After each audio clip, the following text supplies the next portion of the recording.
special. Joining me today is my cat Garfield. Um, and also joining me today is my good old pal Justin. Justin, I'm super excited for this. It is here. Draft day is finally here. And yeah, we're really excited. This is one of our favorite days of the year. It is truly a day where I feel like we see all of our worlds come together here. We see college and NFL, two of our favorite worlds colliding in this moment where I feel like everyone's happy. Like the players are seeing their dreams come true. We're seeing every single team feels optimistic because they're like, hey, this is where we could change our whole path or keep our path. If you're already winning, keep finding ways to keep winning. I feel like it's such a great time for everyone, really. And we're just here to celebrate. We're very excited to follow along as this thing goes on. Yeah, dude, I can't wait. Currently, I'm trying to put the link out there for everybody to follow us. Um, so, yeah, we are live. We are ready for this draft. I can't share everything on my screen, but I have the chat box, I have the NFL draft, Twitter, and this all up on one screen for us to do this. So, um, since this is brand new to us going through this format, there may be some shaky parts here, but we'll see how it goes. I'm limited on my soundboard, so I apologize in advance. But yeah, Justin, what are you most excited for in this draft? Well, I'm excited to see where Travis Hunter goes. He was truly a dynamic player. Excited to see where Ashton Genty goes. He was an absolute dog at running back. Is one of the best running backs we've seen in college football, pretty much for a long time now. He really is bringing, um, the running back position back to life. Stayed at Boise State, which is such a great story. And we could see him go top five tonight. In fact, that seems to be what a lot of the Vegas odds are pointing towards. So, that's gonna be a lot of fun. I think we're gonna see Mike Green out of Marshall go first round. I'm Greg Zabel out of North Dakota State Yeah, going Gray first Isabel. round. Great. Yeah. The I color. had it and then I lost it at the last moment. And then, potentially some others. We may see Siobhan Ravel out of East Carolina also go there. Um, and even, we could even see a few others. I'm excited to see all the surprises. How about you, Matt? What are you looking forward to? I'm looking forward to Genty.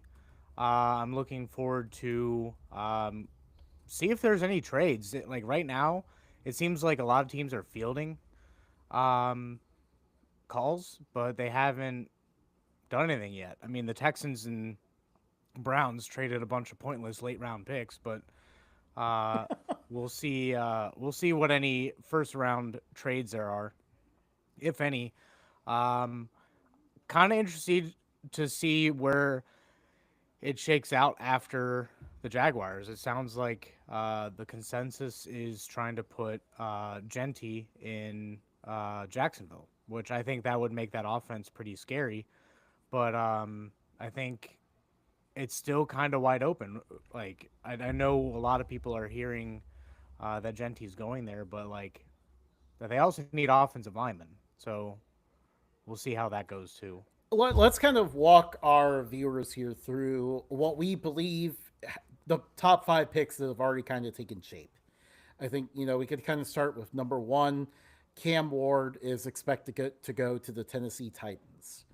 The Titans selecting their franchise quarterback to help them.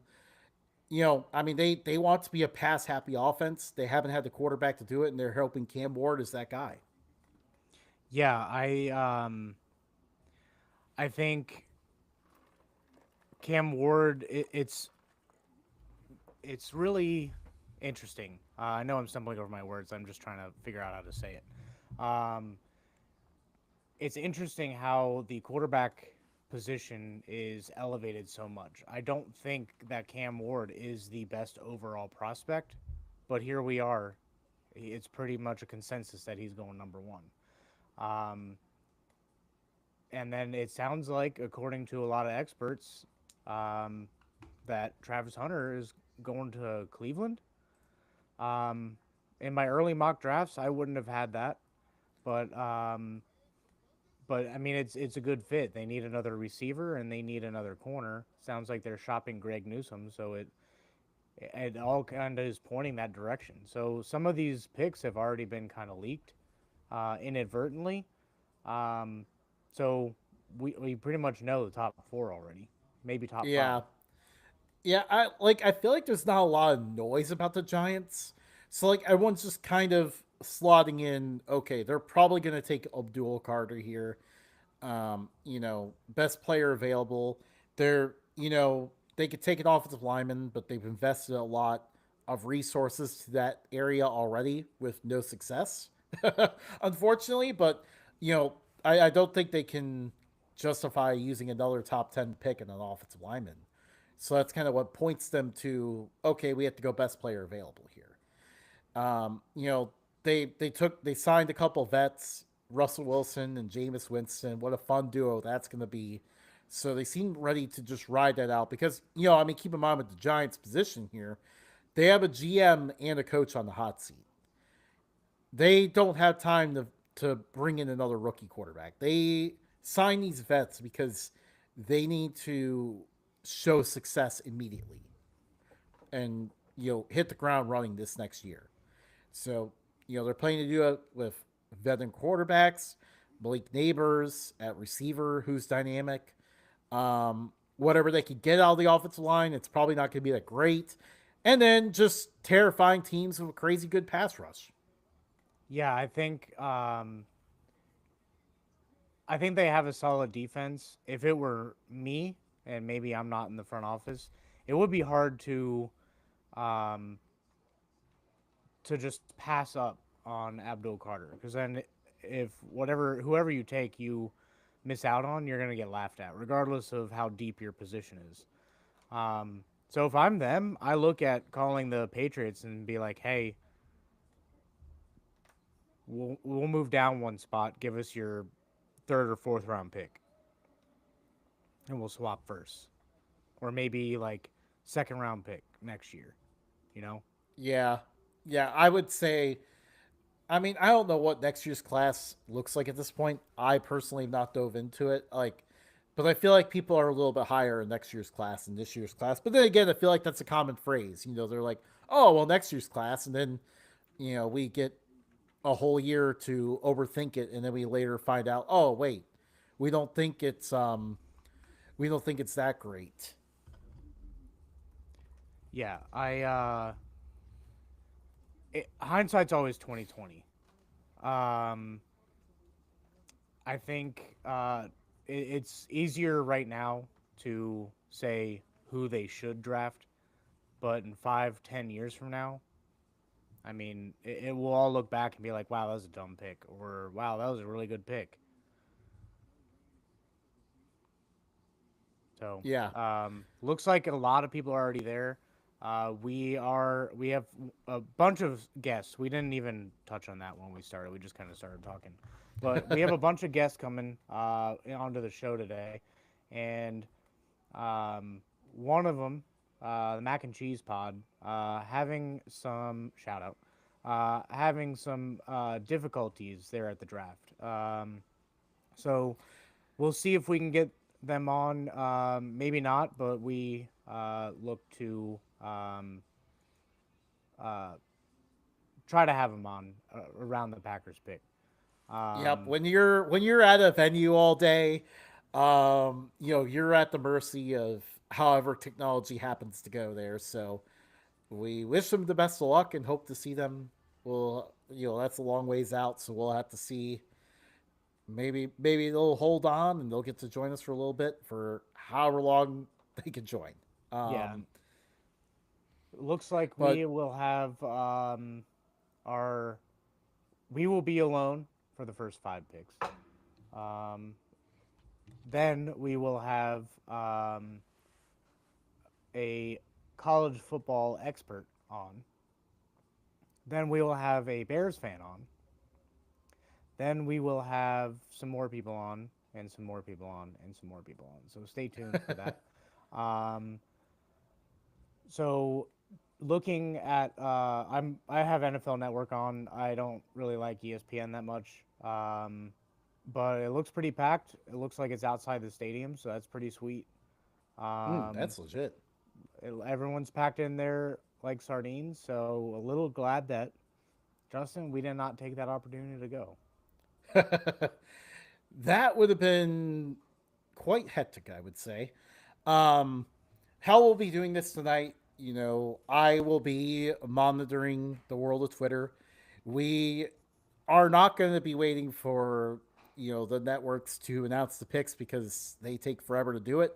So pretty much as soon as Ari Birov tweets out that pick, we will be announcing it here on our show.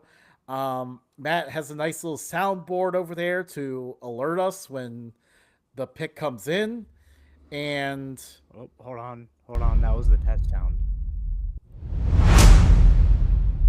there it is. Seems a little aggressive. That one seems a little aggressive. We'll play around with it. Maybe this one. That one's a little bit quicker. Yeah, but it repeats, so I gotta like try to stab it right Yeah. when it gets So to the so end. we'll kind of figure around the sound a little bit. When you hear one of those sounds, the pick is in. We're gonna find out which player is gonna be starring for which team And soon if enough. you pay attention to my screen, you may see this. The pick is in. Yeah. Yeah. So we have things to support our podcast. This is exciting. We've only had it for like a week, so uh, don't shoot us. We're still trying to figure it all out. Um, Looking forward to sitting down and doing this thing, Justin. Do you Yeah. expect any trades? Like, is there one team that you're like, I have a high, there's a high probability they're going to trade out? Not necessarily. I feel like a lot of people are trying to hype up the idea of the Browns trading, but I don't see it happening. I think the Giants have a better shot at trading out. Yeah, just because like again like the we mentioned a few minutes ago, but like the Giants kind of feel a little bit like a mystery team. I feel like not a whole lot's been said about them, and then when it is, it doesn't seem to make sense. So yeah, I could see the Giants making a trade Um, and really shaking this whole thing up.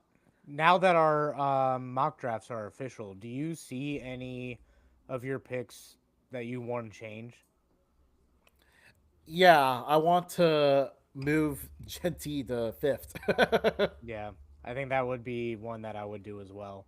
It does sound a little like the Jaguars are exploring all options.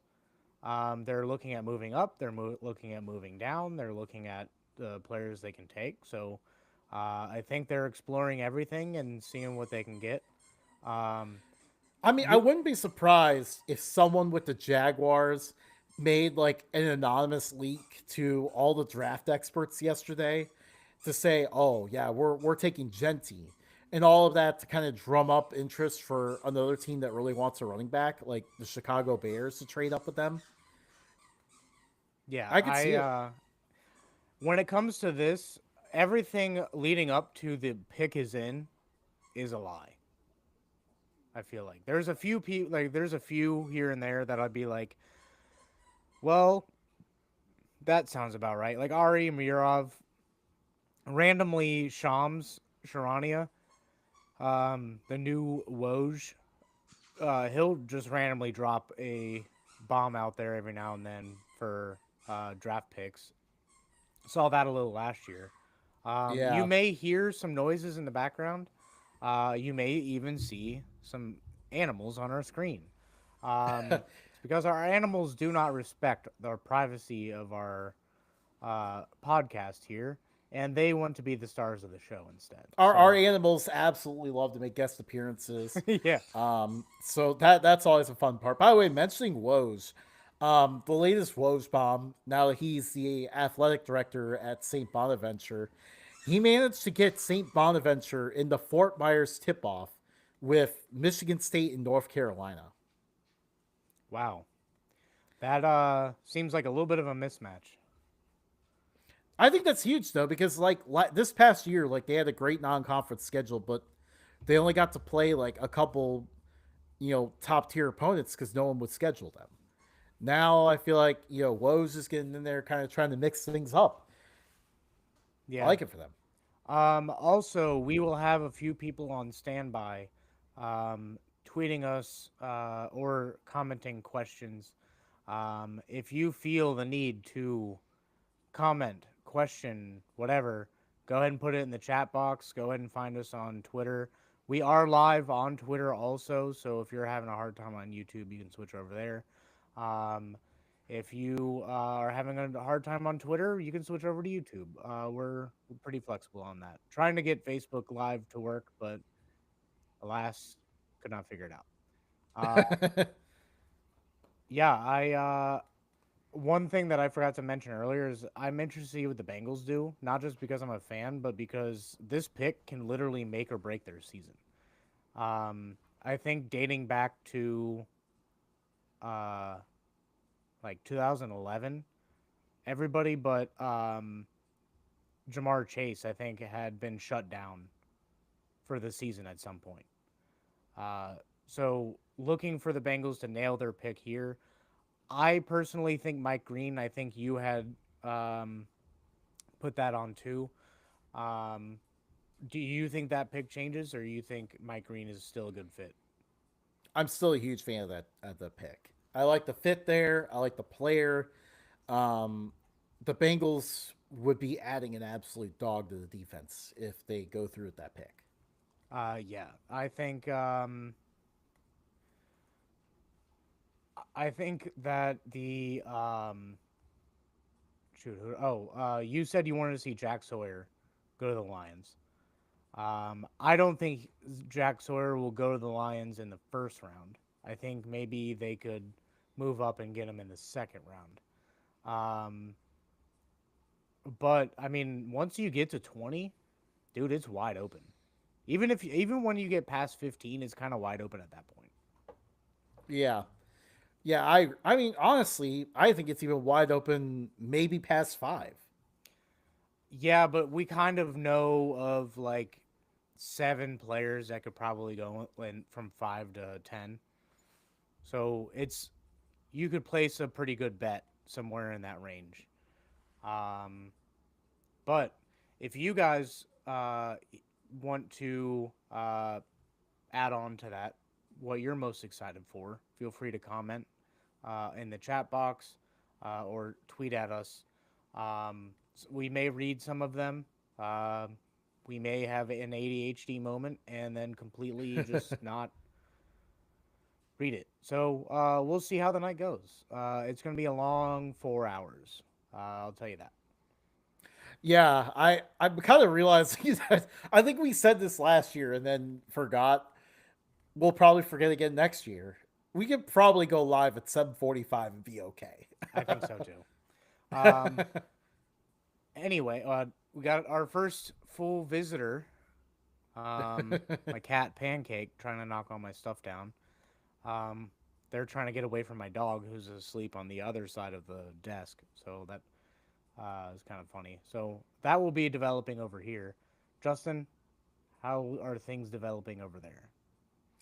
You know, I heard the dog playing with a toy in here earlier, and then she took off somewhere, so lost interest in whatever was going on here. So I'm in the clear at the moment. It's just me in this room. Speaking of toys, my daughter left an egg out from Easter that had a unicorn horn on it, and I stepped on that. And now Oh, the entire bottom of my foot is bruised. oh, oh, man! That's stepping on a Lego on steroids. Yeah, it Stepping on a Lego, I don't think would have broken the skin or necessarily bruised me to this extent, but it's yeah, it hurts. Oh man. Good thing I get to sit down this whole time. Seriously. Although I think by the end of it, we'll be tired. We'll be tired of sitting.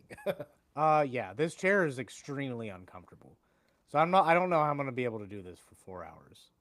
Yeah. Fortunately, like hey. And I mean, again, we are on a new platform. As this show continues to grow and like we're learning about it, we'll be learning more and more features as we go, especially Yeah. with Matt having this soundboard over here. Yeah, that's dangerous that I'm the one with it. There's also an upload media button. So maybe I can like start recording some random things to like throw in here. Um, Justin, guess what? What? We might have our first guest early. Really now? All right, let's go.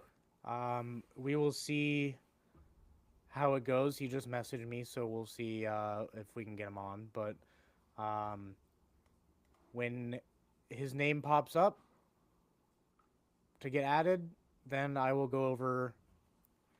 I jotted down some things. Well, I guess I left all my notes upstairs for all the intros, so all those hype intros I spent all day collecting. Oh no. Oh, we're off to a great start. Yeah. Yeah, this is gonna be interesting. These hype videos may not be as hyped as I wanted, um but yeah, we're excited to finally have our first guest um coming on in a little bit. So for now, um looks like they're still talking on NFL Network. So yeah, um baseball season. No. No, no, we're not doing baseball tonight, Matt. I um do have to say though, I managed to look down here. Like I have some football cards right here. If we want to go through those, oh, don't even get me started. Steve McNair, Hell Alcorn yeah. State. Nice. Did I Let's tell you see. I found a Joe Burrow and Jamar Chase and T Higgins rookie cards at a antique store? Yeah, you did tell me that. Yeah. One of these days, I hope to get them signed and then put them up on my wall of bobbleheads, and maybe I'll start shifting some of these bobbleheads around so it's not all baseball. Um, but yeah, I got those. I found a early in his career, not rookie, but early in his career Tom Brady card. Ooh. Um, Found a Carson Palmer rookie card. Didn't really pan out the way that we had seen it. Um, yeah, most of the interesting ones that I have are like those Sports Illustrated cards. Yeah. When like they came out, there was like the tearaway perforation. You know, those are going for like thousands of dollars now, Wait, depending on for who you real? get. Yeah, because Dude, you everybody threw them better away. you better look into them at this point. I know. All in, like most of mine are like rook. Obviously, like I always liked college more than NFL. So like most of mine are like rookie cards with like the guys in like their college uniforms. Like here's Tony Gonzalez on Cal. Nice. Let's see here. We got Larry Fitzgerald, Pitt. Good one. Um, Didn't don't you have a but yeah. Donovan McNabb on Syracuse? Oh, I do. I have What that is same this? card. Oh my gosh, I should throw this away. I have some good ones, but then there's also this. It's not coming through clear. I can't tell. Florida Gators. Is Aaron that that Hernandez. Aaron Hernandez? Hey, Yeah. that would probably go for a pretty penny in prison. I found someone who's not retired. Matt Stafford. Jeez. um, I If you also have a added cool, more to the background here. My wife helped set these up earlier today. yeah, I like that. Um, Oh, wait, wait, but wait. Wait.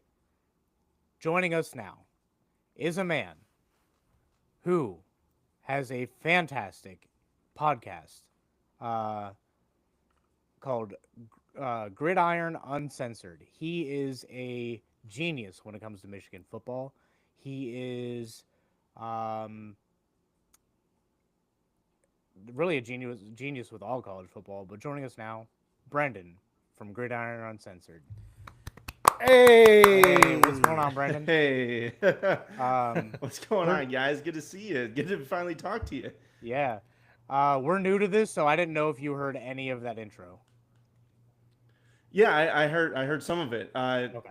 Yeah, not all of it, but some of it. Okay, perfect. I wasn't sure. Like, this is our first week with this going on, so like it's still Sure. very new to us. No, man, I get it.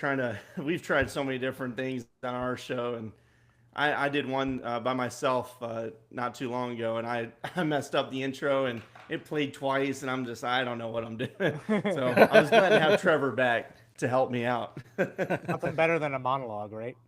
Yeah, for real. Oh absolutely. man. So how you guys doing? How's the coverage going so far? I'm dealing with the kiddos, so I've missed what they've been talking about for most of the day. Pretty much the same thing they've been talking about for the past like Same old 3 weeks, crap. just Yeah. with like updated stuff that have come out on Twitter for the past like 2 hours. So Yeah, they're trying to drum up, get people to watch the show, like oh, the Browns might trade out of two, that kind of Oh stuff. yeah. Yeah. the The Lions are the moving to usual. Flint. Yeah. I mean, hey, look, years ago maybe, but I think we're in our right spot now. Yeah. Awesome. Yeah, I think we can kind of just like start this off, kind of go into some general questions here. So, what kind of got you and the rest of the boys into podcasting? Yeah, so really I mean, we've been huge football fans, just growing up, and then, I lived in Alabama, grew up there. So my friend Blake, we went to high school together, and after college, and moved away, ended up moving up to Fort Lewis, Washington, and just we were just kind of apart, but we were like, hey, we got to find a way, to, stick together and just keep it up. So we started doing the NCAA 14 dynasty stuff, and then eventually we're like, let's just talk football. Let's just make a podcast. And I think it was 2 years ago now. We were just like, let's just do it. We're just gonna do it and just see what happens. And we set it up. I think it was like a week and a half before kickoff, and we just been learning on the fly as we've been going. Hey, I that's think the it's best been way to good. do And it. yeah, Yeah, that's awesome. It's been an adventure. It's a very similar story, I would say, for us because, we've talked about NCAA 14 a lot. Matt and I Yeah, did a dynasty together, basically from college, like like we did a dynasty that lasted a whole decade of real life time. yeah, Um, that's awesome. That's awesome. so yeah, it's a lot of fun. Now, okay, so what was your favorite team in NCAA 14 then?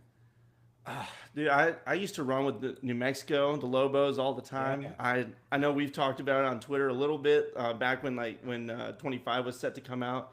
Like who are the best group of five teams to go with, and I always would use them, and they were just a fun team. I like that. I love out west, so I try to gravitate that direction. But this year, on the 2025, I started off. We did a dynasty, and I did Arkansas State, and that was a cool spot to start off.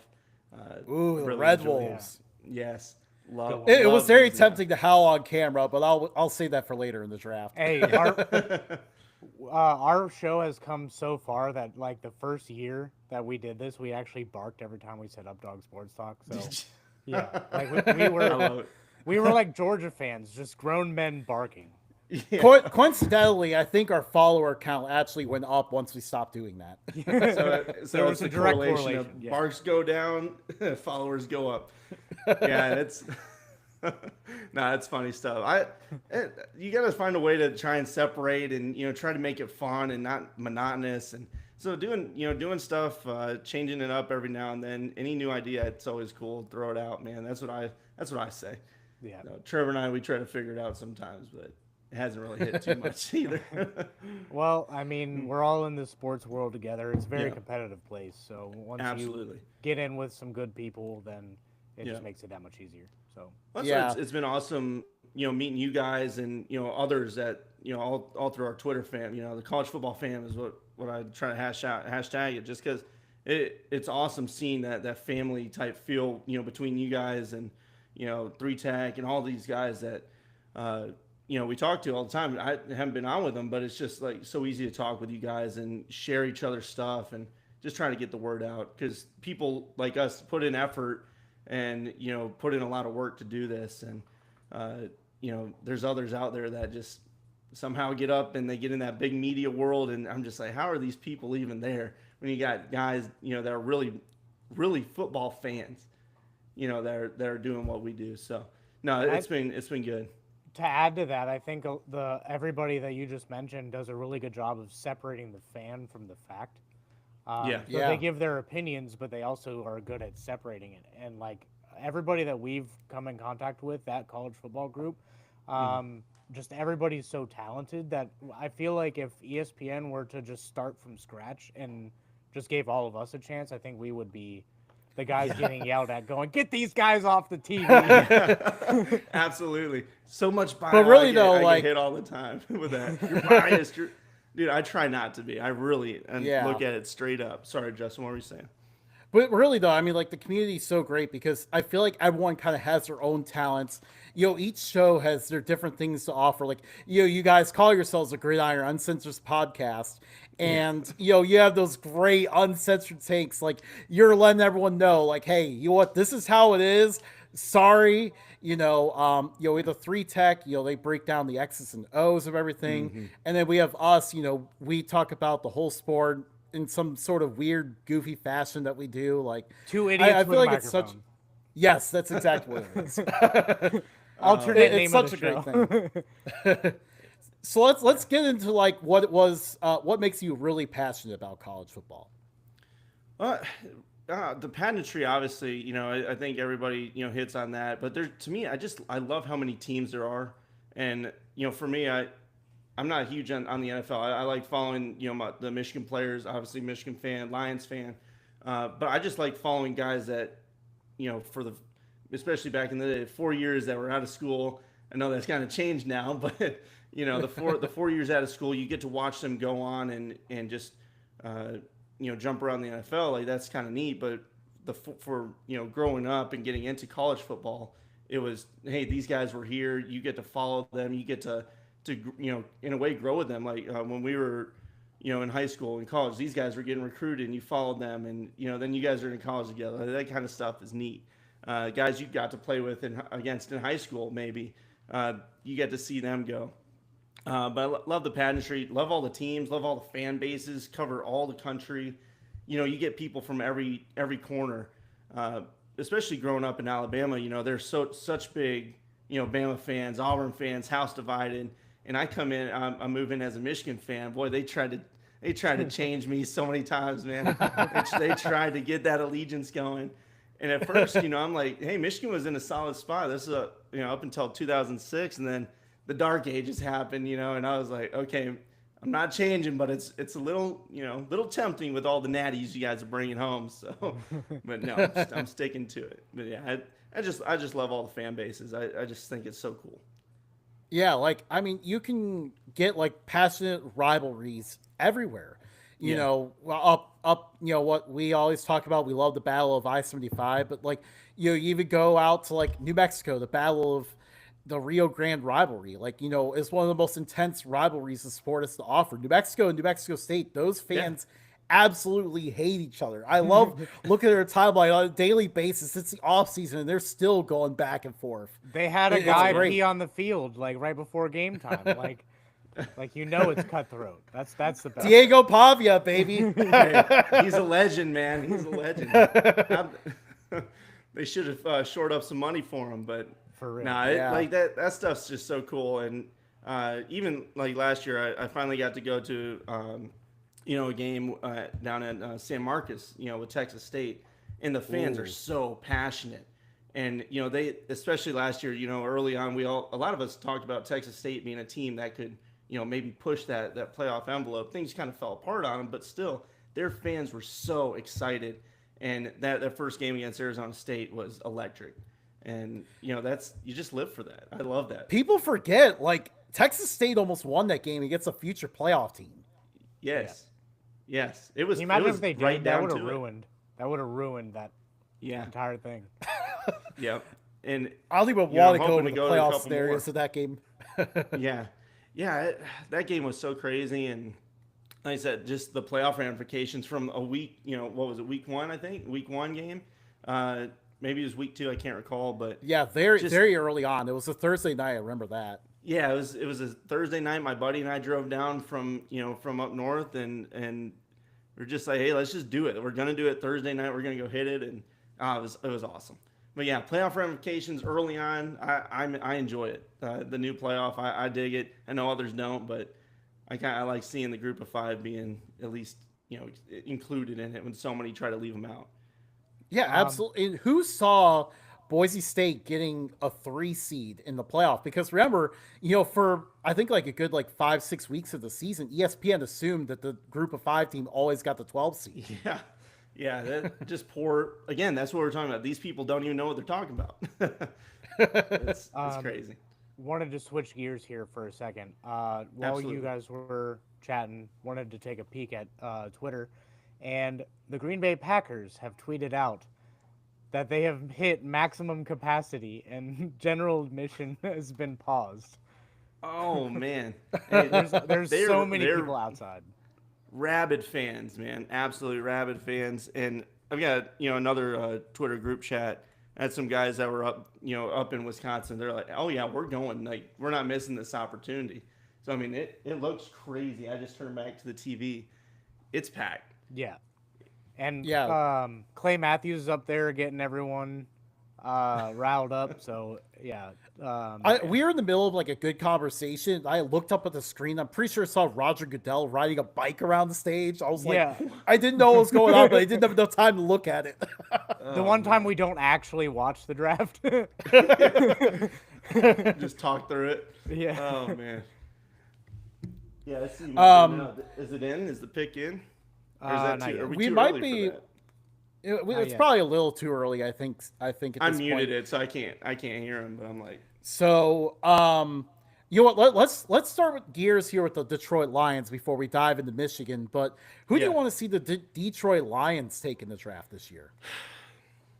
I personally, I want them to go line. Like I said, I'm a big Michigan fan, big Lions fan. I want to see them go on the defensive line again, get them some extra help up there. But I could see them really go offensive line and try to get somebody to help shore up. As Ragnow starts getting older, they're a run heavy team. They do like to they throw it around some. They have nice offensive schemes, but you got to build from up front. So to me, it's hey, you got a late round pick. They've been doing really well the last couple of years. Build that offensive line out for the future, and so I don't mind them. Some of the Ohio State linemen that are there, I got to say it. The dudes are maulers. Look for them. But if they're there, I mean, maybe go get a defensive end. Go get an edge rusher, somebody to help, or somebody in the middle even. I don't care. I don't care who it is. I just want somebody to help on that front end, especially when you lose a guy like Hutchinson last year. The drop off was there early, and then they kind of short things up, but then it's just you need that depth, and you still need some guy that can come in and even be a rotational piece. When Hutch if he's back and he's ready, somebody that can help offset when he needs a rest. So that's probably what I'd go. I'd go D line is if I had the chance. Maybe Kenneth Grant if you're a fellow Michigan. Well, if he's Off Maybe that. you'll get lucky if he drops, but Yeah, I don't I think that so. fits the identity. That fits the identity of Lions so well right now. Yeah. Speaking of Motor City fitting the Dan identity- Campbell wants to build in the trenches. Yes. Speaking of fitting the identity, what would you say if the Lions got Jack Sawyer? Oh, no bueno. Can't do it. Can't No do bueno. it. Are you Like, sure? Hey, look, the guy. Okay, he's talented. I lie. I don't know. Just the attitude thing, just during the whole last Michigan game, kind of threw me for a loop. But listen, I try not to keep the football allegiance, the college football allegiance going into the pros. Like I said, if they get some O linemen from Ohio State, I'd be happy with it. Jack Sawyer would be. I don't know. I'd have to swallow that one for a minute, and just like a raw oyster. I'm not big on those. Probably wouldn't be, but eventually maybe it grow on you. So I don't know. We'll see. I'm warning you though. Like during the entire playoff run, I was like, this guy is destined to be a Detroit Lion, and It, I it would kind of like happen. the little rivalry aspect up front because Aiden Hutchinson is such a Michigan guy, and then Yeah. you get on the other side Jack Sawyer, like the most Ohio guy you could possibly think of. I mean, that's Yeah. quite the combination. Honestly, that would be pretty cool. They'd be chirping the whole time, but then you'd have to you shore up together and you become one team. And no, I mean I think it'd be a good pick. And he really did tear it up in the playoffs. I mean he was a hero of multiple games. So I could see it, and honestly, it would be funny. Michigan fans would have to swallow some pride there, but I think it'd be a fine pick. Yeah, absolutely. So let's kind of dive into some of these top Michigan prospects here because obviously you as a Michigan fan have been following them Yep. very tightly. Let's start with Will Johnson. What the team that drafts him today? What are they getting in him? Well, he's just uber talented. I mean, he was a freshman at Michigan. I think it's always like cornerbacks, wide receivers. You want to say, all right, freshmen, wide receivers, cornerbacks need some time to develop. Time to get in there. Unless you're like one of those crazy wide receivers at Ohio State. One of those uber talented 5 stars. But Will Johnson was a guy like that. He was super talented, 5-star player. And throughout the time at Michigan, he showed continual growth and instinct in his coverages, but also run support. He shows grit there and being able to get up there, and that's what Michigan asks you to do. You need to be able to stop the run. You need to be able to play multiple zones, and they're used to this NFL style defense. Whether Mike McDonald earlier, Jess Minter, and now Coach Wink. So they've got the football knowledge. So I think they're going to get a smart player. I know people have had their questions about him sitting out, during the remainder of the Michigan season and, trying to get healthy. But then there's word that, he tweaked a hammy or I think it was maybe his quad. I can't remember. So they were worried about his 40 time. I'm like, I think if that drops him, somebody's going to get a really good player late in the first round because I've seen people saying he's going to drop, and I don't see it. But I mean, anything's possible. It's the NFL draft, right? So I've been Don't hearing don't he's overthink dropping. it. I've been hearing he's dropping due to like late season injury. yeah, Um, I mean, from what I've heard, he was good to go. So I don't understand why like this talk. Hold on, there it is. Justin, you're There it lacking. is. Whoop, that's just gonna keep playing. We're figuring out our soundboard here, guys. The pick is in. The Tennessee Titans have selected their franchise quarterback. Cam Ward from the Miami Hurricanes is going to Yeah. the Tennessee Titans. Congratulations to Tennessee. Like we said, they run a very pass happy system, kind of similar to what the Bengals do. And Love it. I'm they not the needed their person. quarterback. I'm not the person that should have this. I know. Why did we give Matt these powers? Oh, that's great. Anyways, we talked about Cam Ward a little bit already with what that situation was. We've known for probably a month now that was going to happen. I feel like, but Yeah. so we can kind of dive back. Mason Graham and Kenneth Grant. Yeah. We've seen some rumors out there that some people like Grant instead of Graham, even though Graham was kind of the top guy at Michigan. Why do you think that could be, and what do you think about both guys? So I've seen some conversation on that as well, and I think it's just because he's such a big body, I mean he's an anchor to a D line. Like he can be that guy that can just clog up the middle, but he's also surprisingly quick. Everybody is reminded of it was against Penn State in 2023 when he runs down the running back from like 20 yards, and everybody's like, how did that man just chase down? And it was really a game-saving play when you go back and you look at that game. So I think he's got the ability to be a game changer, even though he's so big. I mean, even you look at his stats this year, he was still getting 3 sacks, 7 tackles for loss. Even when Mason Graham is getting numbers too, and then your outside edge guys are getting those numbers. So it's something he's just impressive, and I think people like the size that he brings as opposed to Mason Graham, where who's a little smaller, but I don't think you can go wrong with either. Mason Graham's just such a talented player, and he's so quick, and he's really mentally in it. This guy gets in the game, and there was multiple times during the season, even when Michigan was, they looked like they were out of position, up front, and they try to only rush four if they can. He was out of position, but he just throw people aside like it's nothing. As a smaller dude, he's got that wrestling background, which I'm sure you'll hear about plenty if you haven't already. And that's something he's going to use in the league too.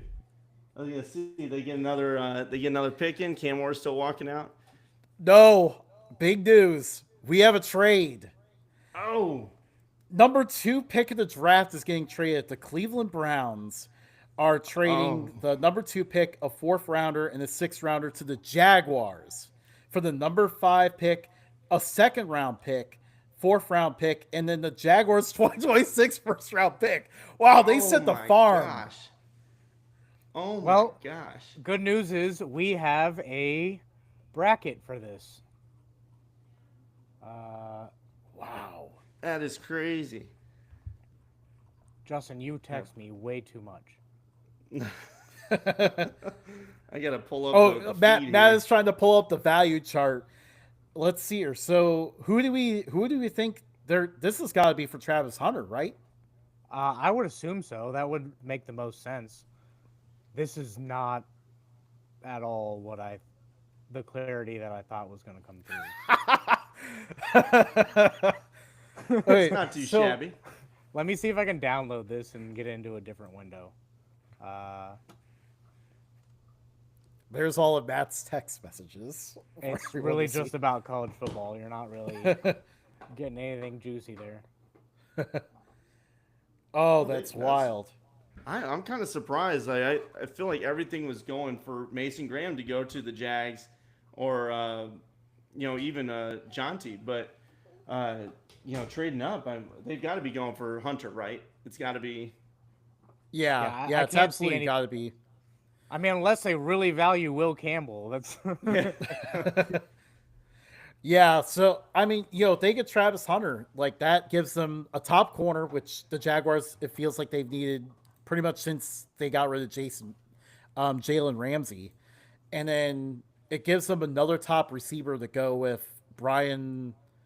It's not Brian Robinson. Why do I forget this? Brian Thomas, out of LSU. So I'm shocked, guys. I am shocked. I did not expect to trade this early. Is this coming through clear at all, or is this? That's actually worse somehow. Yeah, it looked better the first go around. My buddy just texted. He said every mock draft was just broken by what the Jags just did. We do award ourselves half a point for getting the right player in the right spot at least. So Yeah. We'll grant the points. So, number 2 overall pick, 3,000 is the most points you can get for these picks. It's the number 1 overall pick. The 2nd overall pick was valued at 2,600. So, they got the 5th pick, Justin? yeah, and then they also have the Jaguars' 1st round pick next year. Okay, let's just assume top 10. So, I think no hope for the Jacksonville Jaguars still. let's just call it like even say 16. That's a average number for just being hopeful here. It says the pick is in. I'm really curious to see who they're trading up for. It's got to be Travis. Absolutely. Was that it? Do you have the pick? It says the pick is in. Trying trying to refresh.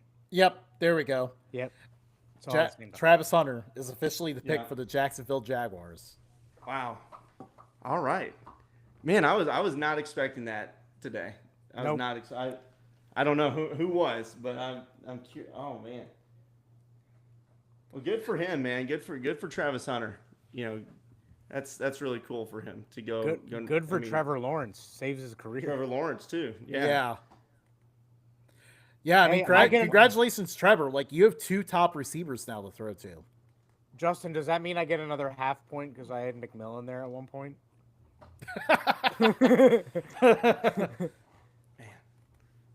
That is. I'm just surprised they made that trade up. But yeah, Now Trevor Lawrence, he's got somebody else to chuck the ball deep to. You got to be down there somewhere, right? And the next Jalen Ramsey too. Yeah. Yeah. Same person. Their Yeah. defense has really needed a corner for a long time now. So that is definitely huge for them on that side. Many executives regard him as a better corner than a receiver, and they still say that he's a very good receiver too. So, yeah, they're getting. I would give up a lot of my franchise for that. I wonder how much they'll let him play both sides of the ball. It's probably not going to be anywhere close to what he was doing at Colorado, but I don't know. Maybe I would early say- just let it run. I would say probably 75% of the snaps on defense, and then I would probably say 30 to 40% of the snaps on offense to start him out. That way he's Yeah. getting a little bit of time, but you're not like overexerting him. Yeah. But like 4 years into the league, he may play every single play, like even special teams. Yeah, I mean, the dude's uber talented. It's just insane how talented he is, and just his engine too is just it doesn't stop. It's crazy. Like, he plays like 100 something snaps a game and just isn't tired afterwards. Yeah, We've never seen anything like it. And I know, like, one of our good buddies works with him at Colorado, so like he has great things to say about Travis off the field. The two of them are buddies these days, which is pretty cool. Like, That's cool. he's actually at the draft with him right now, so I'm pretty happy man. for him with that. I'm actually kind of trying to keep an eye on the screen a little bit to see if we get a random appearance, but I don't know if we're going to get to see him on TV, our friend, but he usually does like a lot of the photography and stuff for the Yeah. books. Well, they're Yeah, that's announcing awesome. it. They're like, this is how far behind they are. They're officially announcing it now. So when they zoom to the table, maybe we'll see him. Yeah. Man, that was wild. Now, like, the question is, who do we think the Browns take at 5 now? I mean, I can't imagine they would take Genty. Might be one of those Michigan players we were just breaking down. Yeah, they're It trying to get rid very of. well could be. They're trying to get rid of Greg Newsome, so that's an indication they could go corner there. Man. Anyways, I guess to kind of get this thing a little bit back on the rails here a little bit. So for the Gridiron Uncensored podcast, what is some content that you guys are currently working on that your followers can look forward to? So the big one, it's spring previews or team previews, I should say. Spring ball's pretty much done. The portal's almost done. We've had some movement lately, but last year we started the group of 5, previews kind of towards the middle of the portal, just because like timeline wise, we were like, okay, spacing it out. How are we going to do this? But now, we sat down. We're like, okay, we have the time. We're going to wait for the portal to close. So we're getting our information together. We're gathering up, details on each, team that we think is going to be a contender in the group of 5. And so that's coming up, quickly. Is going to be our team previews, group of 5 contenders, and who we think can win their conferences, but also make a playoff push. Who can be in there? Who's going to be right at it? So that's what we're working on right now. Very cool. Yeah, and we definitely enjoy the group of 5 content for sure, because I think that's something that, like we were talking about our community before, I think that sets our community apart from some of the bigger networks who Absolutely. have really gone the direction of ignoring these programs. Yeah. But there's so much fun, exciting ball being played there. And, they have a playoff spot. There's a playoff spot that at least one group of 5 team can get. And I mean, we could see more than that because, I mean, we talked about that Texas State Arizona State game earlier. Hmm. We could have been very close to seeing two of them make the playoff. Yeah, and that's what I'm hoping for chaos. You know, we say it all the time. I want chaos to happen. I want to see these group of five teams get in there because there's just so many great fan bases and teams. I don't like seeing them get pushed to the wayside by the big networks and like we mentioned earlier, they even forgot that they got they were just assumed to be a 12th seed, and that's not the case. So yeah, we're starting off with a group of five, giving them love, and uh, we try to do that every week during the regular season too. Try to talk about them as much as we can. Yeah, absolutely. It is. It really is like the cornerstone that makes college football different from anything else, really. Yeah, absolutely it is. And that again, just so many teams, so many fan bases. I love interacting with all of them. It's been a cool adventure on the Twitter side, getting to meet so many different people and seeing their traditions. It's part of it, and that's why we're going with them first. Yeah. What are a couple of fan bases that kind of surprised you a little bit during this whole Twitter journey? App State for sure. They jumped out last year and just how one passionate they are. Like I knew from obviously Michigan getting beat by them years ago. Like hey, who is this team? Where do they come from? But these guys love their college football. And then Boise State fans are obviously huge. I talked to them a good bit on on Twitter. Marshall fans, I've seen a ton of them, and they're big in getting out there and talking to everybody on social media. So those are some big fan bases I've seen, that are really passionate online. Yeah, those are some of my favorites too. Like, come on, let's get West Virginia and Marshall, the Friends of Coal Bowl, Yeah. back. Like, that would be so much fun. Please, let's make Yes, that game happen. Get it it needs to. together. I mean, West Virginia does play like a really tough non-conference schedule like every year, and they do a good job playing teams close to them. Yeah, But find the room, make it happen. it needs to. I think the locals would like that a lot too. I've seen them clamor for it online. They want more. I was Yeah, looking and seeing. absolutely. I think there was a pick, right? Abdul Carter. We got it. Let's see. Yep, there it is. I'm waiting for Matt to do the I know. soundboard. I'm like, I didn't know if you were keeping an eye on Twitter, so then I had to go to Twitter, and then we got a few comments on YouTube. We need like a third person doing this. Oh man. We can't pay anybody, but Yeah, I hear that. you can work for free. Yeah, Abdul That's a good Carter pick for to the them. New York Giants. Yeah, so you as a Big Ten guy, I guess you can kind of like break this down a little bit. What do you think the Giants are getting in Abdul Carter? Well, his engine again. He's a dude that he is quick off the ball. I mean, he's giving trouble to everybody in the Big Ten. And outside of it too. That play that on that strong Penn State defense. So I think it's a good pick. I think it's somebody that you know he's going to be in the league for a while. Uh, I think they got a really good pick out of Abdul Carter. He terrorized us too many times. So I'm glad to see him in the league. Let him be somebody else's problem now. The problem is though, like Penn State they're a machine with these defensive linemen. Like, They you know, are. someone leaves and then the next one's ready. Like, they had Micah Parsons doing that, like all that kind Yeah, of stuff.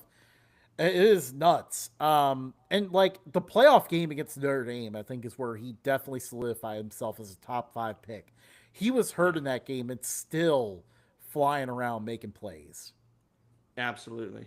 And I know that's a game they want back, but he showed out. He did his job.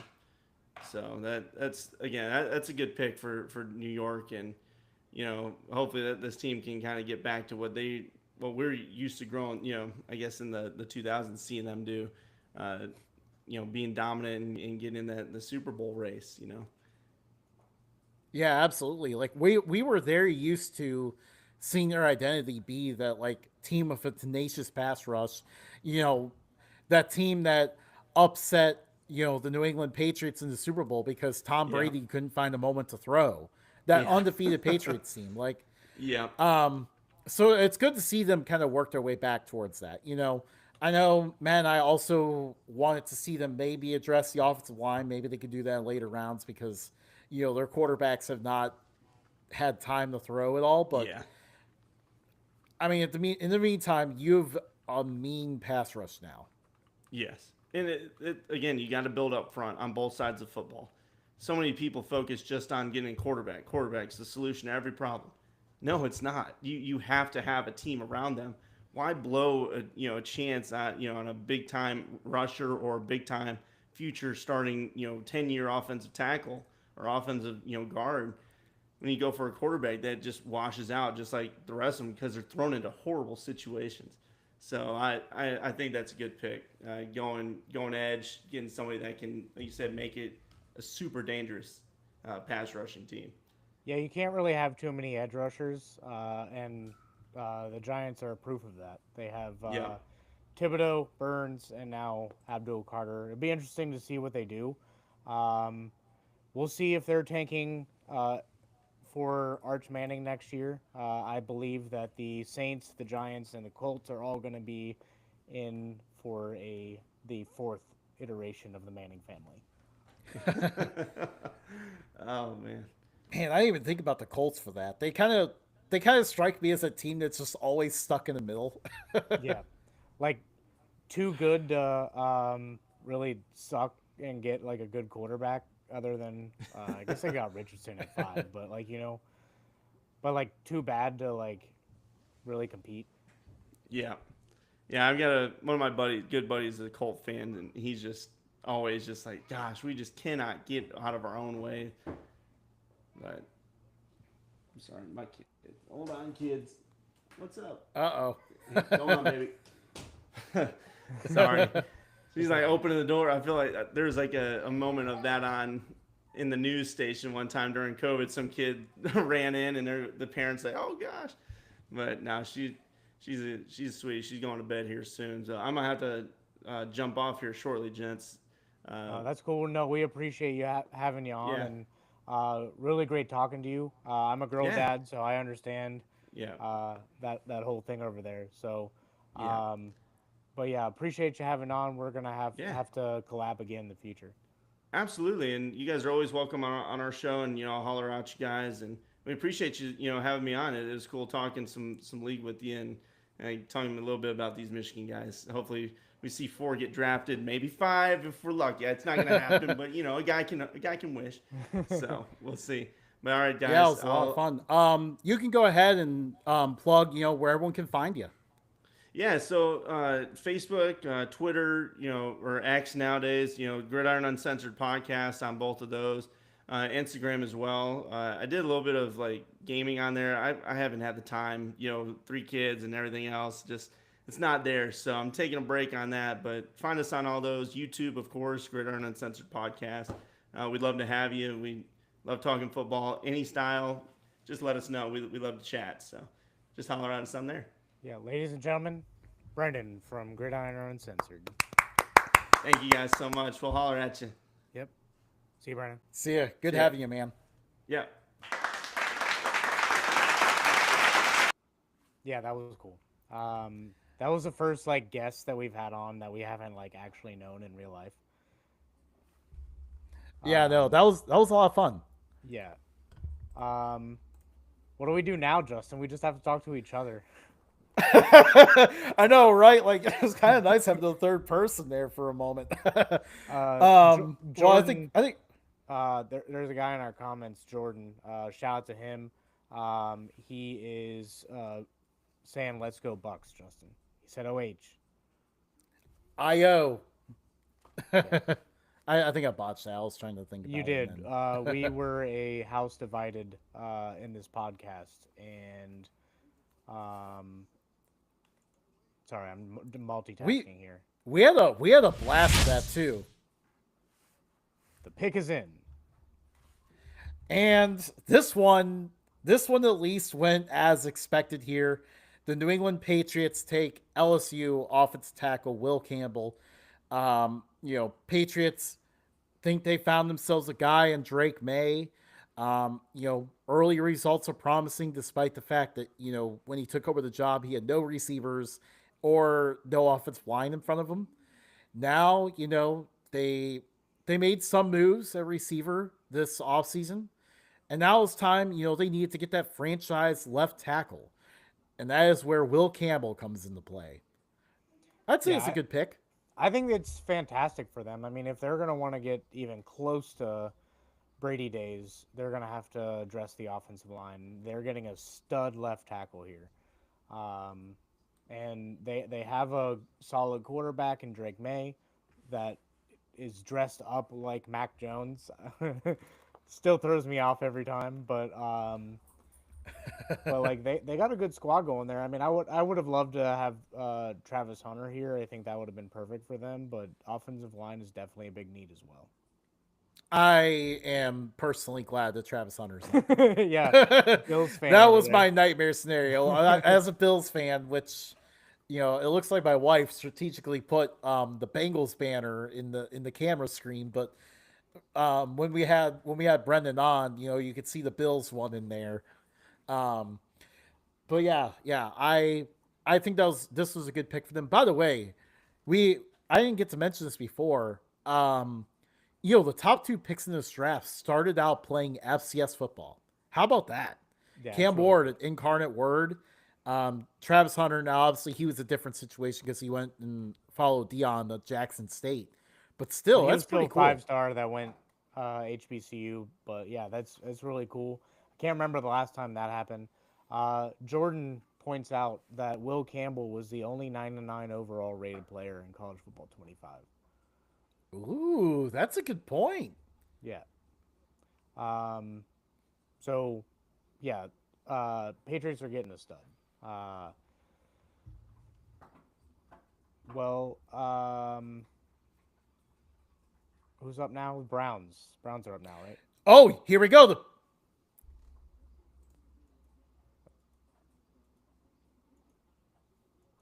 It's a lot of clicking. Hold on.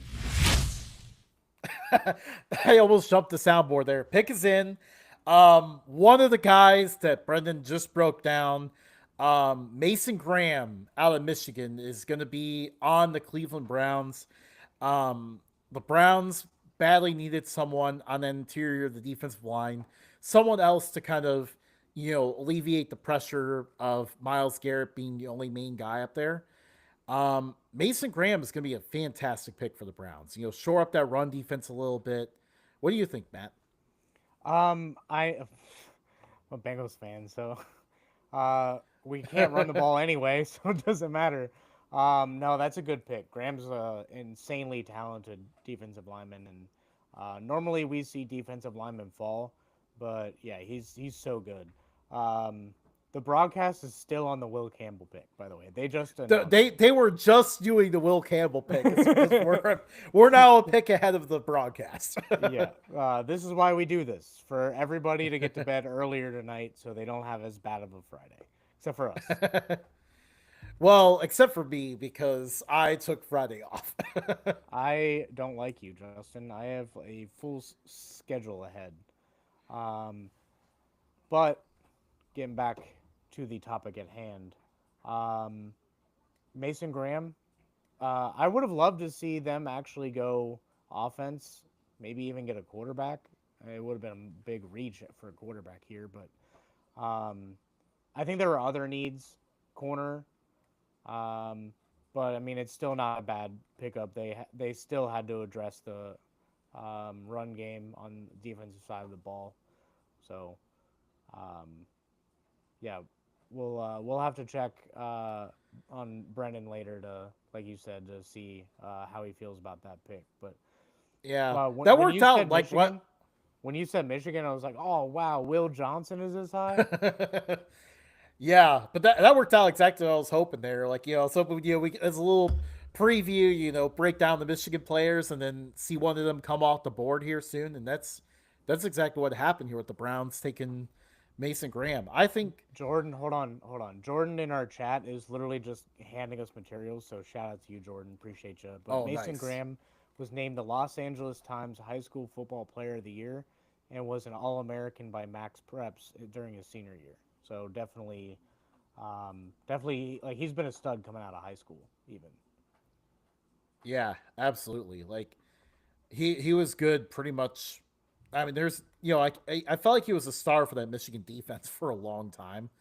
I don't know if it's because they just keep churning out guys there, or because, like you said, he was just great from his freshman year. But the Browns, they now have another dog in the defensive front. They call him the dog pound, but now you have Miles Garrett there, and now you have Mason Graham next to him. I mean, that's gonna be nightmares for an opposing offense. Yeah, I mean, if there's one thing that's known for at least three teams in um, the AFC North is that there's stout defenses in that division. Um, like Browns have a really good defense. The Ravens have always had a really good defense. The Steelers have always had a really good defense, and then there's the Bengals. Oh yeah, but yeah, the rest of the division. I mean, when you think of AFC North football, like you think of, I don't want to use elementary terms like rough and tough football, but that was the first thing that came to mind. You just think of Rust Belt grinded out football, with the exception of the Bengals who throw it everywhere. Yeah, they're the exception to the rule. Now the broadcast is getting to that, so let's check to make sure there's nothing going on with the sixth pick. Yeah, I was Um, looking at that right now. We have nothing yet. This is the Raiders on the board here. So, um, who do they look at? Do you think Genty could go off the board here? That would be I think that would be a a really huge good fit. boost. They you could tell they were missing Josh Jacobs last year. Um, I do think that Will Johnson would also be really good here. I mean, they can go any way they want now because now this is where it just completely opens up. The Raiders have every need except for maybe defensive line. That may be their only non-need. Yeah, I mean, like their offense right now just it needs a lot of help. They have Geno Smith, and then there's just like a whole lot of there's not anyone else that really puts fear into a defense right now. There's no running back. You're like, oh man, we have to make sure this guy doesn't go off on us.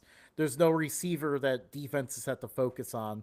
I mean, they do have Brock Bowers at tight end. He's probably the most electric weapon they have, but the Raiders definitely need a running back or receiver. It's a loaded running back class, which is the one thing that could cause Genty to drop. But at the same time, there's also no running back like Genty in this class, or any class that we've seen recently. I mean, Genty's his own talent, but I think this is a good time to also mention that in general, this class is ridiculously deep at running back. Oh yeah, like up, it's in, And mentioning running backs. Wait, sorry, I got ahead of the soundboard. Dang it. and then hold on. Ashton There's Genty. one more. There we go. There we go. Ashton Genty is going to the Las Vegas Raiders. Pete Carroll has his guy they're going to build around. Again, like there is no one like Genty that we have seen in a long time. And the Raiders have a very solid offensive line. Last year a pick that we really loved, Jackson Powers Johnson up there on the inside, like people like that on the inside now pulling up running lanes for Genty. Like we now know what the identity of this offense is. They are going to be a run first offense with Genty, and then Gino's going to pass to Brock Powers and play action. It looks like the sleeper app is waiting for the picks. We're a whole one ahead. Um, but yeah, I mean, I'm excited. I mean, Geno Smith, I don't think is going to be around too much longer. So they're gonna have to address the quarterback position. I mean, I can see them taking like Dylan Gabriel maybe. Jordan points out that Genti will be beast mode 2.0 for Pete Carroll, and that's 100% true. I mean, Exactly what I was thinking. yeah, Jordan took my exact words there. That is fantastic. I mean, I loved. I mean, this is why I wore a Boise State jersey tonight, was because of Ashton Genty going early in this draft. He's one of my favorite players I've ever seen in college football. Obviously, if you followed along with us and heard some of our earlier discussions, like we love college football here, and Genty is one of my favorite players ever. Like he was so electric. He could get tough yards that other running backs couldn't. But then at the same time, he could break a 70-yarder on you at any point too. I mean, he is just unreal as a running back. So and he's like congratulations to the he's the Raiders. most likable guy. Yeah, Like from all his interviews, from everything, he just seemed to like hold himself to a high esteem, and like I think he's a very humble guy also. So like he can talk about himself, but like he usually gives credit where credit is due, and he'll talk. If you ask him, "Hey, why are you so good?" He'll talk about his offensive line. He'll talk about his coaches. Um, like he spreads the wealth when it comes to recognition. So I think that's awesome. yeah, yeah. This is one of my favorite picks in the early part of this draft for sure. Yeah, and honestly, no offense to Josh Jacobs, but I think the Raiders traded up. Yeah, yeah. I They think had to they. they had to take one on the chin for one season, but Yeah, I think they upgraded big time. Um, that was that was such a great pick. Yeah, I would say Raiders fans should be really excited about this one. yeah, I agree. By the way, I forgot to mention this in the last podcast that we put out, but did you know that college dodgeball is like real big in this area? Yeah. Um, Did you come across it too? The yes, power rankings. Miami beat UC for the championship. I think Akron may have been the other Ohio team, and then it was Michigan State, who I believe won last year or 2 years ago. I think at one point Michigan State was a powerhouse, but like it it just popped up on the power rankings like 2 seconds ago, and I forgot to bring it up. I mean, if you're able to pull it up on the screen here, we could talk about it. Um, we shall see. But yeah, there it is. Yeah, us in the Who knew that Rust during Belt. the NFL draft we would bring up college dodgeball? How did we even get to this? I don't know, but I love it. Yeah, those of us in the Rust Belt, we really love dodgeball. Apparently, like, Yeah, I think we might have another guest on coming on here in a little bit, Justin. Whoop. ooh, I'm just going through our Twitter with it all up. um, but our next guest should be on shortly. Had been messaging back and forth, so uh, we can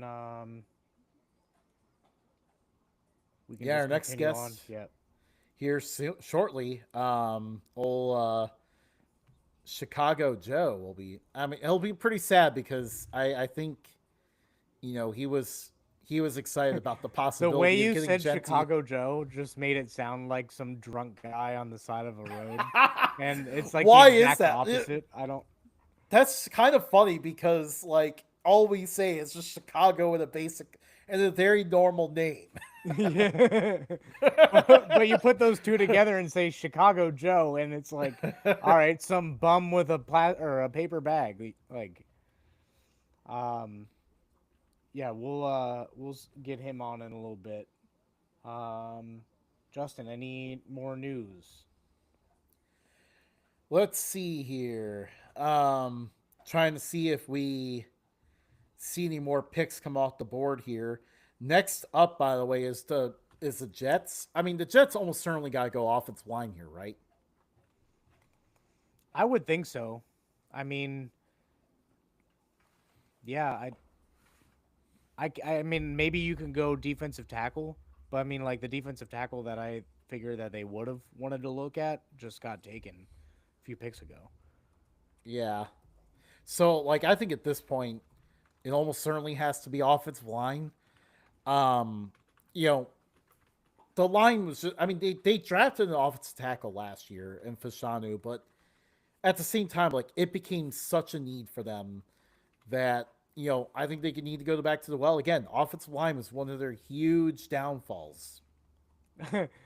Jordan's in on the Chicago Joe thing. He's like, "Come on, Justin, say it with your chest, Chicago Joe." Wait, we're waiting for the intro for that one. Well, we gotta like keep hyping this up every now and then. Yeah. So one funny thing, and this is mainly for Justin and I.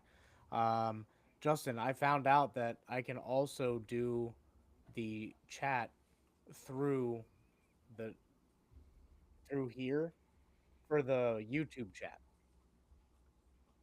Ooh. Yeah. I like to Um, hear that. yeah, it's I'm commenting on a lot at the moment. Oh, the Jets pick is in on the actual TV, so let's see if It's in. It's in. It's in. oh, have you been trying to get my attention this whole time? Yeah. I was trying to do it. There we go. All right. Our band, Membu, out of Missouri, goes to the Jets. Um, this is the second spot I had him behind the Jaguars, so I was thinking to have that pick back in my mock draft. But he was a dog from Missouri. Very athletic. His testing was just off the charts. So, that's why I was not surprised when he rose up the boards here late in the process. Um, you know, surpassed Kelvin Banks out of Texas. And, this was, I mean, we were just talking about, but like, this is what the Jets needed. They needed another protector of the quarterback because their offensive line has been really bad for several years now. I don't know what it is about um, teams that call themselves New York to play in New Jersey, but bad offensive line play has gone on all around there. So the Jets needed a guy to change that. What do you think, Matt? Oh yeah, I mean this has been long overdue. Um, Offensive line was even a problem when uh, Zach Wilson was drafted. Um, Now they got Justin Fields now, so technically they don't necessarily need an offensive line, or yeah, they don't need an offensive line because they'll just run around all day. But yeah, sorry, I got a lot of comments coming on right now, but it's it's one of those things where like the Jets and Giants just haven't figured out how to do a line in a long time, do an offensive line. So Yeah. see if it turns out. Which, by the way, I guess, Queso's in the chat. Shout out to Queso. Missy Bud hey, had him on last year. Um, Definitely a big Raiders fan. So he's shocked, but I can imagine that he's pretty happy. oh yeah, yeah. We were talking a lot this year about how much fun Genty was to watch. So I can imagine he's pretty pleased with the pick. Um, I do think that Membu carries some risk for the Jets. He's a bit more of an athletic player, still needs to, figure out a few things. But, and, obviously the Jets are cursed as well. So there is that. If we'll see there, we'll see how that goes. But the Carolina Panthers are on the clock right now. I did see a little bit earlier that some people were talking about teams are on the phones trying to make a trade with the Panthers. Do you think we could see another trade here? We could, because I don't. I think one of the big needs that they have is that they're going to they're gonna need an edge rusher. They don't really have one.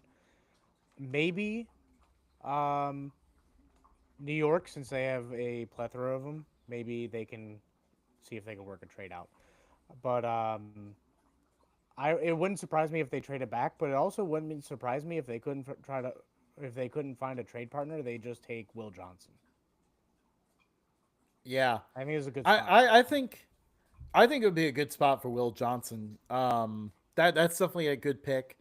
Again, like the defensive line, edge rusher, I think is the biggest need, but this is also a pretty deep class. So, I wouldn't be surprised to see Will Johnson go here. But if I had to guess right now, my pick is probably still Carter out of Georgia to go here. it. Yeah. Um, you said Carter or Wait, did Walker? I get that? Walker. Why did I think Carter? Did I I was confuse like, him with? Did I confuse him with Jalen Carter? Like on the Eagles already? Like, probably.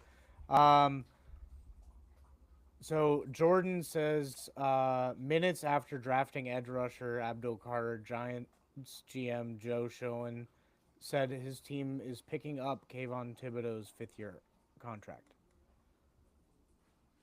so they're planning on having those two as like their main guys, Yeah, I mean they're and paying they have Brian. Brian Burns. Man, Yeah, and Brian Burns does not have like you can't pay him that amount of money and sit him on the bench. Um, Queso said had to switch off the ESPN broadcast because they talked about Hunter like the second coming until Genty was picked. Didn't even acknowledge any of the other picks. Yeah, that's why we got the NFL Network one on, but NFL Network is going to be bought by ESPN in probably in a couple years. So yeah, you probably just tune into us, and then we'll see if we can um, tip all the picks for you, so you can get to bed earlier. oh man, I know we've been consistent. Most of the time, we are consistently a pick ahead of the broadcast right now, except for right now. Things are awfully quiet on the Panthers side, so I'm very curious to see what they do there. Oh wait, actually no, they're just announcing the Jets pick. We already had that. Which is funny because they were like going over the Jets, like the pick is in, and then getting like hyping it up for a while, and like maybe that's just NFL Network uh, loves New York. My Twitter is still pretty much all Ashton Genty right now. Which I love, by the way. Yeah. I kind of wanted to read off some of Genty's stats, but Whoa! Whoa! Whoa! Whoa! yeah, you're seeing what I'm seeing. We Uh, did not expect this. Not at all. Bit of a reach, and our guest is joining at the same time. So, I guess just to keep you guys waiting, joining us now is Chicago Joe. Yeah. What's going on, dude? No, Joe. How's it Um, going? so we held off announcing the Panthers pick just to let you in. Okay, So I the appreciate it. Panthers, Justin, who are the Panthers taking? They are taking Arizona. So your college team, Arizona, they're taking Arizona wide receiver Teteroa McMillan. The Panthers going for a top target for Bryce Young. Going Dang, for broke. yeah. Um, I mean, he doesn't have any separation. They traded away Mingo. Who did they draft last year? Didn't they draft a? Oh, they drafted the guy out of South Carolina, Leggett, I think it Yeah, was his last name. Mm-hmm. I think they're gonna need another Xavier receiver at Leggett. some point. Yep. Yeah, they're gonna need another receiver.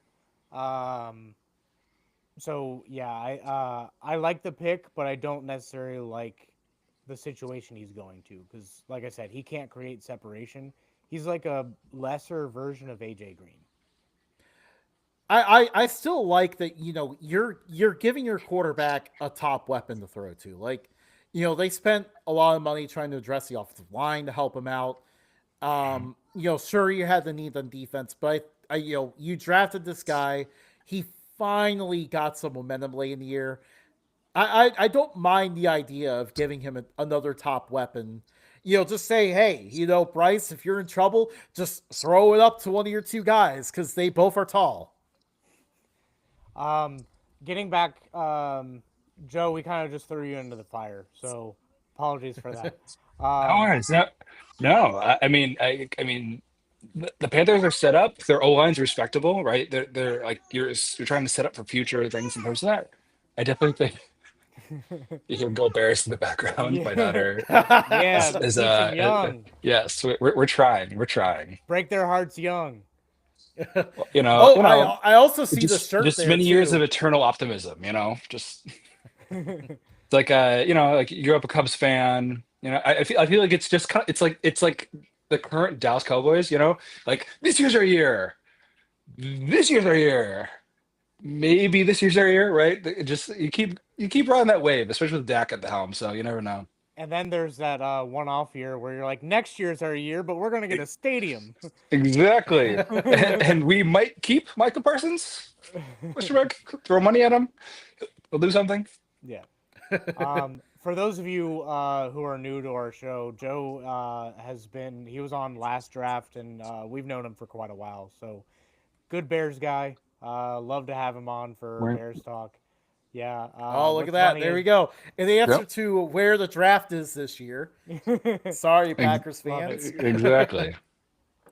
We actually have a pretty big NFC North presence on this show today. We already had a Lions fan on. We have There a you go. Bears fan on. Depending on how technology works, we may have a Packers fan on. And we're gonna be wrapping. We're gonna be having the Lions fan on at the end here. Very, There you very go. NFC North heavy. There you go. And Well, we'll this is see one of the what toughest happens. divisions of football. So, you know, how are you liking the Bears offseason so far, trying to compete with the rest of the division? Justin, I grappled that question. We are we are the NFL offseason champions 3 years in a row now. So, I mean, you hate to see it, but it comes through, and we just hope for the best. And then if nothing falls through, we just cry in the corner and just wipe away the tears and come back and do it all over again. So I'm ready to be heard again. I'm curious to see what pops up at 10. Obviously, the Bears didn't trade up, so we'll see how else this goes. The um, NFL Network is just now getting to the Panthers pick. Um, Looks Oh like it. no! Oh no! Ian Rappaport just committed territorial cup crime. what do you do? He said they selected number 8 ASU wide receiver. Oh no! Oh Say it ain't no! so, Ian. Um, Oh wow. Yeah, there you go. Yikes! Did he really? ASU? Ooh, man, yeah, that's bad. and That's Oh, you can't bad. do that. You and just offended the whole state of Arizona with You that one, can't. That's Ian. like, oh man, what is there? I mean, is there equivalent to that? Like calling Michigan Michigan State? Like that's bad, man. You don't oh, mix that up. so Yeah, we for don't. those of you who are new, Joe is also an Arizona fan. So kind of Go perfect Cats. timing to get Tet McMillan in.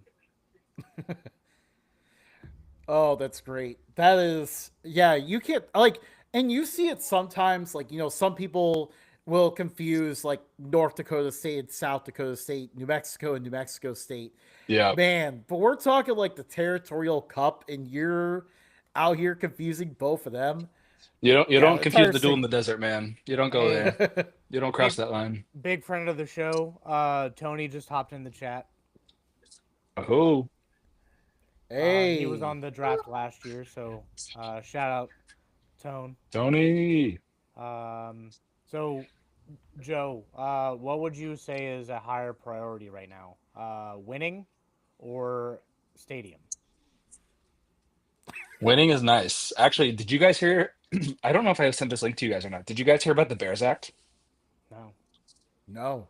So but it was introduced into Illinois legislature, and it's called the Bears Act. And basically, what it does is um, it basically states that professional teams in Illinois are basically not guaranteed funding unless they have a greater than a 500 record for 3 of the last 5 years.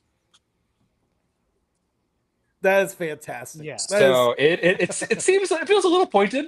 It's a little pointed, but you know, it makes sense. You know, like if we're gonna try and generate revenue, which I think in football you'll do no matter what.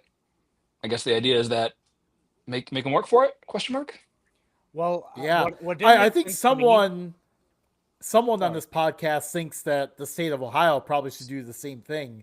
It's been a whole controversy here lately about how Ohio, the give Browns Cincinnati are. money. What I loved about well, so Browns is one thing, but what I loved about was hearing about the Bengals like contemplating leaving Cincinnati for Chicago. Apparently, So I've spent a all the lot of smoke. time. I have spent a lot of time in all of that.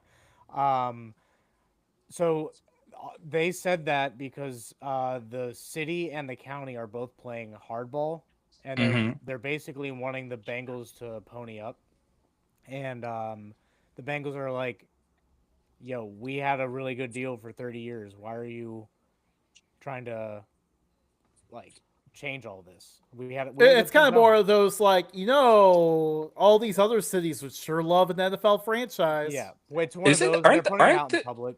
isn't the Bengal Stadium also the last like non-corporate like name for a stadium? I believe too. No, they got rid of that last year.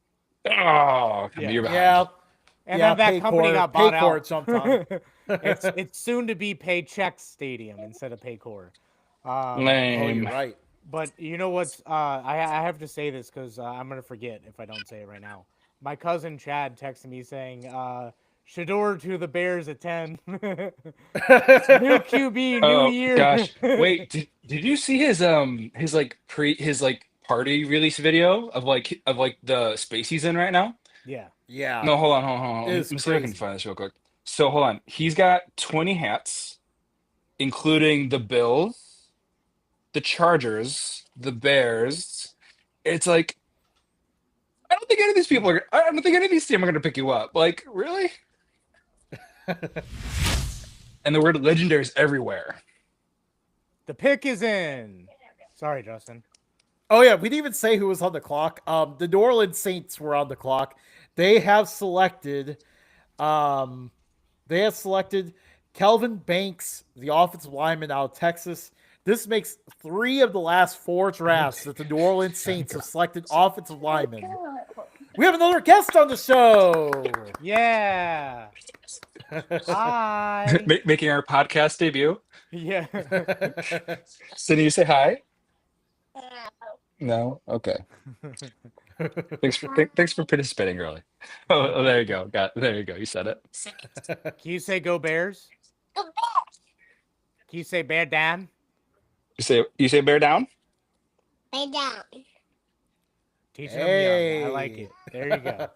We've been working on it. This is like this is a 6 months project so far.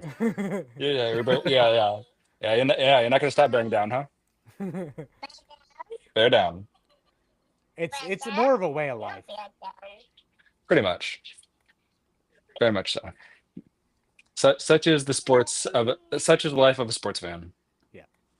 I took my daughter Absolutely. to a Reds game the other day, and then now all Oh, of a there you sudden go. she's obsessed with sports now. So I think I got my in. Got to start with Well baseball. done, Matt. Great job. There you go. Great job getting her in there. Only took 4 years.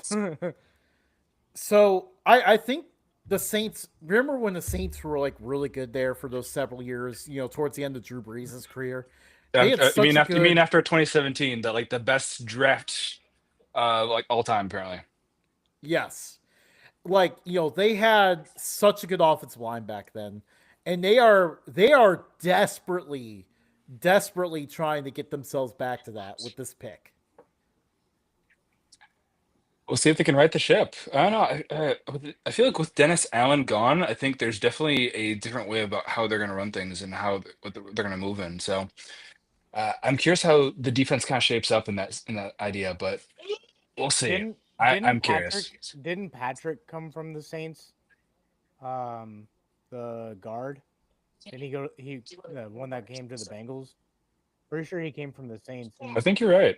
Kelvin Banks is one of Hmm. those guys that just seems like you can throw him in like any situation on the offensive line, he would be There you great go. at it. So I can imagine that he would probably start at guard. I imagine there's no question on his arm length compared to Will Campbell and such. You ready for me, Justin? Yeah. Joe, you're about to figure out who the Bears are taking. Oh man. I'm thinking, hoping, hoping, thinking Jalen Walker. I'm thinking Jalen Walker. But no, but No, knowing what? no, we got a shocker. We got a Oh, shocker. okay. Or Tyler Warren. Oh, there you go. No, Michigan tight end Colston Loveland. Whoa. Loveland. Okay. Over Tyler Warren and Over Reaching. Harold Tyler Fant. Warren. They Well, must have liked something Dang. congratulations. about him. The Bears are Congratulations gonna to suck for Brendan. 10 more Do you years. guys hear that? That's the sound of Chicagoland tearing off their hats and stomping on it. Yep. Oh. There's gonna be some fires in the city tonight. Hmm. Oh Oh gosh, man. I'm scared to go on Reddit now. I'm gonna hold off on that for the night. Can you say reach? But Seriously. Ben Johnson said that his tight end one was Loveland. Interesting. Oh, there you go. Over Tyler Warren. I am floored. I I think would have overall, I would have I think figured that overall he the would have idea was traded just trying to back. go for weapons. That was speculation, right? If you didn't like anything you saw there, you trade back in that sense. Yeah, and I I think figured overall Ben Johnson's like, he doesn't see people as like running backs or receivers. He sees them as weapons. So except for my DeAndre Swift. assumption, He doesn't like DeAndre yeah, Swift. that no, and he's back with them already, right? So Yeah. yeah, we'll see. Oh gosh. I figured that they would have tried to trade back and get like a Marion Hampton or something and have him be like the Jameer Gibbs. You'd think this draft is just not very sexy, you know? There's not a lot of people wanting to break it back in the top 10. There's not a lot of pull in that sense, right? So I don't know. We'll see. We have another announcement here. We all get to figure out what our schedules look like. The NFL schedule release will be on Wednesday, May 14th. Um, And I so I watch was the talking to my Chargers over and boss. over and over again. I was talking to my boss, and he had come up and said that they need to do the schedule release alongside the draft. Like as the pick is being announced, they just throw out there Oh, like the Bears take like a small hype love. video, Yeah, and then well, maybe and then not even a release. hype video. Maybe you just release the hype video like on the socials, but like at the draft, they make an I mean, it's the announcement. NFL. There has to be a hype video. Yeah, you have to like spoon Absolutely. it up, right? As Yeah, as the pick is like. But I yeah, think the thing that gets awkward is like you announce like you have all 32 and then someone trades out. It's like, oh, okay, when do we release your video, I guess? Right? Like it's you in the second round. Play it, I guess? Question mark? This um, thing. Oh, wait. I messed up on the keyboard. Anyways, Matt, play the soundboard.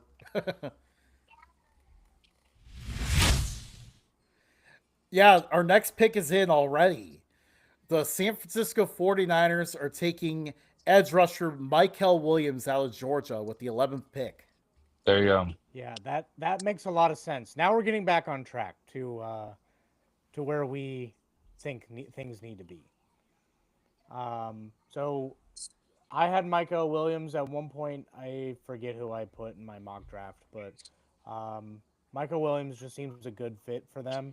But and they're gonna have to start paying a lot of people um, here soon. Paying their They Seriously. they had to clear house this offseason pretty Hmm. seriously. wait till Brock Purdy demands About 150 that, million. yeah. No, Well, does Brock Purdy turn like does he continue to evolve? Does he continue to make this thing? And I always kind of wonder like how much of that is Kyle Shannon and how much of that is truly Brock Purdy. I would You say a always little gotta bit of wonder that. both. I think I'd say what so. I think Kyle Shanahan is tailoring the offenses to his quarterbacks. That's why we saw Jimmy G was really good. That's why Sam Darnold Exactly. in San Fran was looking pretty good for those couple games. That's why Trey Lance did his thing in that monsoon in Chicago. Like it it just seems like Kyle Shanahan knows the strengths of the quarterbacks and tailors the offense to that whole thing. Very true. I think it's fair to say that Brock Purdy has done a better job running Kyle Shanahan's offense than other quarterbacks we have seen. I also think it's fair to say that Brock Purdy would probably struggle in a different system. You Yeah, never I know. mean, if Brock Purdy went to the Bears, I bet he'd struggle a lot. Oh yeah, there's always like so like what was it when 2017 when Trubisky got drafted, right?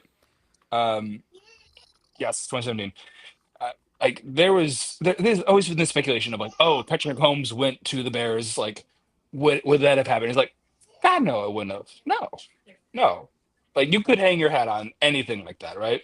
There's no way it would have happened. So it's all smoke and mirrors. But I'm curious right now at this point is Trevor Lawrence like he's got everything around him. Can he be the guy? Can he actually pull through? Can the receivers actually be on time?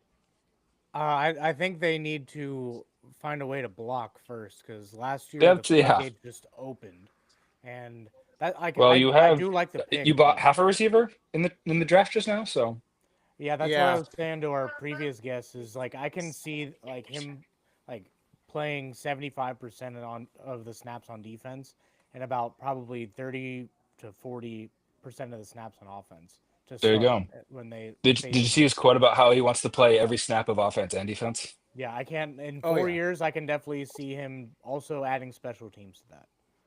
There you go. Just Be playing like a everything. gunner or something, or can he return? I He mean, he has probably the could speed. if I they can't gave see him why the not. chance. I can imagine. I think I, If you're athletic enough to do receiver and corner, yeah, Yeah, I mean, they even tried to have him play quarterback for a play. They had like a pass play they yeah. worked on. They worked on like all season, and then tried to pull it out, and then the defense was ready for it, but then he took off and scored anyways. There you go. I am hearing the Patriots are looking to trade back up into the first round, so their night may not be over. Interesting. Who do you think they would be looking at there? Rumor Maybe a is weapon. Emeka Ibuka. That'd be a good pick. I think that'd be a really good pick. If they managed to do that. I mean, I don't know. Tyler Maybe. Warren's still on the board. Um, we're past the 49ers now. We're at pick number 12, which is Is I'm the a pick little in? curious now. That should be the Dallas Cowboys. Could oh this be yeah, a this red is flag for Tyler Warren? I would say that they would probably. I mean, could we see Grant here? I mean, that seems a little high for Grant. Maybe Walter no, Nolan. I could see it. I could see it. Mm, Offensive lineman is kind of out. All three of the top linemen are off the board. We're not going to yeah. see one for probably a few picks at least. I mean, your next one's I what? by the Josh way, Simmons. I like how Joe's cooking over here. Like, hey, maybe Tyler Warren's overrated. The Bears pick of Loveland is valid. I mean, you gotta wonder, right? I mean, maybe not overrated. Maybe like undersold, like health concerns. Don't know. Speculation. Smoke and mirrors. Yeah, I'm very shocked. Like, I'm trying to see if I find anything that kind of makes sense for why he dropped. So far, there's been really no news on it. Um, we may have another guest ready and waiting, Justin. Ooh, you're right. So the guests just keep popping up. There Um, you go. who do you think the Cowboys take, Joe?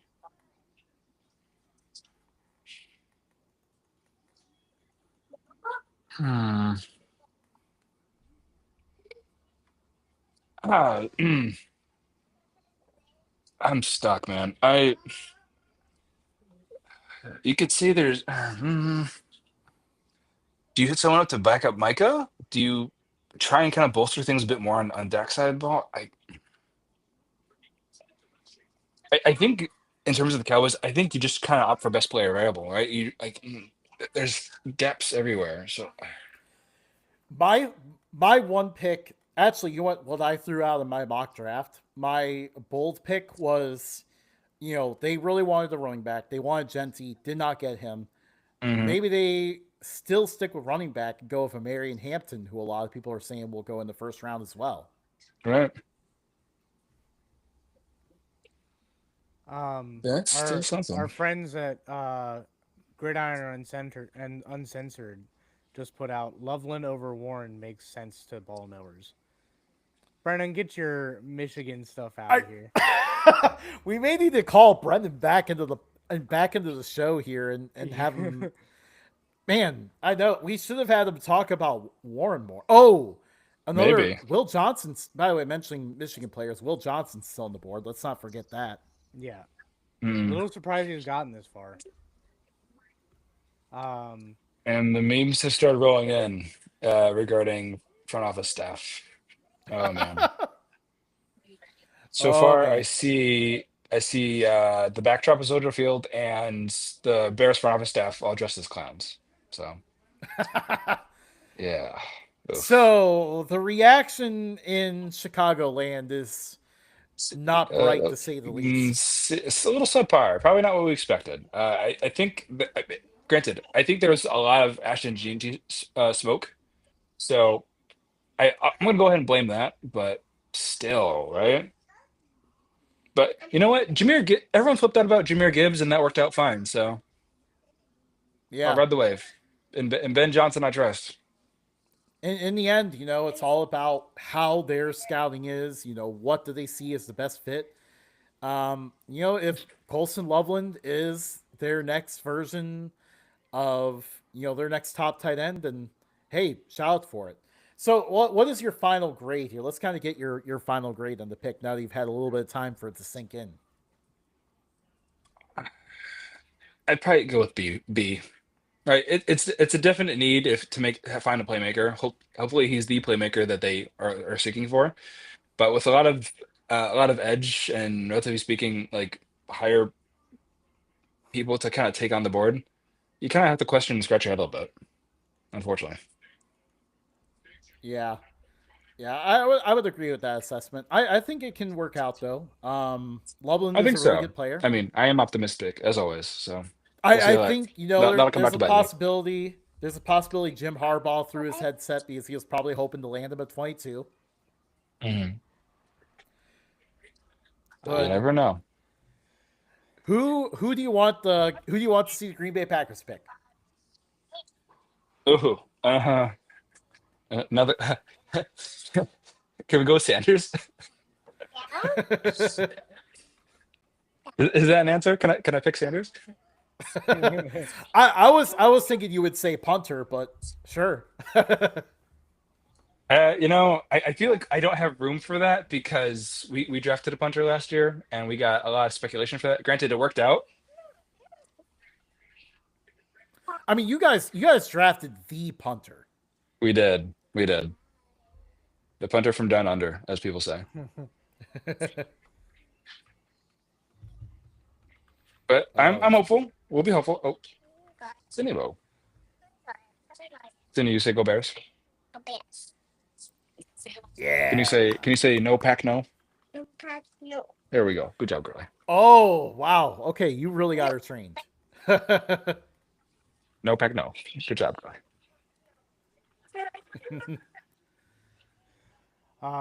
well, Joe, we do have another guest that we got to get on here, so Yes, sir. appreciate you coming out. Of Um, course. sorry the Bears didn't pick what you wanted to pick, but at least it fills a need. It's a You talented know, player. Can't complain too I'm much always about it. about the wait and see approach. So, Yeah. and then I'll shoot myself in the foot later anyway. So Yeah. We'll have you back on for the previews, the preseason there we go. previews, and we'll get your I'll keep take my on Colt 40 ready. it. All right, man. We'll see you. You Thanks guys for take coming on, care. man. For sure. Appreciate Chicago it. Joe. Chicago Joe. All right. So apologies to Omar. You've been waiting. That's on us. Omar has an awesome podcast. the hardware pod. Um, he's a big Army fan, and I let him in. I hit the check mark. I don't know. Let in. All right, there we go. What's going on, Omar? Hey guys, how's it going? Had some technical difficulties, and so thank you for being patient with us. So Oh, no worries. yeah, we are still waiting, unless Justin has been trying to get my attention. I just have not been paying attention. Right now, we're currently waiting on the Dallas Cowboys um, to make their pick. So The Dallas Cowboys have made their pick, so we can choose to. Do we want to announce their pick first? Yes, we do. They are taking Alabama guard Tyler Booker, getting some pass protection here for Dak Prescott. But since we have Omar on here to talk about the San Francisco 49ers, the 49ers just drafted Michael Williams out of Georgia. What do you think about that pick, Omar? So I think it's a good pick, honestly, considering everyone that we like had leave in free agency, especially Dre Greenlaw. I actually had on my notes doing the research. I haven't done much draft prep, but I thought that Jihad Carter would have been a better pick. I guess a more Dre Greenlaw type player. But if we got Michael Williams, I mean, great as well. A more pass rush focused edge. But I was interested to see because like really they could have gone any way with the corner, with the safety after losing Talanoa Hufanga and then Charvarius Ward. So just a lot to build on, but I'm happy with the pick. I mean, I think the Lynch regime has had some great picks over the years, so I mean I'm really not concerned. Yeah, I think it was very much best player available kind of pick, it feels Yeah. like. Yeah, there was Yeah. definitely a lot of needs that there's the offseason they had where, all those contracts came up at the wrong time and they Yep. kind of had to rework the roster a little bit here. Um, so with that kind of analysis out of the way, we'll kind of go into a little bit more of our normal plan here. Let's talk about you and your podcast a little bit. What got you into podcasting and writing? So podcasting, I actually started like years ago, back in like my junior year of high school, and I mean, I just noticed that a lot of people weren't covering like the Group of Five. I mean, as an Army fan, and I just naturally gravitated more towards the Group of Five schools. So people weren't covering it. So my friend and I, Marshall, we started a podcast our junior year, did it until our senior year of high school, and then like after we went off to college, I kind of just stopped doing because I mean, I just thought I didn't have time. But then during the pandemic, like plenty of time on our hands, like the summer before returning to our senior years of college, Marshall and I picked up again, and then I started like another series with my current co-host Jackson, and it's just kind of went from there. Writing, I started writing my senior year of high school for a small Army WordPress blog, and then I got picked up by Forgotten Five late in my freshman year of college. Then after a couple years there, did some freelancing until James Singleton just started Redshirt Sports, and I'm just so grateful to be writing there, starting something special with them out there. So yeah, that's kind of my journey with writing. I mean, there just wasn't enough coverage, and I thought that I could at first talk about it. Then I realized that writing wasn't too hard. I mean, wasn't too time consuming. Yeah, I agree. It's a nice little way to get content out without, like having to pull up the camera, organize a show and everything. And especially like, if you're trying to put out like, content that you can do yourself, like you don't have to like get a co-host on or anything. It's just something you can put out really quick. Yeah, and absolutely. piggyback off that, if you want to put out a thought, sometimes Twitter only has 180 characters, so there's not a whole lot you can put into that. You could put however long you want in writing on a website or whatever. So, yeah, uh, it gets pretty fun. But then after a while, like I know when I write stuff, I'm like, oh shoot, like I think I'm rambling here. Like, do you ever find yourself doing that, or do you have you kind Yeah. of gotten the process down to where you're just like, let me just get this thought out real quick? Yeah, in terms of Twitter or just Just writing. writing. Yeah, so for writing, so honestly, other like people have helped me out like over time.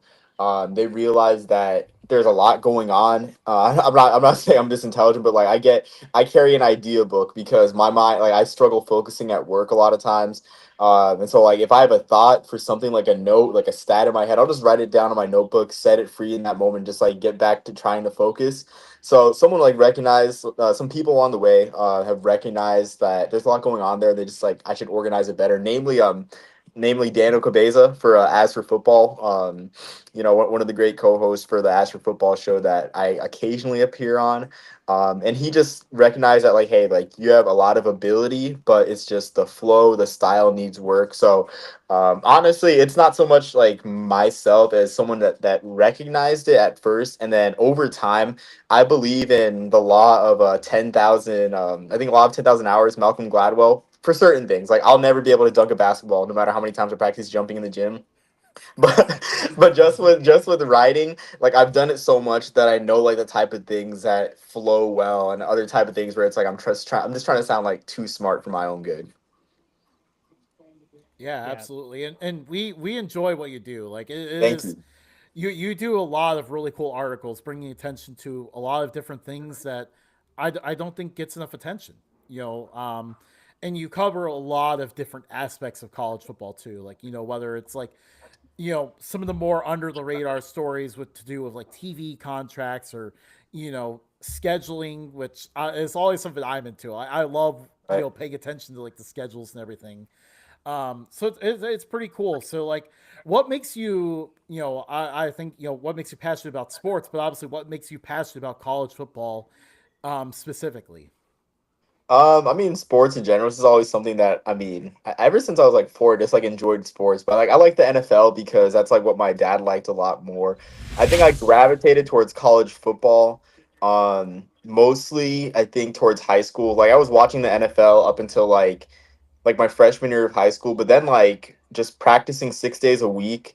Um, I would just spend Sundays napping, like just like taking naps, and I wouldn't really watch much NFL. So naturally, I watch a lot of college football, and then like as I watch more college football, particularly like I'd say like beginning like my freshman year of high school, I just started like really getting into bowl games and just realizing how special it was for like teams to to just end their season with bowl games. And something that I always like tell people about college football, what makes it so special is the postseason is just it's the most robust and vast postseason in all of sports, but at the same time it's been the most narrow at the same time. It just depends on your perspective. And there's so many perspectives to view college football, so much history as well. I think growing up in the Northeast really helped me respect and love the history because I grew up close to Holy Cross as a kid, and the first college football games I went were Holy Cross games. So I can remember seeing Holy Cross play Harvard. Harvard come out with like that giant crimson H flag out at Fitton Field. I also remember when Mike McLeod like ran for 256 yards on Holy Cross, and my dad's like, "Can anyone stop this guy? Is anyone going to tackle this guy today?"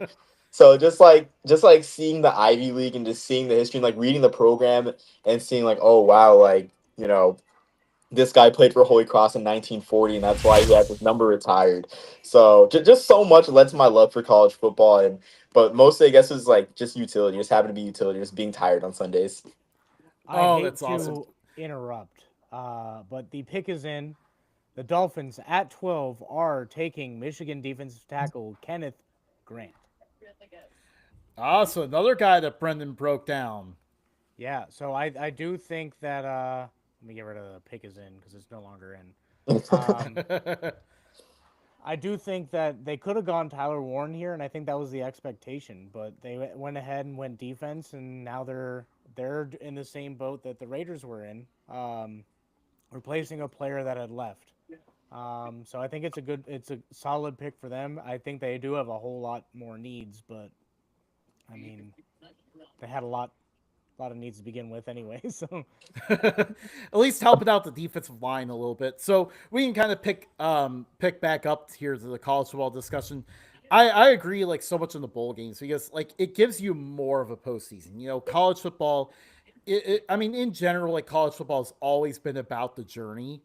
The Yeah, journey to the season, and the bowl games in particular like are a different goal for each of the teams. Like so many teams can have, like New Mexico State, for example, like yeah, making a bowl game and winning it is huge for that program. And I've always loved that. It's one of the most unique things. I think we saw bowl season kind of getting a little bit of a struggle there for a bit, Yeah. but I feel like we're this past year we're starting to get bowl season back a little bit Yeah. again. Yeah. Man, The Colts are taking tight end Tyler Warren at 14. Mm. Okay. Wow. Yeah, that man. Wait, I little think disappointing. Omar's got a good thought here on this one. Yeah. I don't really I think so. Okay, so I think my initial thought is I don't really watch the Colts much. I think this is just they're just showing that it's a make or break year for Anthony Richardson. It's like we're giving you Tyler Warren. I'm not gonna say the best tight end prospect in the draft, but him and Harold Fant are probably the best tight end prospects like in a long time together. Like it's truly make or break time. It's like, okay, beat Daniel Jones. Now if you won the starting job, we've given you Tyler Warren, and Alec Pierce is also coming into his own as well. Like I feel like this is the Colts saying it's like, all right, Anthony, rubber meets the road here. Yeah, 100%. Give him that intermediate weapon that will help him, like help give him some easy completions because we're seeing him struggle with that. We're seeing him struggle to even make the easy plays. Give him some more opportunity for easy plays. So I like that about that pick. Um, I think it's really cool that you have. Sorry to get us back to the college football discussion here. I think it's really cool that you have this college football fandom, even though you came from an area that's really not super well known for college football. Yes, we have the history of like the Ivy League schools. I think we're all celebrating the fact that they're about to be competing in the FCS playoffs this year. Um, but like in general, like I think most people in New England tend to gravitate towards pro sports. So I think it's pretty cool that despite that background, you have become like a huge time college football fan. And I know, you agree with us, like the group of five deserves a lot more coverage. Yeah. Yeah, we growing up in Cincinnati, I always loved to see UC get their recognition through the Brian Kelly years, and then again through the Butch Jones years, and then the downfall of Cincinnati football for a decade. um, it was cool to see them in the American and in the playoff, and like Justin and I made it down there. I had Wow. flu and COVID, didn't know it. So I had a Alabama fan almost whoop my ass. Uh, so it was a fun experience, though. I think I would do that again. That um, was that was my first ever bowl game. Okay. Was a college football playoff game in Jerry World. um, but like we have that same passion for a group of five, just because we feel like they're underrepresented, and when you look at like when you watch ESPN and some of the big networks, they pretty much only talk about Alabama, Michigan, Ohio State, like the Yep. big blue chip programs, and then maybe a couple up and comers, but they hardly ever talk about the Bowling Greens of the world or Army or whatever. Yeah. And until like a couple years ago, they didn't even talk about Colorado, who was a Power Five program. So yeah, we over here like that's one thing that we built ourselves on is um, literally just defending the little guy, especially in this media heavy world. So glad to see that somebody else is on board with that. Yeah, I really appreciate you guys' coverage as well. I mean, with Bowling Green too. I know Bowling Green has had their run. Maybe one day they'll win a quick lane bowl. I mean, it's a story. That's just like another Yeah. storyline with bowl games too. It's like the two straight quick lane bowls and everything. But yeah, like you said, like there's just not enough coverage and like the landscape is just so vast and it's so entertaining too. Like for me, I just could never imagine like really. I guess really like being a diehard NFL fan. Like I mean I like the 49ers, but like I always joke with my wife, it's like I like the UFL more. Because I feel like just like go like the NFL just like gets old because like you play the same teams over and over again. You go to the postseason, you pursue the Super Bowl when it's like honestly like for Army, like this year it's like there's out of all the bowl games like they could have gone to, like, the Independence Bowl this year, like seeing them go to an Independence Bowl or a Liberty Bowl, it's almost like a choose your own adventure for like a lot of like college teams. And if what I hear is correct with the next bowl cycle that they're going back like to old fashioned Wild West, no bowl times, it'll be even more fun for fans. Like honestly, like I mean, for instance, I mean I'm kind of rambling, but like with UTEP when I was out at El Paso, I remember that they wore throwback uniforms to honor the 1988 Independence Bowl team, where it's like that was an adventure for that team. That was an achievement because of the context of history and everything. So I go on and on, but Yeah, well, I mean, we would glad to have a podcast with you on just talking about all this because we're big fans of G5. But if there's And one bowl thing, games too. Like yeah, I bowl games literally too. think we could make an entire episode just talking about bowl games. oh, I'd be game. If there was like one particular bowl that you wish could be made, what do you think it would be? Okay. Let's put the Cincinnati Yeah, Chili Bowl aside, Matt, because we have had so much dialogue about this, and Yeah. you're setting them up to try to lob that to us. So let's get that out of the way. no, now I'm on to the Updog Sports Talk Bowl. I'm trying to raise funds here. But the Cincinnati Chili Bowl does deserve a place amongst bowl games. But do you have like another idea of like bringing a bowl game back or? Honestly, like it's not so much bringing a bowl game back as like kind of starting a bowl game that was about to start. Like I don't know if you guys remember back in like the mid 2010s when Little Rock was gonna have their own bowl game at War Memorial. It would either be Little Rock or like Wrigley Field, but like I mean, we got football at Wrigley Field almost every year now. Like Yeah. now with like I feel like with Little Rock that was a group of five bowl, Mac versus Sun Belt, and it would be cool for that city, honestly. Like people like the Camellia Bowl puts Montgomery on the map every year. Like I certainly would never have visited Montgomery the first time I was stationed in Georgia if it wasn't for the opportunity to go to the Crampton Bowl after what, the Camellia Bowl advertised through all those years in high school. But yeah, I'd say the Little Rock Bowl, the ill-fated Little Rock Bowl, I'd probably do that one. I like that one. They have that stadium there and they use it Yep. like once a year basically when Arkansas plays their game there. They did recently make efforts to step up the game they put there. They told Arkansas, okay, you guys have to make it a game that is relevant to the fans. And I'm a huge sucker for what we got out of it this next year because we get our first ever Arkansas State matchup. They've been in the same state for so long and have never played. I'm Yeah. so excited for that game. Yeah, me too. I think as well though, I think it's more important. Hopefully they get a bowl game this next cycle because that contract's about to run out after this season. And from all indications I've seen, like it doesn't seem like Arkansas is all too happy to extend the contract. But we'll see. I mean, we'll see. I'm not wishing ill. Oh yeah, I mean, they got forced to play Arkansas State.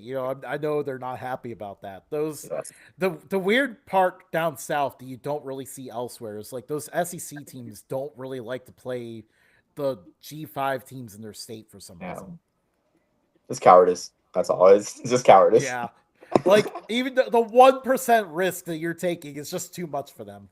Yeah. So fun little tidbit back to the draft stuff. Did you know that Ashton Genty is now the second highest paid running back in the NFL? Really? Yeah, 31.8 million guaranteed, fully guaranteed. It's already signed. I guess What the heck? this is from Fox Sports, so I didn't know they could sign the contract that quickly. maybe they had it Wow. all together, and then he was just like, "Yeah, give me all the money." Like maybe they gave him a no-brainer to just sign right now, so that wasn't an issue. That's crazy. By the way, Okay. mentioning stat making running backs, I don't know why I just remembered this when Matt mentioned Ashton Genty. I remember a running back that we talked about that put up a ton of stats. Garrett Okay. Wolf. Oh Nice. yes. Oh man. Funny thing is, okay, there's a guy in my captain's class right now whose name is Garrett Wolf, but with no E. And I asked him about that. This is gonna sound weird, but I'm a huge college football fan, and like there's a running back in the mid 2000s. So like he said, yeah, I've heard of the guy before. He's like, I've Googled his name, I've Googled my name, and he comes up. So it's just so funny that's coming up. But man, Garrett Wolf, wrong era, but man, he still put up numbers. Oh man, he could have been so good. So I think this mentioning that. So like I think this kind of gets us to a next question here.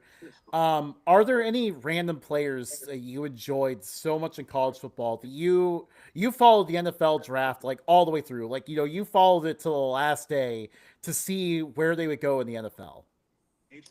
Um, yeah, so I think for me, like when it comes to All-Star games, like Jackson and I always talk about this on the podcast whenever excuse me, whenever we're like talking like late in the season about the All-Star games or like about the awards. It's like for me, I think I don't really follow the Senior Bowl because the Senior Bowl is very NFL centric. I gravitate more towards the hula and I guess it used to be the East West Shrine Bowl. Honestly, used to gravitated to it more just because of history and how college centric it used to be. Now it's becoming another Senior Bowl, which isn't a problem, but it's not so much a celebration of college football. So I'd say if there was a couple, like one random guy that I was following, I don't think he'll get drafted, but I'd say Jamison Wong for Cornell. Really great, do everything quarterback. Reminds me of EJ Perry, who is, well, he's just benched by the Boats in the UFL. But, really fun, do everything quarterback. I don't think he'll get drafted. He deserves a UDFA shot. And of course, I'd have to say, this guy did play in the Senior Bowl, but Raywan Lane for Navy, which, like, yes, I'm an Army fan, but I think it's cool anytime we get a service academy guy playing in the pros. And like Army's already got three guys already that are like in the league: Elijah Riley, John Radigan, and Cole Christensen. Which Cole Christensen actually lived across the hall from me back at the academy. I didn't talk to him much. I'm not gonna Really? claim we're best friends, but there's a funny story. There's a funny story about Cole Christensen where I tried to get a program from the Army Navy games signed for my younger brother, but he didn't have, like, I brought a pen to formation, like, and it wasn't gonna work in the program. He's like, "Hey, do you have a Sharpie?" I'm like, "I don't have a Sharpie."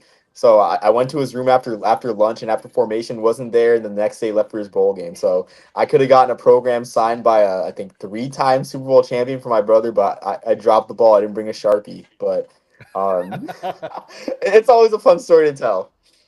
Oh no. We have a pick, and this might be the first pick that hasn't been like fully leaked on Twitter like an hour before. The Falcons are taking Jalen Walker at 15, going Ooh. in state. Okay. Um, That's a steal. that is a steal. I really like that pick. I had like Shamar Stewart here, so I think they upgrade from Shamar Stewart to Jalen Walker, but at least they admitted that they needed it. So Yeah, for the first, I mean, they needed the pass rush pretty much since the second half of that fateful Super Bowl. So, good on the Falcons for addressing that one. Um, there, yeah, yeah, this is a huge one for them. So, Omar, like, what content are you currently working on that your followers can look forward to?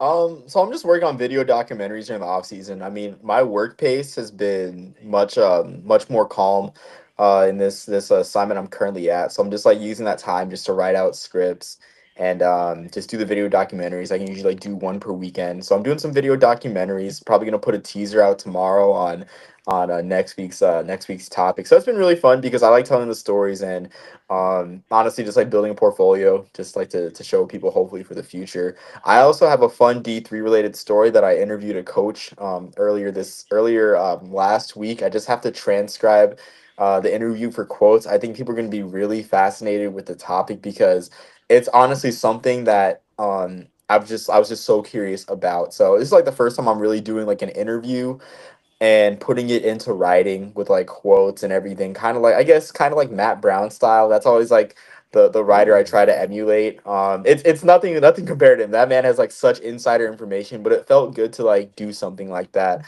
So I'm really excited about that. And just the usual. I mean, not so much podcast, just whenever someone wants to record, I just record with them. Because I'm just trying to lay low because I found like this past year, like I was really pushing myself during the regular season and I enjoyed it, but it was a lot at times. So I mean, just like regular off season stuff. very cool. yeah, Yeah, I know we all kind of get there sometimes where we feel that pressure to keep getting content out there, and then some of it can even be I know for me at least, like I feel like I'm putting more pressure on myself than like others are putting on me, and like it's a tough field to be in because you're like, I don't want to miss this opportunity to grow. You know. Justin, I can come down on you harder if you want me um, please to. don't. Please don't. um, Uh, no, I mean I'm in the same boat. I mean, like I told someone else earlier today, like you are your harshest critic, Yeah. and if you expect perfection, you're only going to see the flaws. So there's a few times where like we'll do an entire episode that we were really passionate about, really got going on it, and then I look it down at the end and it's like 2 views, and I was like, ah. Yeah. But then it ended up getting a decent amount of views later. So like the thing I got to work on is patience. Like Yeah. things don't always happen like that. absolutely. I think that's a good lesson for life as Yeah. well. Mhm. Yeah. It's often at God's pace, not our pace. Yeah. Oh, So, amen. Amen. amen, amen to that one. Amen. I did not put this question in. Oh no! Please don't let me Uh-oh. lose the question now. I did not put this question in the list of questions, but it came to my mind. Oh yeah, okay. So you obviously mentioned like a few bowl games you've been to.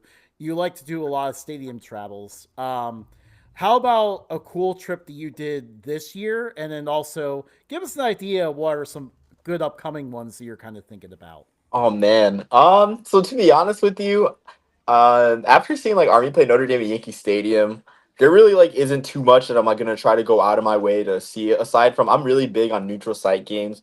Like I've joked with Mike, Mike of CFB Campus Tour fame, that he's CFB Campus Tour, I'm CFB Neutral Site Tour, because I just love the pageantry of like, because for me, I'm an Army fan, and like my like part of my introduction to being an Army fan was like the Army games at Yankee Stadium, where like people would pay to see Army play in like a big grand stadium.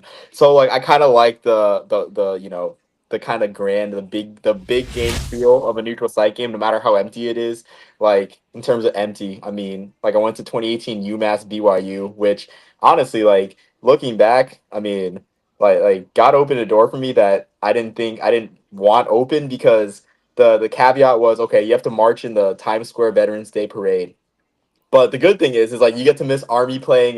It's like you get to miss Army play. You get to miss Army playing a home game, because all the cadets have to go to the home games for the regular like Army PR stuff. And so like I missed the game, and I was like looking at like the schedule. I'm like, okay, I wonder what game I could go to this weekend. I saw Army or UMass BYU at Gillette, and I'm like, why not? That game had like I want to say like 11,000 fans at Gillette. It was empty, mostly BYU fans. Um, but I got to see Andy Isabella, Zach Wilson. Yeah, a young Zach Wilson that I didn't think was going to be a number 2 draft pick. Wow. And then also Marquise Young. I came more to see Andy Isabella because he was having that great year in 2018.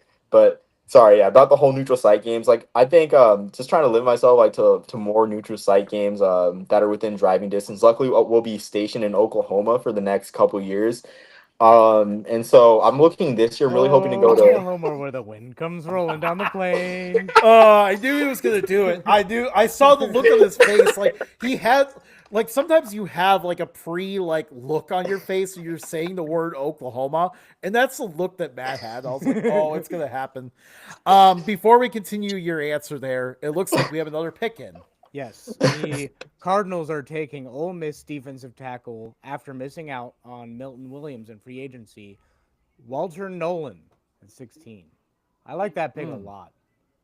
That was someone that was all over the boards a little bit. Like I saw some people having them go as high to the 49ers at 11. Someone else had them falling out of the first round. So I think it was very much like a pick where it depends on what the team likes. And the Cardinals must have fallen in love with him. I'm pretty sure I got that one right, Justin. Oh, you did. That's Yeah. a good one. Yeah. That this far down the draft, it's hard to get him correct. I know. It's like throwing darts from like a mile away. Sorry to interrupt. Omar, you were talking about new Oh, games. yeah, no worries, no worries. I understand that's how this goes, but yeah, so like we're looking, I mean, my wife and I are looking hopefully driving from Oklahoma to Kansas City for that Nebraska Cincinnati Arrowhead game, just cuz like you don't I think it's interesting just on that note just how Kansas had their home games at Arrowhead, and I think Arrowhead saw that there's some money to be made.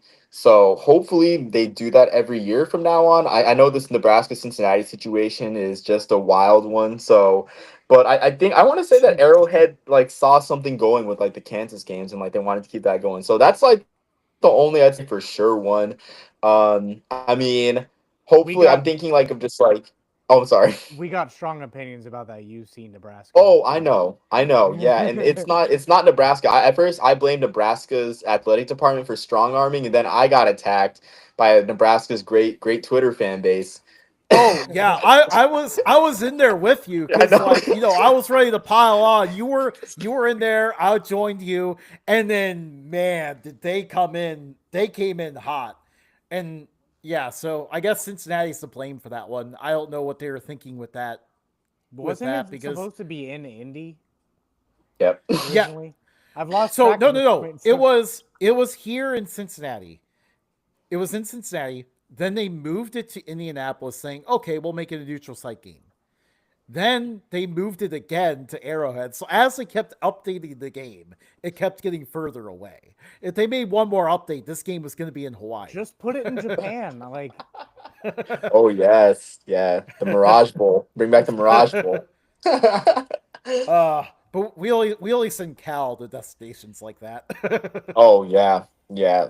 But yeah, like just that one. That one's only for sure. Like I guess if there's any Army fans watching, they might be upset with me. It's like because I'm like really torn between driving to Manhattan for Army Kansas State or going to War Memorial at Little Rock, which I'm leaning more towards Army Kansas State. Even though like I'm not really huge on like Army playing power conference teams unless it's like a traditional foe. Like I look at the future schedules and I see Army Boston College in 2028, and like I'm pumped for that one because. That's a team that I grew up like seeing Army play like every now and then. Like I'm old enough to remember asking my dad when I was 8, if we could see Army play Boston College back when we lived in Worcester, and he said, "No, son." He's like, "No, son, we can't. Like, not today." And I was like, I was sad because like it's like, oh man, this is Army. Army's like in Massachusetts, but just like stuff like that, like the Army Kansas State game doesn't excite me all that much because it's like it's not much history. I'm big on the just a history, but there's just plenty open for this year's travels, and then for bowl games, I'm just hoping to go to like every different type of Army bowl game. So if I'm in Oklahoma, I'm hoping that this year's the year that the Armed Forces Bowl welcomes them back because Mm. I think we'll be 2.5 hours from Fort Worth. So I'm just hoping like they just do every single type of bowl game like soon because I mean I just have FOMO. Honestly, I get FOMO with these bowl games. Like, if I would like, I would be so hurt inside if Army went to the Fenway Bowl and I couldn't go. But Oh. Oh man, but yeah, that'd be pretty cool if they made it there. I think them being in American kind of opens up yeah, a lot of new tie-ins there. So it's kind of interesting because like then you find yourself in that position where you're like you're rooting for them to have a great season, but then if you want to see them in the Armed Forces Bowl, it's like okay, but they can't have too great of a season. They need to finish like third in the conference. yeah. I mean, there's like not really many. I mean, it's not really a rank structure with the American. Honestly, I feel like this year, I feel like they're destined for the Armed Forces or the Military Bowl. But I think that's my cue to to wind this down. No, Matt's just excited because the Bengals pick is in.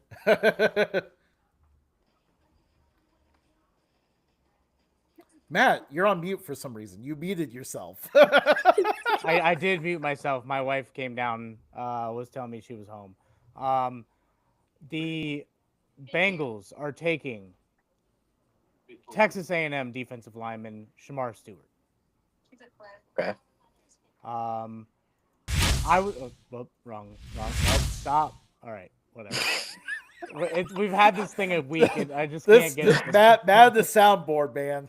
Um, I was expecting Mike Green here. I thought that would have been a fantastic pick with him still on the board. I think it would have been great.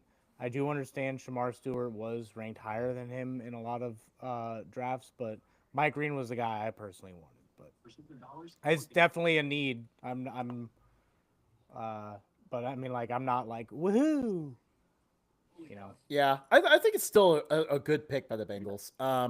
Addresses the defensive line, which they desperately need, with or without Trey Hendrickson. Yeah. Um, I do agree that I wish Mike Green had gone here. It felt like the perfect fit, but Mhm. whoever is getting Mike Green later in this round is going to be getting a really good player. Yeah, exactly. But he was scared of Bryson Daly. Him and the rest of the March team was scared of Bryson Daly. So I'm just kidding. Not starting that fire. No, I'm on good terms Oh with man. Marshall fam. For now. Yeah, yeah, we were talking about Marshall earlier with one of the guys from Gridiron Uncensored and how awesome their fan base is, but you would have seen the bad end of them there. It is a shame that game, like that we didn't get to see Marshall versus Army because like I liked what they did there. Yeah. They put all of the conference champs that didn't make the playoff against each other in the bowl games. Yeah. We'll continue on that thought in a moment. It looks like we have another pick in. It's not a pick. It's a trade. Trade. The Seahawks are trading down, but I don't have compensation yet, or to who. I just thought you guys might want to know. They're trading out of the pick.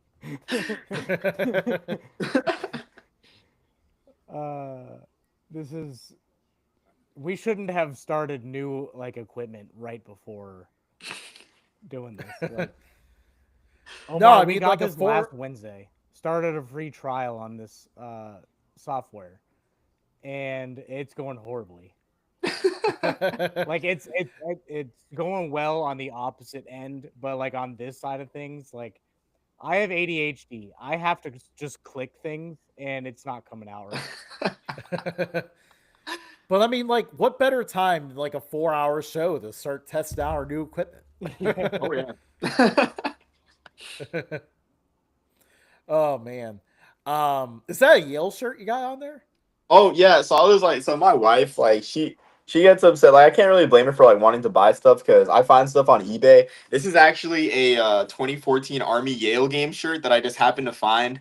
And I was joking with her. Like she doesn't laugh at a lot of these college football jokes. Like she just, she's not a huge fan. But I'm like, this is how I deal with childhood trauma. I wear it like a champion because this is the game that Army lost, and I think it was double overtime at the Yale Bowl. Like that was a low point. That was the first year of the Munkin of the Munkin tenure or the Munkin regime, and yeah, I gotta say, I'm just like, yeah, like when that happened, it was very devastating. I was speechless for like a couple hours. Like Yale, like we really lost to Yale, but just a great event that I wish I was old enough to go to. Probably will never happen again, but at least I have the shirt. That was the last time that Army played at Yale? Was 10 years ago? Yes, for the Man, centennial of the I'm Yale old. Bowl. Yeah, that was 10 years ago, and I was 15. I don't know if you want to feel older, but I was 15 at that point. I was thinking about that as soon as as soon as you showed the Army logo there, I was like, I remember that time the Army randomly played at Yale, and I felt like it was 3 years ago. It was 10 years ago. It was a good deed. No, we gave them a good deed twofold. We played at their place for the anniversary of one of the most influential venues in American sport, and we gave them a win too. We gave them 49 points in a win. So it's funny now that we're good. So yeah, it's been at least a decade since we've had an FBS at FCS game then. Yes. Yep. Because yeah, that's the last one I can remember. So we could kind of jump to our little fun non-football related questions here that we gave you. So what is your favorite chain restaurant and why? Favorite chain restaurant, man. I'm a big chicken guy, so I like Popeyes a lot. Honestly, I like the way they do chicken, so I'm a big Popeyes guy. Now that I'm here in Georgia, I guess El Paso is Popeyes in Georgia. I got to say Zaxby's, honestly, just like being back here in the eastern side of the U.S. with Zaxby's. Yeah, I'd say those are my two favorites. Have you ever tried Church's? Oh, absolutely. I mean, any Best chicken, like biscuits. honestly, ooh, I gotta say it's a tie. Because tie between Churches and Popeyes is Churches gives you the value, and it's not bad chicken, but the value that they have, yeah, I gotta, man, it I make would me say they rethink got the this. best biscuits. I Ooh, love I'm those not a biscuits. sweet guy. Yeah, I like salty flavors more. I mean, they're good, but they're not as they're not my favorite. Yeah, that's fair. Zaxby's though, we have a Zaxby's an hour and 45 minutes away from us. No, we're getting one soon, Matt. We're getting one okay, soon. Justin, we are calling off work that day, and we are going to Zaxby's. We're eating 3 square meals Okay. there. Okay, so get this, because like we don't have Zaxby's here, like we mentioned. So when my wife and I went to Myrtle Beach a few weeks ago, what we really love is like the Zax sauce is like really good, and Yeah. not only is it good, they also have a spicy one which I like. Hmm. So we stopped in the store, I spotted it, got 3 bottles of Um, so I got by um, Jordan Schultz. Um, Seahawks were open to trading back, according to Ian Rappaport. Um, however, they did not. They instead took at number 18, FCS guy, North Dakota State offensive lineman Gray Zabel. Okay. I like Oh, it. I what like a it. Good pick. pick! That's a good pick. Great pick. Once again, like another one of these stories here where it goes to show like you don't need to transfer. You could stay home, get developed. Um a North Dakota State stud going to the Yeah. Seattle Seahawks. Congratulations to the Seahawks. That's a great pick. Uh, Yeah. Queso chimes in on the churches thing, and it was just like Matt with his churches chicken questions. This isn't the first time churches has popped up on this show. Oh, dude, we have probably talked to Queso about Church's Chicken so many times. Yeah, he probably thinks we're sponsored by churches by now. I know. So like food is like the one thing that we always give free shout outs to, so that's why all the fun questions end up being food questions. um because we used to do like a food segment at the end, but then we kind of Ran ran out. out of questions After like 20 episodes, you kind of run out of content for food. after a so- whole season. We did this for a whole season because remember, Matt, this idea came from the draft last year when Yeah. we randomly talked about food about this point in the draft. So yeah, after a year of doing that, you kind of run out of questions. But when you have a guest on, that is a whole nother element. That's a new victim right there. That's a way to plug church's chicken biscuits.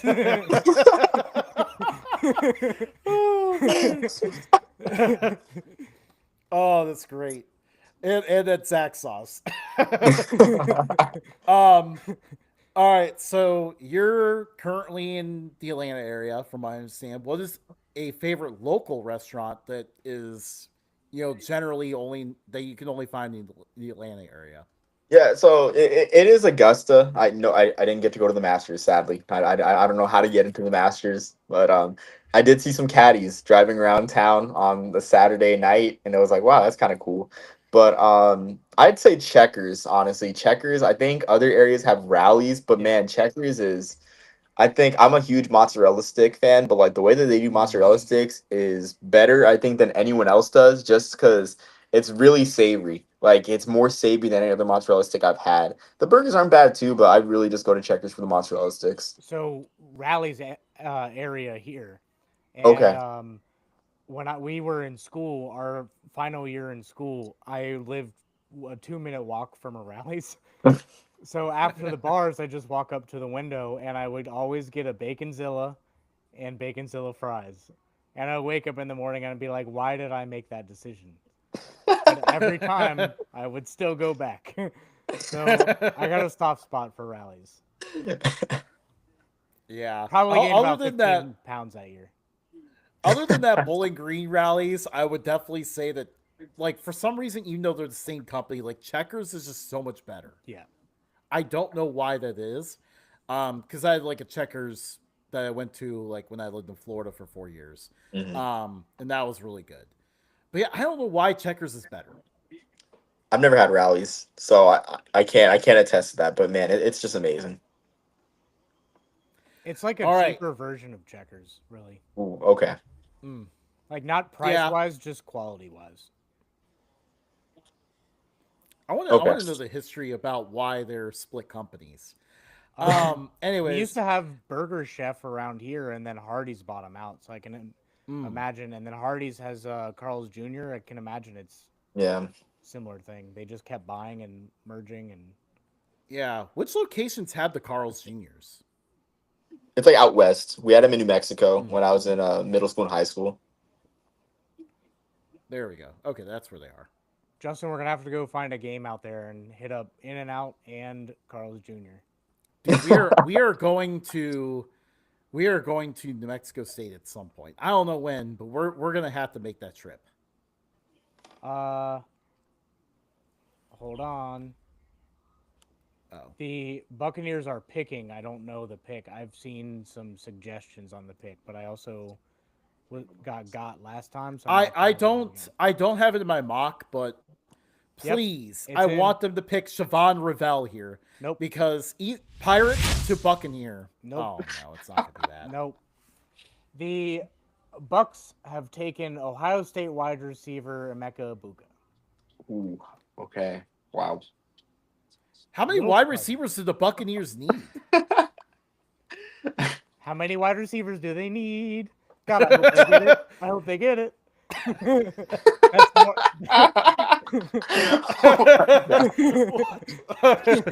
This is the part of the show where ADHD just takes over, and we just kind of wing it the rest of the night. Seriously though, they have Mike Evans, Chris Godwin, McMillan came on late in the year, and now they have Emeka Egbuka. I mean, credit to them for being loaded with 4 receivers, but man, I think they're going to throw the pill around with Baker Mayfield and get him a trophy. hey Browns, guess what you're missing out on? We're at Baker Mayfield throw for 5,000 yards. I really hope if the Bucks win with Baker Mayfield, it's in Detroit, so they have to they don't get on a plane, they get on a bus and just drive right past Cleveland. I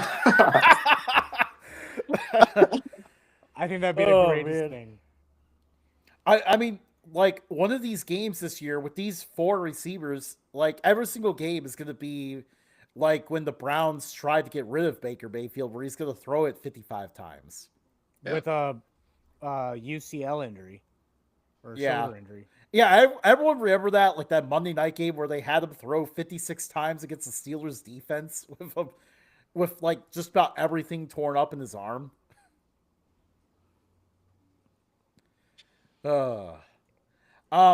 Last food question here. So I came across these the other day when I went to a different restaurant, but I saw it advertised. Subway nachos. Matt, if you could pull up a visual of this while we go into it at some point, let us know. But all right, smash or pass Subway nachos.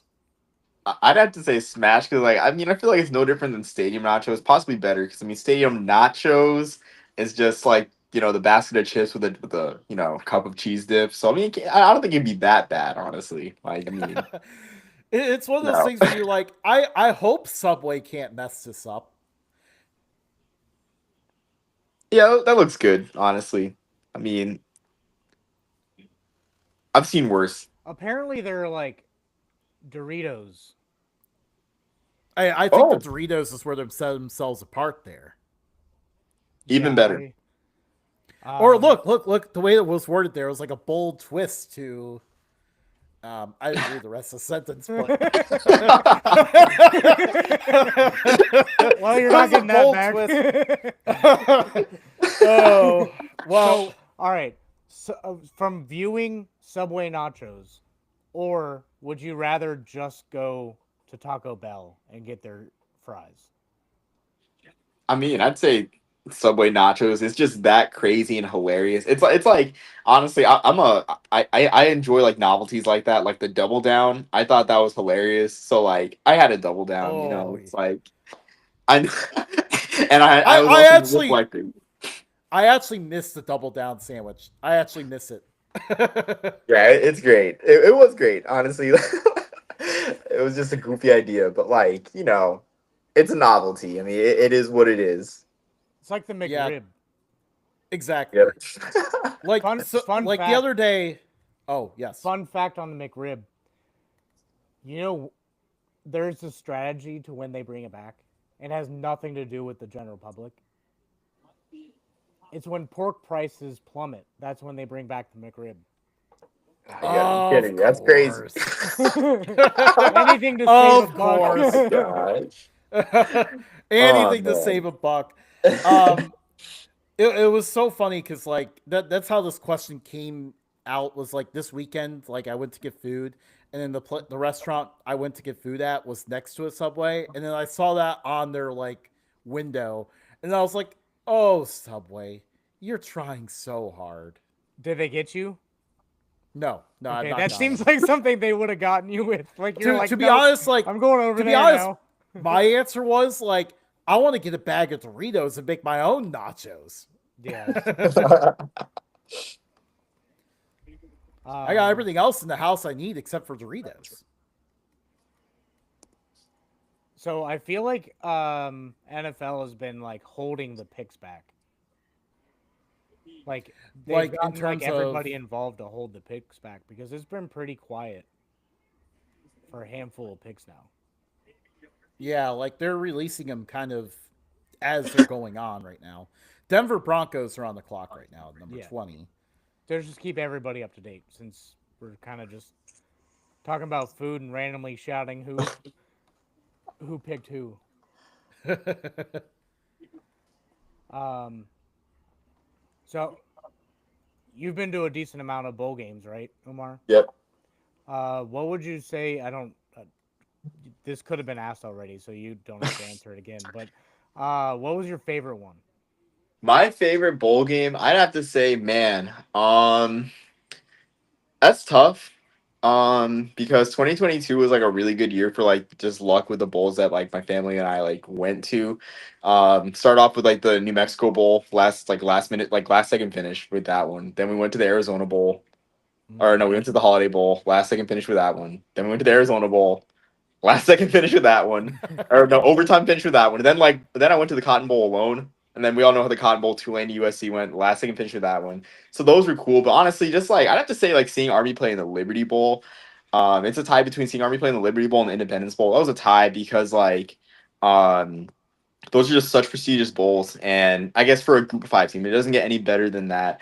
And for the Liberty Bowl it was cool because like I was like, man, that was like my first true like, man, this is history here. Because I don't know if you guys know, but like back in the late 80s, early 90s, the winner of the Commander-in-Chief's trophy, if they were bowl eligible, they would go to the Liberty Bowl. So Army never went in those years, and then when they were in Conference USA they definitely didn't go in those years. So that was a really special time. And then the Independence Bowl too, just like with how long Army had waited, because I was a senior during the 2020 season, and I talked to an Independence Bowl representative who was happy to have us like go to the bowl game, but that game ultimately got canceled. Then in Mm. 2022, Army went 6-6, so 2024 was like the last chance until who knows. So seeing them go to that one and win, like I always say, like I'm not mad at Marshall fans for giving us a free win. Because man, I would prefer a win than losing the Independence Bowl. But if I move, I got to get my charger. So Oh, that's really cool. Yeah, I've been to only 3 bowl games. I can't really pick a favorite because each one of the 3 all, kind of brought their own unique aspects to it. Like, I No, you've the, been my to first four. bowl game, my You've been to first like bowl four or game, five. We went to each of the bowl games in college. did we? Yeah, I didn't think we made it to that many. I did.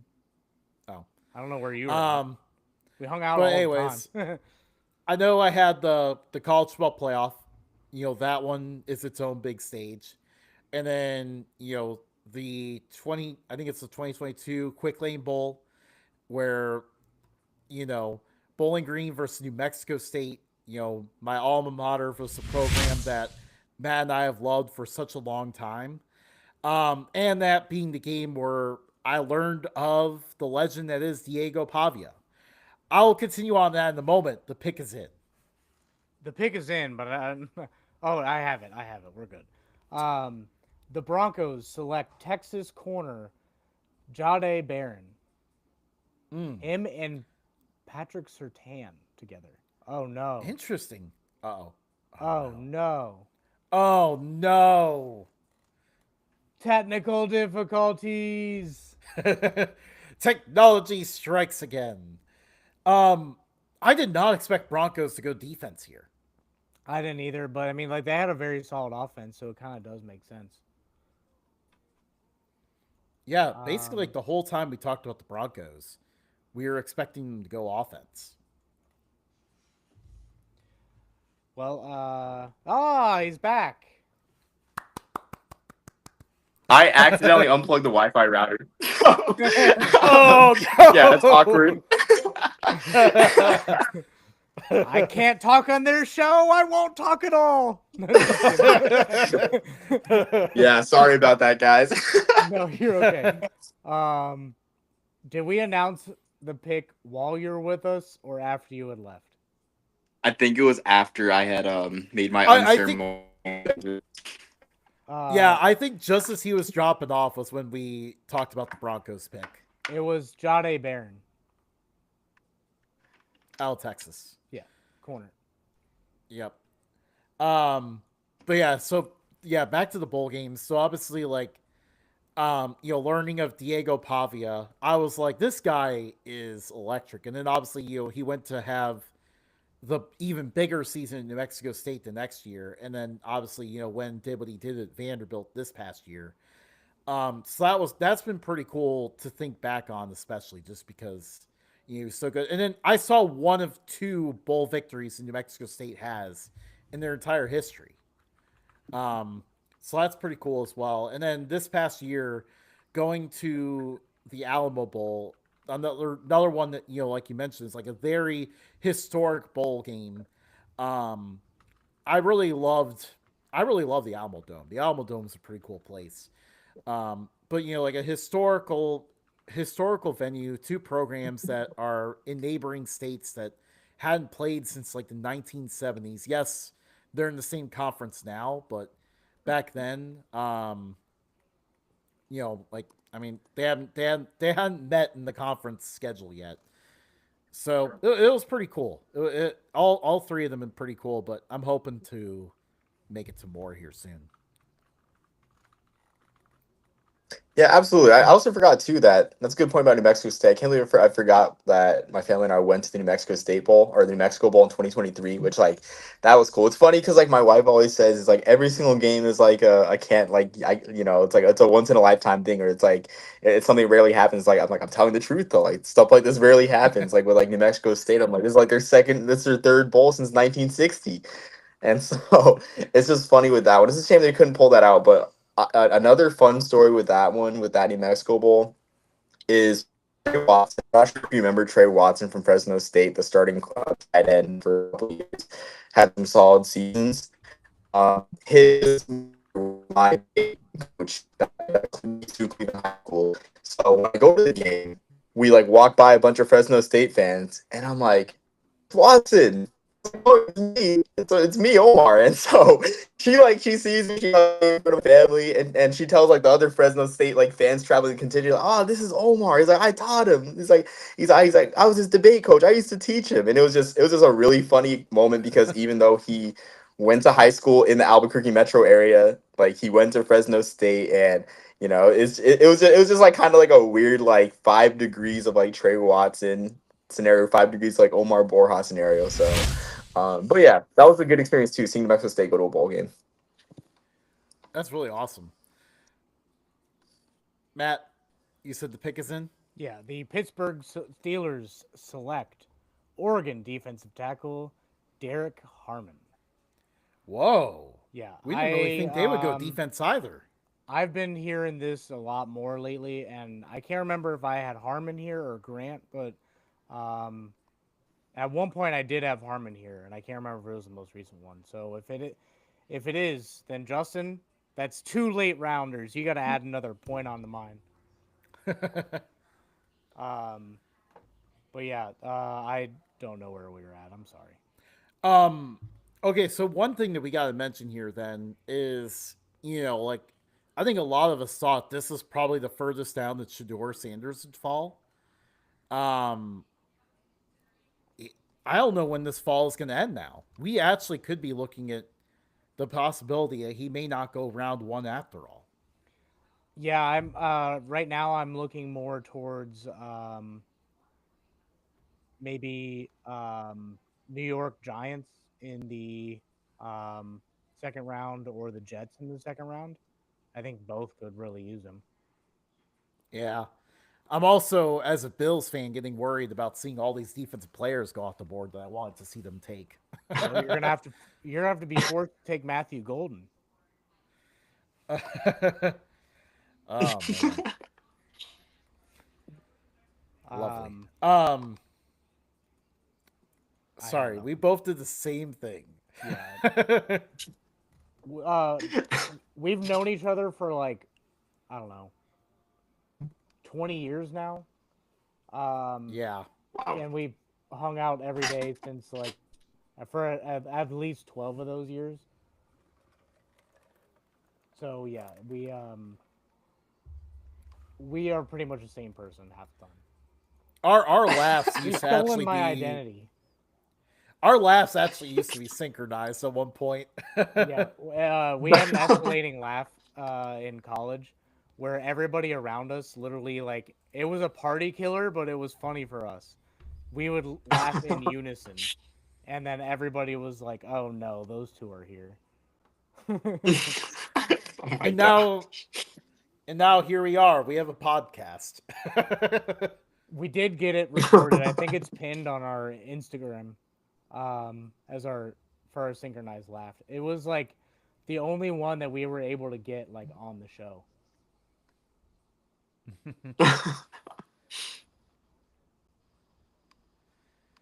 Oh man.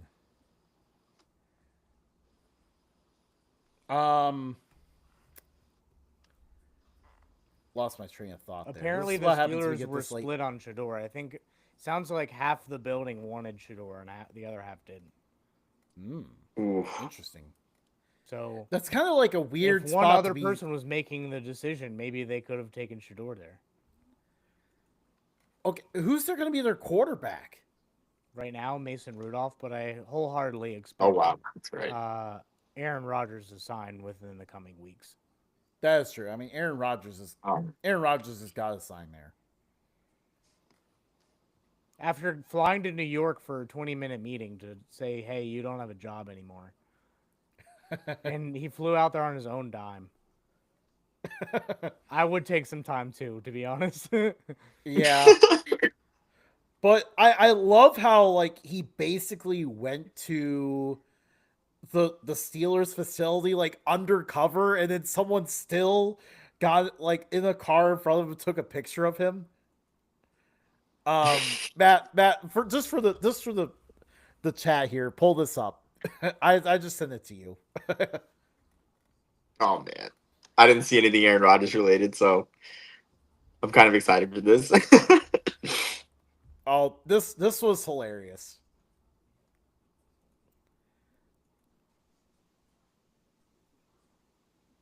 Donna Donna. Yeah, that's pretty funny. oh my gosh, dang! Wow, Like he literally how did was like someone know? full. I think like they watched him leave the Steelers facility or something, got in front of him and took the picture. Like he was like full on like undercover, and then someone still was like, "Oh, I'm gonna get that picture of him." Just remember, when you go in incognito, it still saves your cookies. Oh man. Oh my. Okay, someone's just hitting me here. Is Will Johnson still on the board? Yeah. Wow.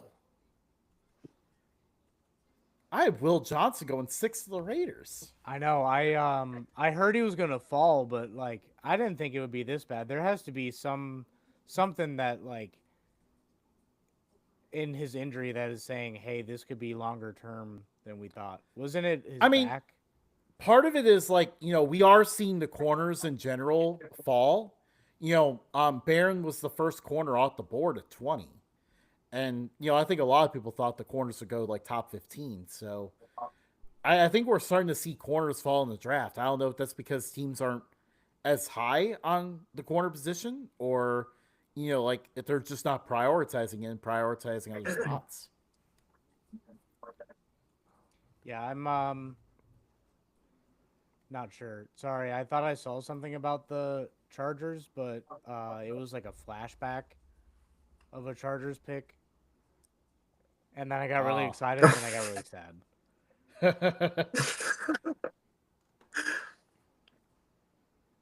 Oh man. Um. So, Yeah. I'm. Omar, you got anything you want to plug? No, I mean just the regular, just Redshirt Sports at XYZ.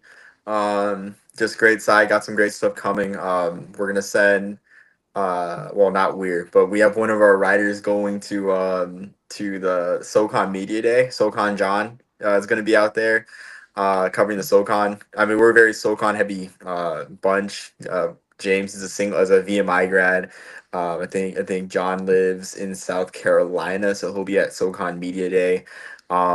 Just constantly doing great stuff with the FCS, and we have some more MVC coverage, MVFC coverage, I should say, with Gino doing some great stuff for Youngstown State, particularly. He just dropped an article about just Patty Vivierto,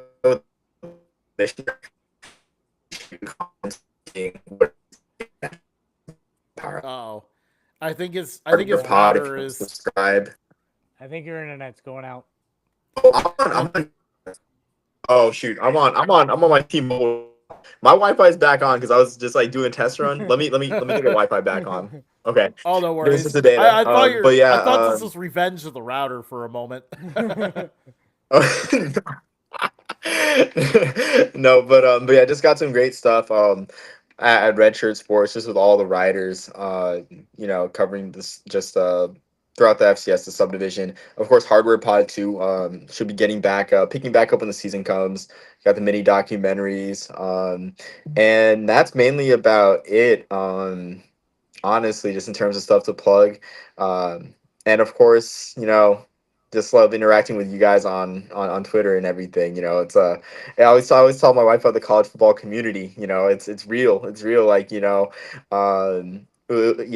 just funny because she experienced it sort of like when I went to Navy when we went to Navy USF, and we just stayed at one of my good friends on the Army side, Cuthbert of SSN Army. We crashed at his house, and it was like two old friends just like watching ball together after we got back. So just love talking to you guys. But yeah, I mean, I don't really have anything else to plug, but just want to thank you guys and thank God for having us cross paths. God Yeah, is good. with that college football Amen. community, we had Gridiron Uncensored on earlier, and it was a lot of fun having them on. Then having another member of that college football community on here. Um, Definitely gonna have to have you on again. We're big UTRGV fans now, so Okay, we'll have to talk some FCS coming up soon. Yeah. absolutely. Some FCS and the American as well, Yeah, all coming down the pipeline. yeah. Yeah, yeah, I'm excited about the AAC. This year might be a down year for us, but I mean, honestly, like I don't care if I'm on the record saying this. Like, I would rather be in a bowl game than the playoff. Like, I would rather have been in the Independence Bowl than playing at if we would have won the American and I guess got the playoff berth than playing at Darrell K. Royal Stadium. Like, I'm sorry. I mean, maybe I'm giving you guys some like some clippable stuff, but I would rather go to a bowl game than go to the playoff, honestly. Unless we got to buy. Unless we got a bye week and we're going to a bowl game, I would rather go to a bowl game. It's a bold take. Yeah, no, you can uh, clip that. You can clip that because I will stand by this 10 toes down. That involves a lot of editing, and I'll be honest with you, that seems a lot more work in editing than I really want to do. Yeah, I hate editing. I'm not gonna lie, I hate editing too. Like I like unless I really have to, like the internet goes down, I just don't edit much because it's really like I don't have a studio. Like I don't know what people are expecting. Like I So put my all into my research, but mhm. the editing's tough. so obviously we use Riverside, and there's a mark, like you can have like a little marker to, like, I guess, just clip where you're at. So if you have something come up, or like if Justin slips and says the F bomb, which I don't think I've ever heard him actually do. Um, but like if he were to do that, then I can like put a marker there. But for the most part, I'm like, I didn't think of anything that was like off the wall, so I'm not really gonna check the middle. We're good.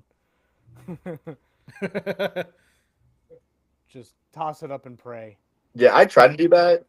Yeah, I tried to do that at like with the TikTok, and it was just exhausting. Like I'm like, and like there just wasn't getting much yield, and I'm thinking to myself, I'm like with TikTok and Instagram Shorts, like that audience is like a lot of teenagers, like young college students. Like I don't think that's the audience that would gravitate towards my stuff anyway. So I just kind of like we just kind So of gave it up for a while. Like I'll occasionally be Jackson will like post a clip, I'll but be honest with you. I thought the same thing. The pick is in, and I do have the pick. It's Omari and Hampton for the Chargers. I think that was a really good pick. ooh, that's a good Ooh, pick. running That's a back. good How about pick. that? But my TikTok is littered with people who were born when uh, like when we put a video out or whatever. I'll scroll through the comments and I put who was the quarterback that you watched growing up from your favorite team, and I put Jeff Blake and for the Bengals. Ooh, Yeah, it's a good pull. yeah. It's a great And pull. then some people are like Fran Tarkenton and like all this, and it's just like a bunch of old people who just somehow got on TikTok, and I was like, I found the old side of TikTok, and this is awesome. So Interesting. yeah, Wow, I will say I don't want to overstay. I don't want to overstay like anything. Like I know I've been talking like for over an hour, but Jeff Blake is great because I miss the time when you can have a solid Pro Bowl season and What? Oh I didn't do anything. I just hit send on Twitter. That's all I did. no. Oh man. Did he unplug his router again? We'll give him a chance to like fully sign off. Yeah. Um, but got the next person um, notified that they are good.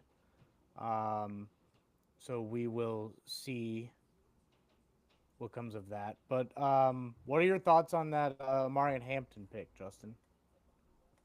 I think it was a great pick. Like, the Chargers, um, I mean, you know what Jim Harbaugh is. He wants to run the ball first, pass it out of play action, have their team be stronger than the other team.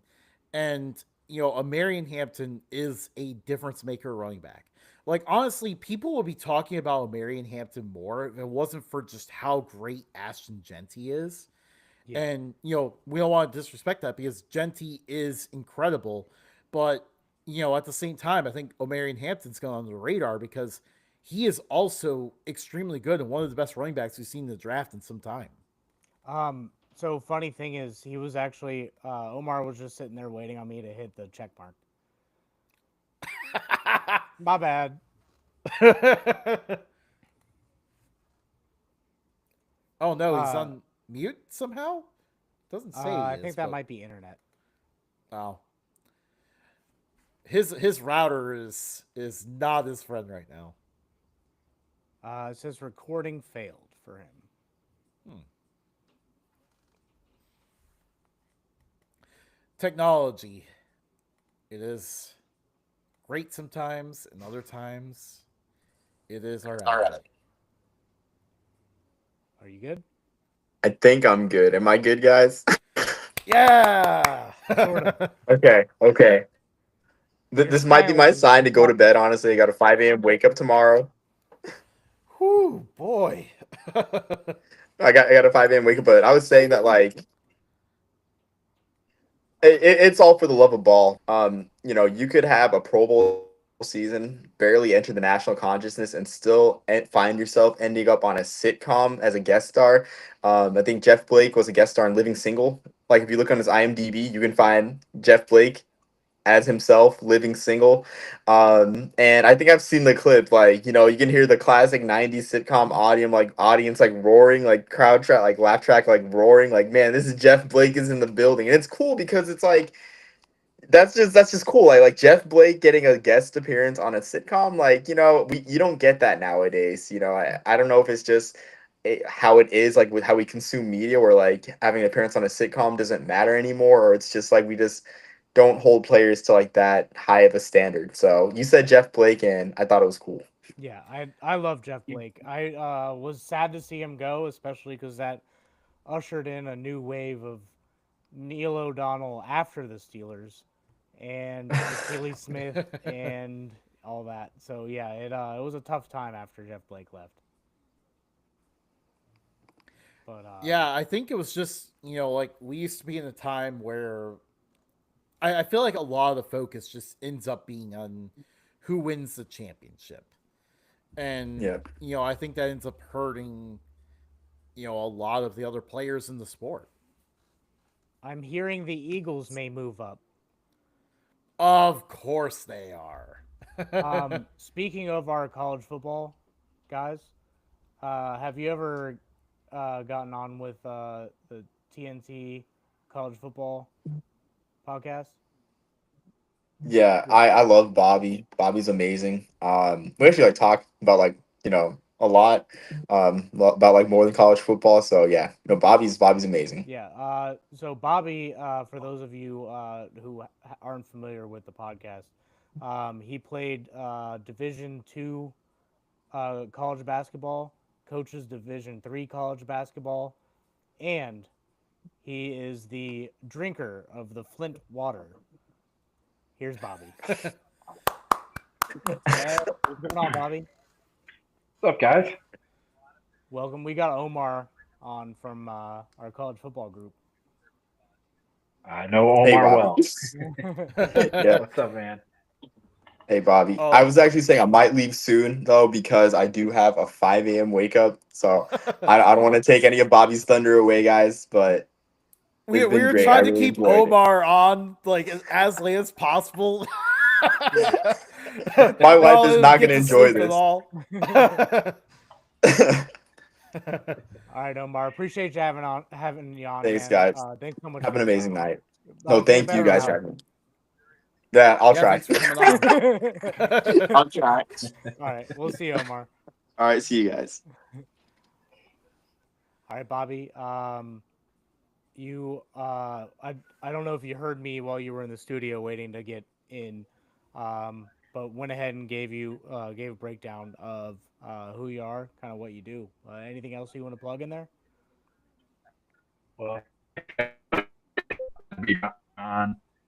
As you can see, I mean, people who know me for uh, they know me from my college football stuff, but I'm a diehard Detroit sports fan. Tough one tonight for the Pistons, but really excited to see what the Lions do here.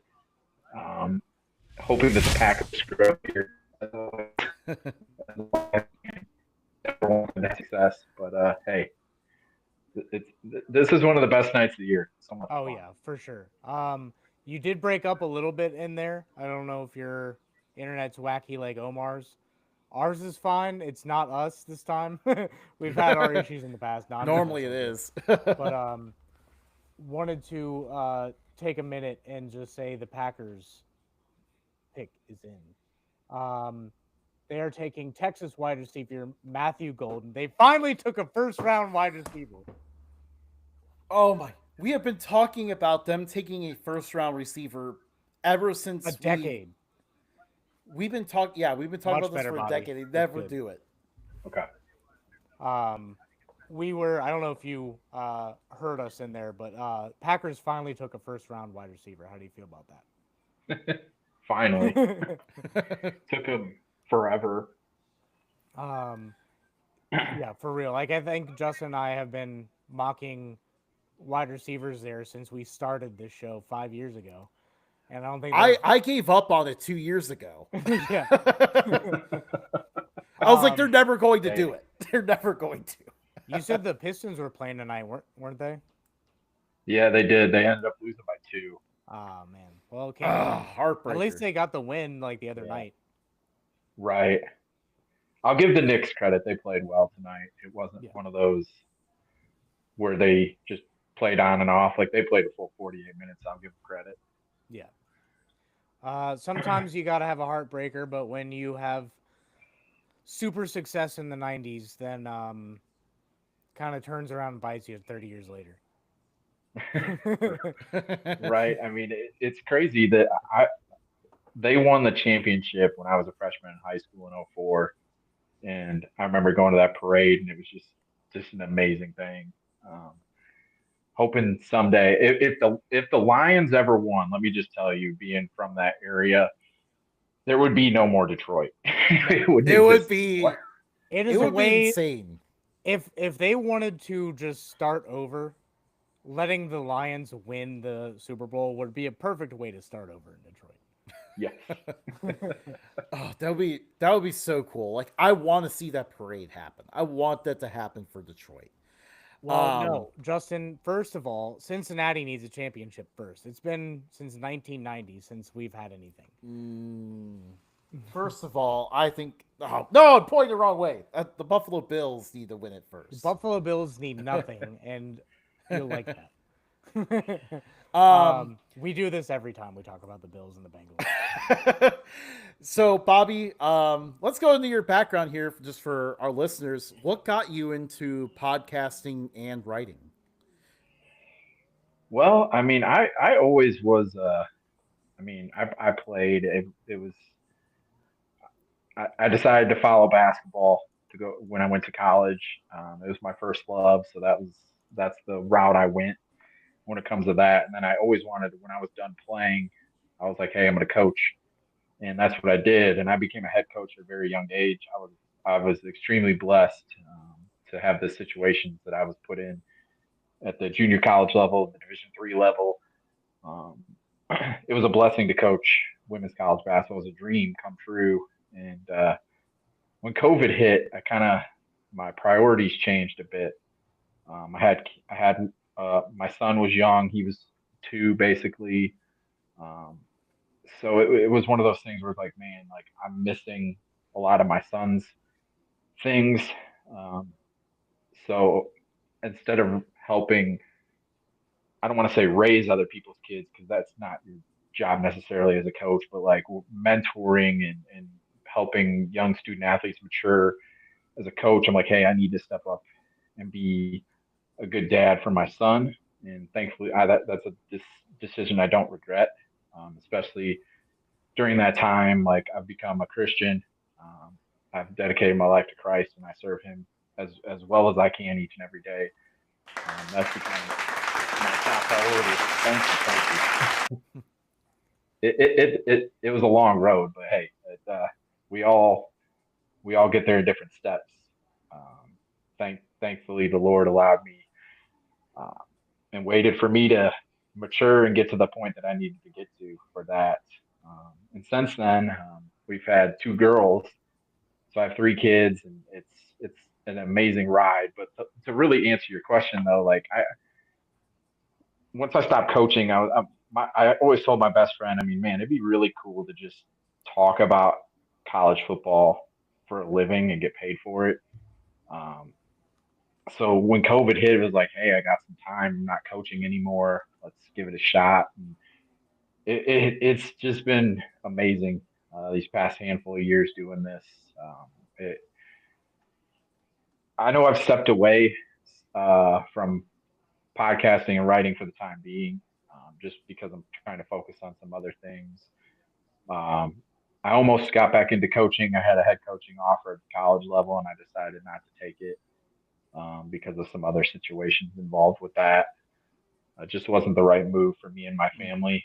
Um, but looking into potentially go back to school, I have a degree, but it's one of those degrees that you go when you're a student athlete and your coach tells you, "Hey, we need you at practice all the time, so major in sports management because it's easy." So I'm like, "Okay, I'm a I'll communication just major. do I know that all too well. that." I'm like, "Okay, whatever you say, coach." So so the I work at a school, and they want me to. They've always talked about me teaching, something that I could definitely do. I mean, and then they always talk about coaching, whether it be football, basketball. Um, so that's where I'm at right now. But I'm going to continue to one of my things has always been I want to go to every FBS stadium, and they keep adding more and more, so it's making the making the journey longer. And since I have young kids, it's going to take a while. I mean, I'm not like college football campus tour. I can't just go to a Yeah. couple games a week, which God bless him that he can do that. That's awesome. But I'm just not in a position where I can do that. So I can go to five, six, or as many as I can get to in a year. So this year, mapping it out. I'm waiting for the NFL schedule, so I'm glad to see May 14th that we can have that mapped out because I want to go to a Lions game or two. So I'm trying to map that out with the college football schedule. Yeah, Yeah, and Very awesome. where you're located, you got a handful of Mac schools up there that you could hit up too. Um, not terribly far away, so that's a good spot to be in up there. Um, absolutely. Wanted to just take a pause on that real quick, and then wanted to point out that the Vikings are drafting Donovan Jackson. Ooh. Ah, I See, didn't I didn't think that he would dang be it. in the first round, to be honest. Like he's really really? talented, but Hey, I told you, Gray Zabel was off the board at this point, so obviously he wasn't able to go there. But I said, it doesn't feel like the Vikings have a ton of needs, but let's not forget how their season ended. Sam Darnold was getting sacked relentlessly on that game against the Mhm. Rams in the playoffs. So they needed to address the interior of that offensive line. They did that with this pick. I figured that it would have been Simmons over Jackson. Yeah, but like Simmons is probably more of a tackle, True and they tackle. specifically needed to address the interior. So Yeah. I think that's why that makes sense. Um, Getting back to our other conversation here, we kind of flip back and forth. That's really cool about your journey, first of all, Bobby. I think that was pretty cool to hear about. And, I too am very passionate about traveling to college football stadiums. I don't have an exact like target like you do. My goal is just to like experience as many college football stadiums, FBS and FCS as I can. And so I'm not sure what the journey holds. Obviously this year I know my wife and I said that we were going to get an NFL game in the Bills old stadium and new stadium. And obviously if I'm going to get in the old stadium, it's got to be next year, or this year. So obviously I'm waiting for the NFL schedule to come out, but I'm going to make sure I double that up with a Buffalo Bulls game to get out there and catch some action. Matt, another pick is in. Trade. Trade. Yeah, the Giants have moved back up.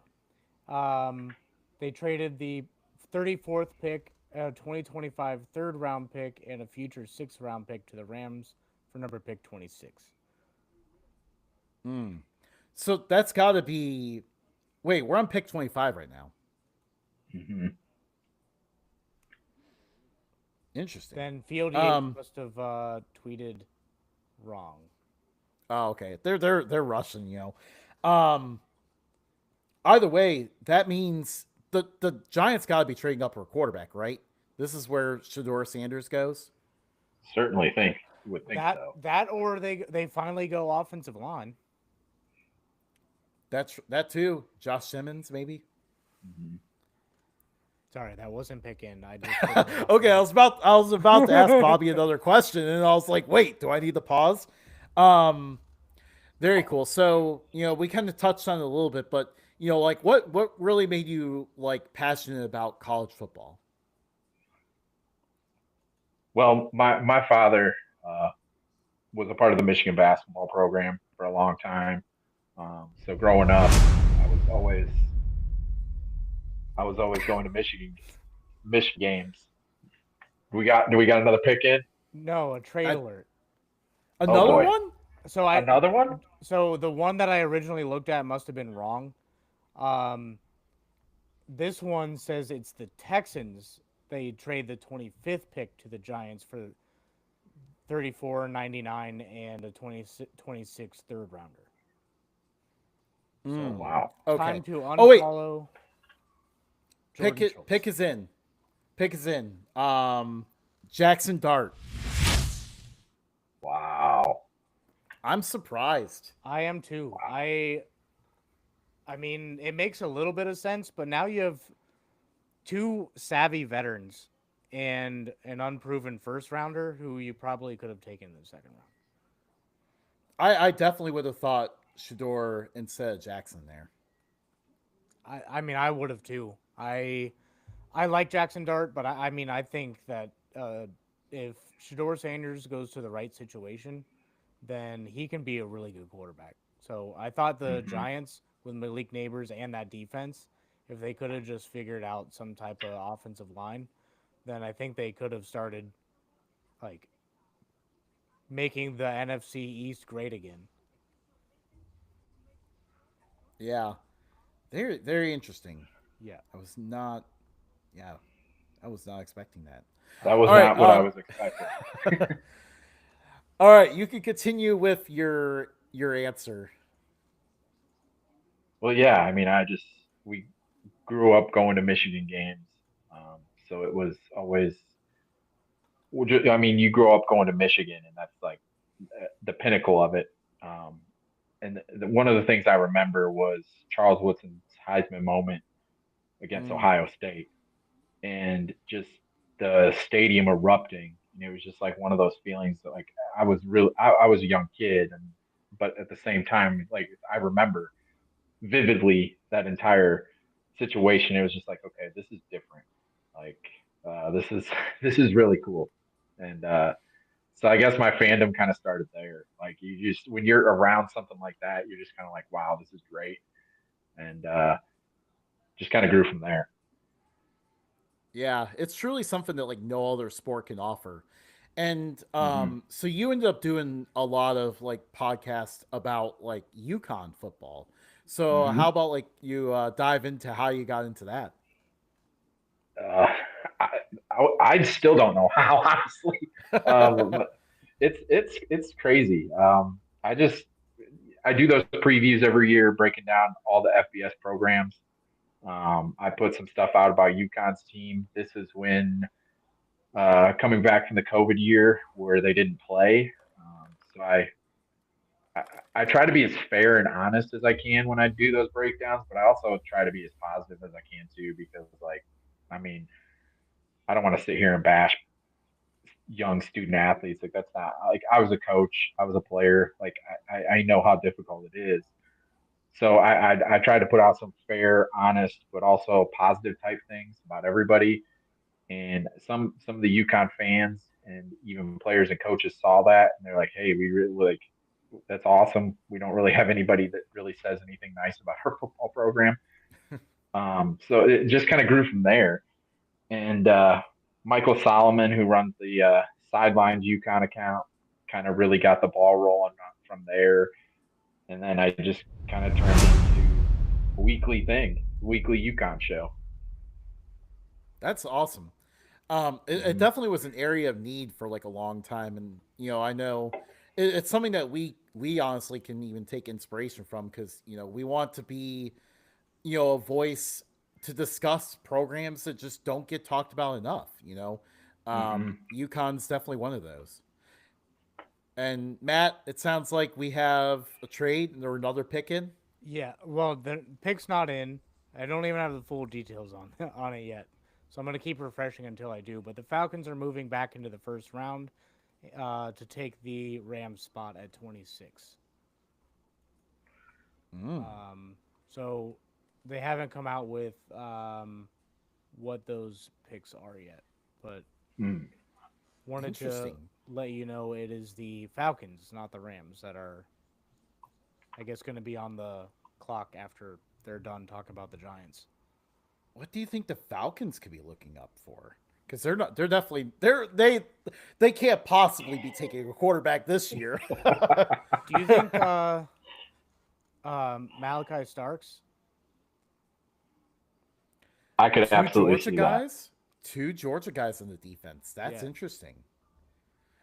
Yeah, we're starting to get in territory here where I could hope that Malachi Starks fell to the Bills. you can. We're falling into territory here where you can pretty much almost hope that anybody falls to the Bills. Yeah, pretty much. Will Um, Johnson is still out there. dude, Will Johnson actually would be a freaking steal at this point. Give me that. Give me that. I don't care that I grew up an Ohio State fan. Will Johnson would be a dog for the Bills. All right, Well, so I think as we need to pivot. We need to pivot here about the Detroit Lions now. So Bobby, who do you want to see the Lions take, and who do you think they will take if those aren't the same person? Well, the Lions are very, very interesting because Brad Holmes takes the best available player. He doesn't draft off a need. He's always planning ahead. I mean, you look at our roster. I think everybody can sit there and see like, okay, we need another edge rusher. And I think eventually we'll get one. Donovan Ezeraku from Boston College, I think, is a guy that you could see here going to Detroit. Um, One of the big things in Detroit is the grit. So you have to meet that. You have to have that mentality. And from everything I've seen and heard and read about Donovan, is he fits that. Bite I think kneecaps, man. yes. I think Um, another interesting one would be Jahad Campbell from yeah, Alabama. that'd be a good one. Yeah. Hmm. The pick, it was number 46. Falcons trade 46, 242, and a first rounder in 2026 for the Rams, 26th and 101. Wow. We actually Really? had a chart on earlier, Bobby, about like values per pick, Hmm. but not many trades happened, and then I couldn't get it to come up on the screen. Uh, Naturally. like it came up on the screen, but it would be like too bright or something was going on. So, um, yeah, we'll have to tally these up afterwards and This see. must be someone that the Falcons really felt like they needed to trade a future Right. one. Yeah, That is a wild move. Oh, here we go. It is James Pierce Jr. out of Tennessee. The Oh my Falcons they're doubling are up on edge doubling rushers. up on edge rushers. Wow. This is like the Commanders that one year that they took Jonathan Allen, the next year they took Deron Payne, but putting Yeah, it into one round. man. That's gonna be a beastly pass rush now. Like, um, yeah, James Pierce is really good. I know I had fun using him one time in College 1225. I tormented my buddy Tony the entire game with James Pierce Jr. just over and over again, either getting after his quarterback or stopping the run. So I can vouch for him on that one. But yeah, he's a pretty good player. I think it's still wild though to trade the first round pick I for do that. think that this is the best fit for Pierce because now you're not looked at Hmm. as the number just solely number one. You're like 1B, kind of like how Jamar Chase and T. Higgins are 1A, 1B. Now you're a 1B, so not all the attention goes to you. Now you can flourish. So I think this is a good move on the Falcons' part. Maybe gave up a little too much capital, but I mean, they showed last year they don't care about that. Good Right. point. I know. So back to the Lions, like someone that I personally have been pitching for the Lions for a long time is Jack Sawyer because he just seems to emulate that grit mentality so much. And we were joking Brendan earlier about it, how it'd be funny to kind of have him on the opposite side of Aiden Hutchinson, with that Ohio State Michigan rivalry. Hmm. But two very very tough. Hey, soundboard coming in. This is why I Um, shouldn't have this. two very tough, like Rust Belt kind of guys going at it. Like it would fit the Lions so perfectly. It absolutely would. The thing I might question with that though is could we get him later? Would be something that I would look at. Another guy that I would be really intrigued by. I don't know a lot of people if a lot of people are mentioning this was Luther Burden. I think if you put Mm. him in the Lions offense, it would be pretty special. He was put in some really tough situations at Missouri last year because of terrible quarterback play and other things. But I mean, Debo Samuel esque, I would say, from the things that he can do. But he can also stretch the field with the deep ball too. Yeah, Yeah, yeah, we're that we're would big fans of Luther Burden. Yeah, that would be a huge Hmm. pickup, and I think it would fit that philosophy of taking best player on the board. Hmm. I He's agree with you he's absolutely. he's absolutely one of the best ones out there right now. And Um, I mean, I guess as we get closer though, like we do have to discuss the possibility that Will Johnson could just fall in their laps, even though they just spent a bunch of early picks on corners last year. don't forget Starks is out there, Amos, and Mike Green. Mike Green's another one. I did not expect him to be available at this juncture. We're I would be a actually, little surprised if the Lions picked Mike Green just because some of his background. They just, I mean, yeah, it hasn't necessarily been confirmed, but I don't know if he fits the culture that we have. yeah, that is true. Like I feel like he's kind of a prospect that some teams are going to love, and some teams probably aren't sure on. I feel like if there's any question of the characters, sometimes it does make the Lions kind of wonder if they want to make that pick. So that is a fair point. Um, I think it is kind of interesting. We are normally we see edge rushers kind of move up in the draft, but I think we're actually kind of seeing them drop a little bit. This Just year's an like Pierce, anomaly because defensive linemen moved up, guards moved up, running backs Hmm. moved up. It just seems like this year all the positions that seem to just drop 10 spots are holding fast or even moving up. yeah, yeah, and I mean we're seeing corner. Some of the ones I expected to drop are dropping. Like, we're seeing safeties drop because we've kind of noticed the NFL is starting to not prioritize safety play as much. Campbell is a very talented player. The only reason why he's down here available at this level is because he's not a pass rushing linebacker. He's just a coverage linebacker. Um, so I know. So it's kind of interesting to watch. Is like the priorities of the NFL change. But I don't think that Campbell really has fallen because I've been seeing Campbell go to the Ravens for a long time. And it just seems like Hmm.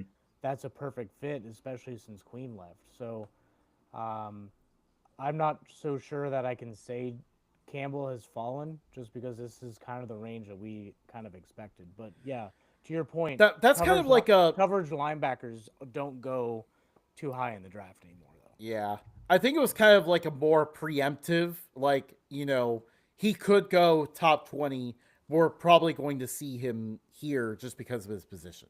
Yeah, and we're not really gonna see like a Ray Lewis or Brian Urlacher go in the top 5 anymore either, probably. Yeah, Probably good not. point. um, so let's see here. Let's see if we can get one couple more questions in before the Lions pick. We'll kind of jump around a little bit here on some of the ones that we sent you, but are there any random college football players that you just enjoyed watching so much? You followed the draft, like even throughout the third day just to see where they would go. I guess think about that question while we go through the pick. The Ravens are taking Georgia safety Malachi Starks, pairing him up with Kyle Hamilton. I think they got a steal here. That's what I thought they would do, honestly. Yeah. I need to look back at my mock draft. Did I have him or Campbell here? Because I was torn between those two.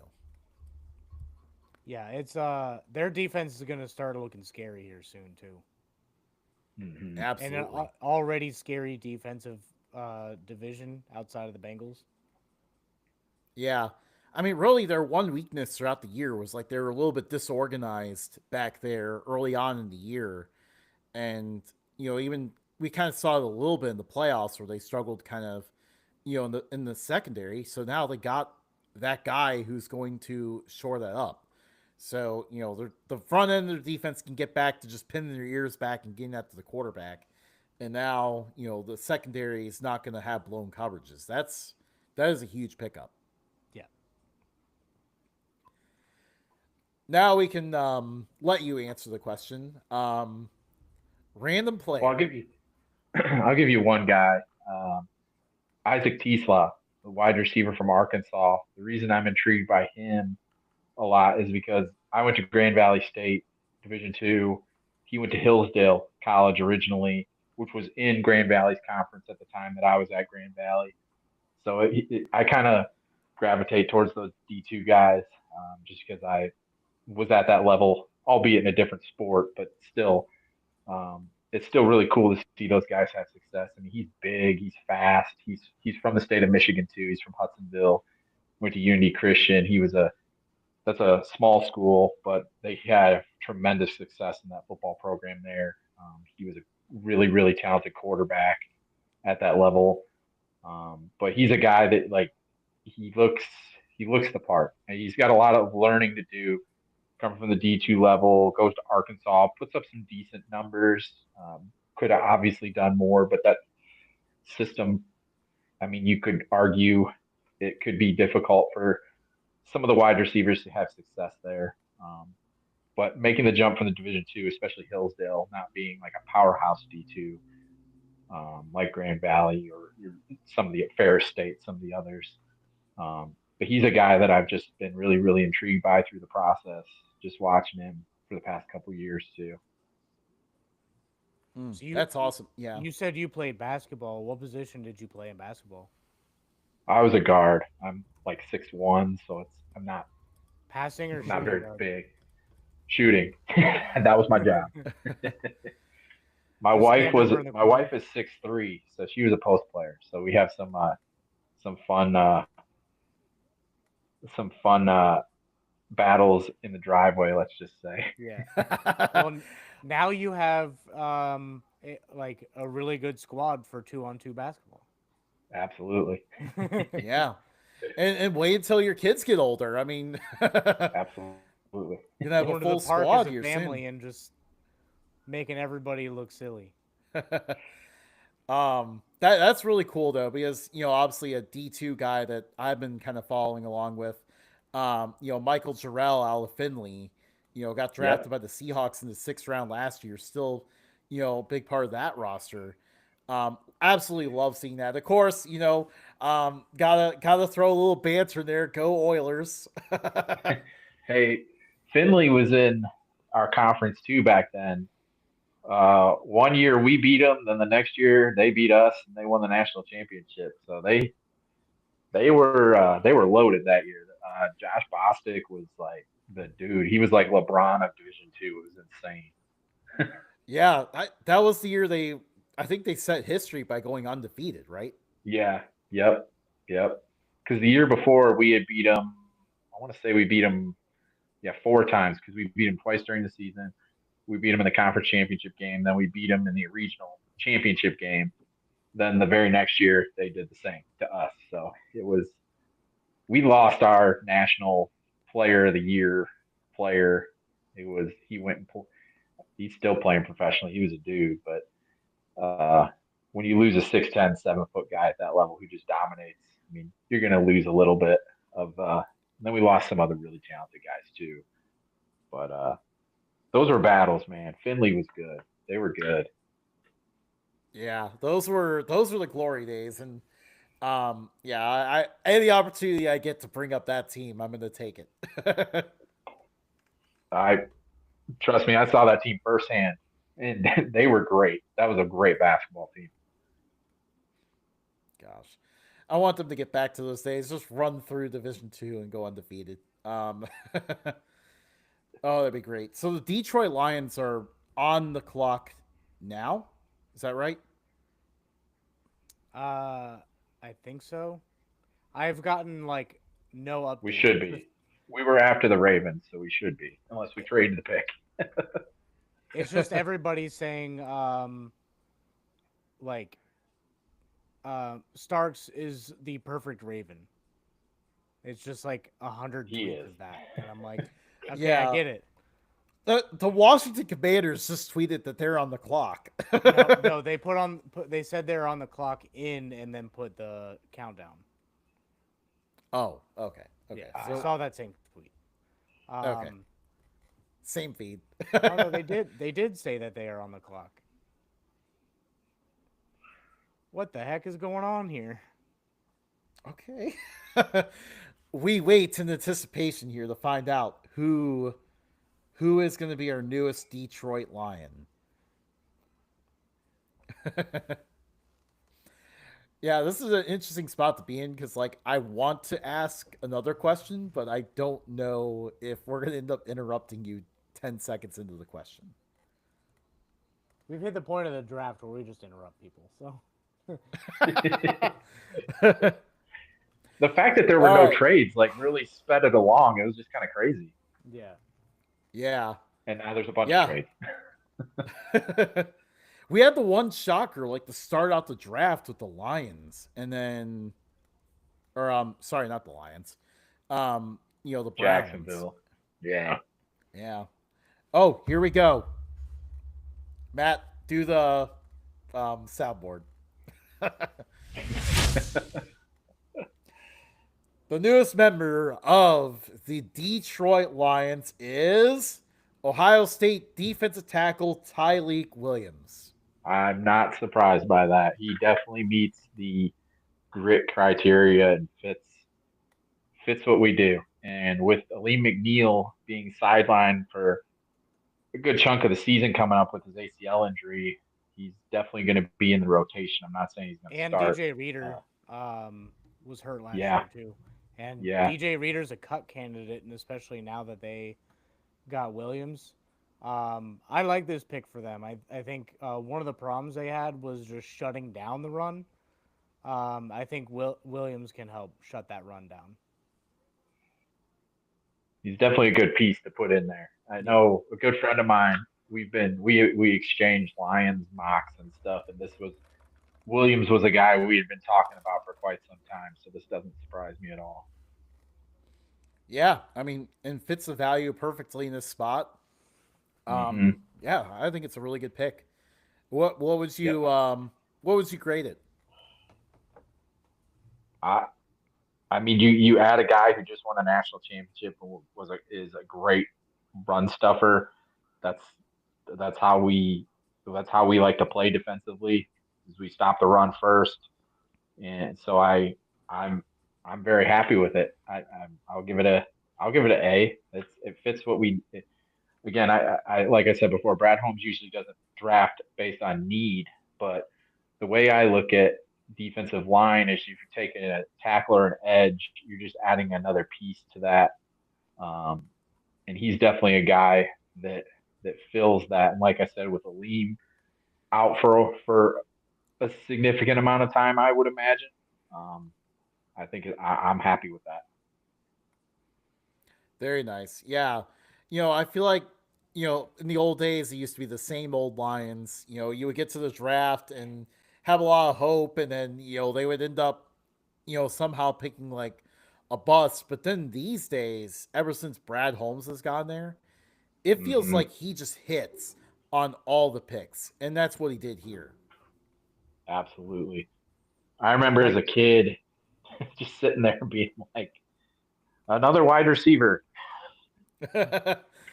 Oh my, that was a Charles long Rogers, stretch there. Roy Williams. Yeah, sorry Mike for stirring up Williams. some memories. Yeah. Mike Williams. But Yeah, then finally it ended with Calvin Johnson. Yes, we won eventually. I do think that the Stafford Goff trade was huge for the Lions. Like, I think that's Absolutely. kind of where this process all started, and to come this far as a team and have Motor City Dan Campbell having the entire state of Michigan wanting to run through brick walls for him. Like, Mm-hmm. I mean, I'm down here in Cincinnati and I want to run through a brick wall with him. He's my favorite coach. But like, it's hard not to hate or not to like the Lions. You have to root for them now. They've been bad for so long that, like, as an outsider looking in, it's like, here come the Lions. Let's get a Bengals Super Bowl first, but the Lions can come after that. Maybe the Bills after that. Yeah, I think the Lions are definitely, unless you're in the NFC North, which we've actually had a lot of NFC North representation on this show tonight. Yeah, 2 Lions, the Bears, potential Packers. Yeah. Um, I think unless you're in the NFC North, like the Lions are the most likable team in the NFL right now. By the way, I'm so glad that we don't have ESPN on because apparently Mel Kiper, after every pick, is talking about how much he loves Shador Sanders. Oh man, he's been doing that for almost 4 hours at this point. Yeah. Oh, that man goes at the same speed the whole entire time too. Um, we'll dive into another one of our questions here. Um, you know, you have you're probably doing it a little bit differently this year, but you're still going through and previewing all 136 FBS college football teams this year. Give those that are watching this show and your followers a little bit of a preview of what they can expect from that. Absolutely. In the past, I've done very, very thorough breakdowns, like even position by position. Like it's been undertaking, to say the least. I don't plan on going that as deep as I've done before by any means at all. Uh, I I want to look at like, okay, what's something offensively we can look at, what's something defensively, and then kind of just like make it a lot more condensed. Just because one, I just don't have the time that I had before to just go as deep as I usually do. And I know that's what helped garner the interest and the following that I have. So I want to continue to do that. One, because I know my fans, my followers like it, but it's also fun to me. I really enjoy doing that, diving deep into each program and just kind of getting to know each little tiny things about each program that that that kind of make them work or click or whatnot.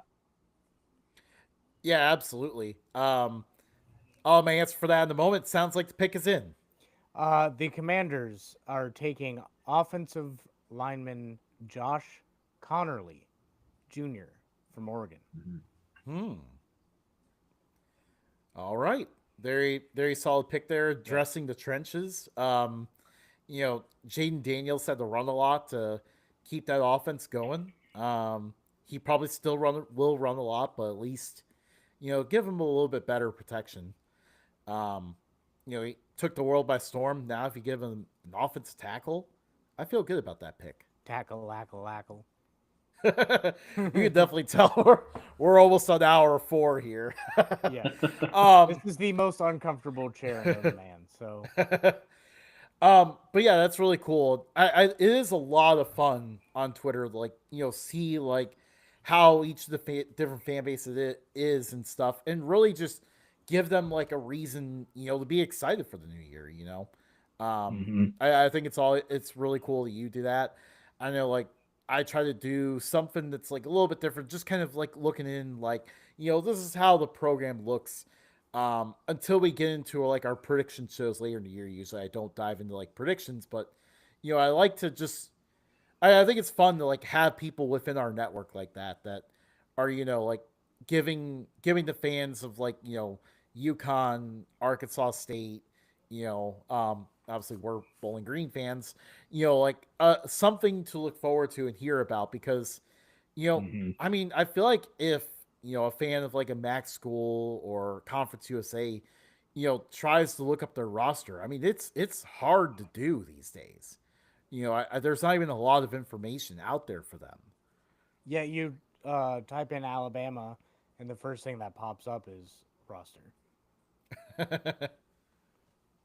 Right. And it's updating daily because they're getting more transfers and whatnot. Yeah. Yeah. Yeah, I mean, it's probably good that you're stepping away from the deeper dive because, yeah, with that, a good point in the transfer portal, like, trying to track each position, these days, man, would be a huge undertaking because, Yeah. There, there's nothing worse than putting in all this time to like break down an entire program and then like you put something out there and then the very first thing somebody comments is like this guy transferred and it's like, well, dang it, Yeah. I missed that or something. And something always Yeah. falls. Something falls through the cracks, and it's just like You know I what that promised work I sounds spent a lot like? of time. You know what that kind of work sounds like? Sounds like you need to get an intern. Yeah, Oh I yeah. wish. Yeah. Randomly Oh man, offer a if only. co-op job, unpaid co-op job to Yeah, I can't pay you anything, but but you Hey, this is a continue foot in dive doing the into every roster. journalism. Comb through everyone. Yeah, no, like I remember being excited about like the coldest Crawford on Louisiana Tech, and then finding out he wasn't there. But then he just entered the transfer portal from Louisiana Tech this offseason. So like I don't know Right. what's going on there. The guy has entered the transfer portal from Louisiana Tech like 3 different times now. I don't know what keeps happening with that, but um, I do hope the coldest Crawford lands somewhere cool soon.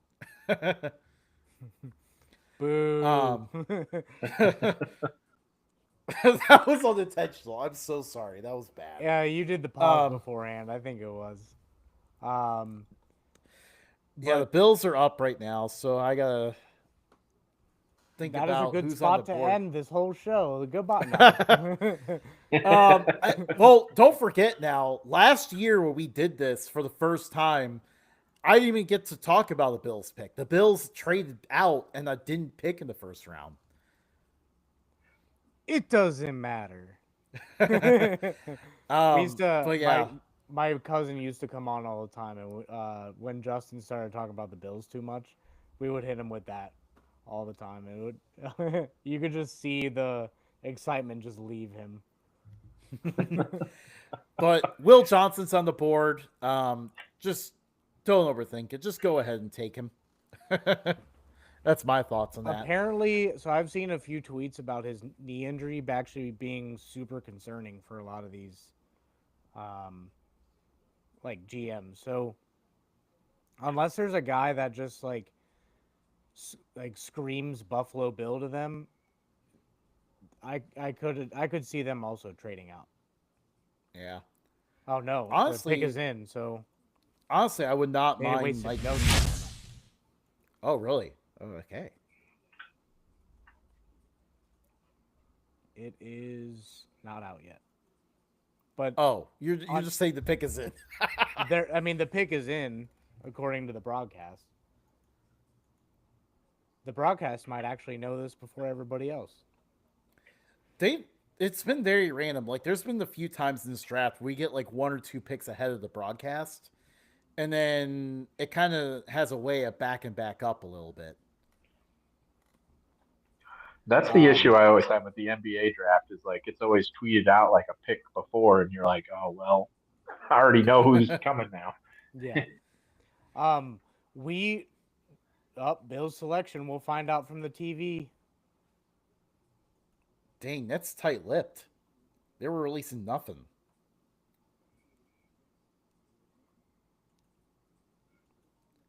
Oh man, I absolutely love the Youngstown State Penguins tweeting out how they beat the number 1 pick in the draft when Youngstown State beat Incarnate Word. This is wild. I cannot believe we're finding out this pick not from Twitter. We're finding this out from the broadcast right now. And of course it's my team picking. Well, Ugh. there's already a trade on the next pick. Wait, for real? Yeah, Hmm. the Eagles are on the clock at 31. They traded with the Chiefs? I guess.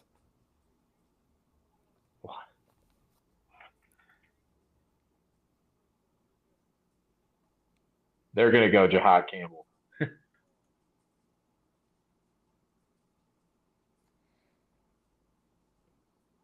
It's kind of weird having the TV without volume, so I'm just trying to. A different corner there. All right.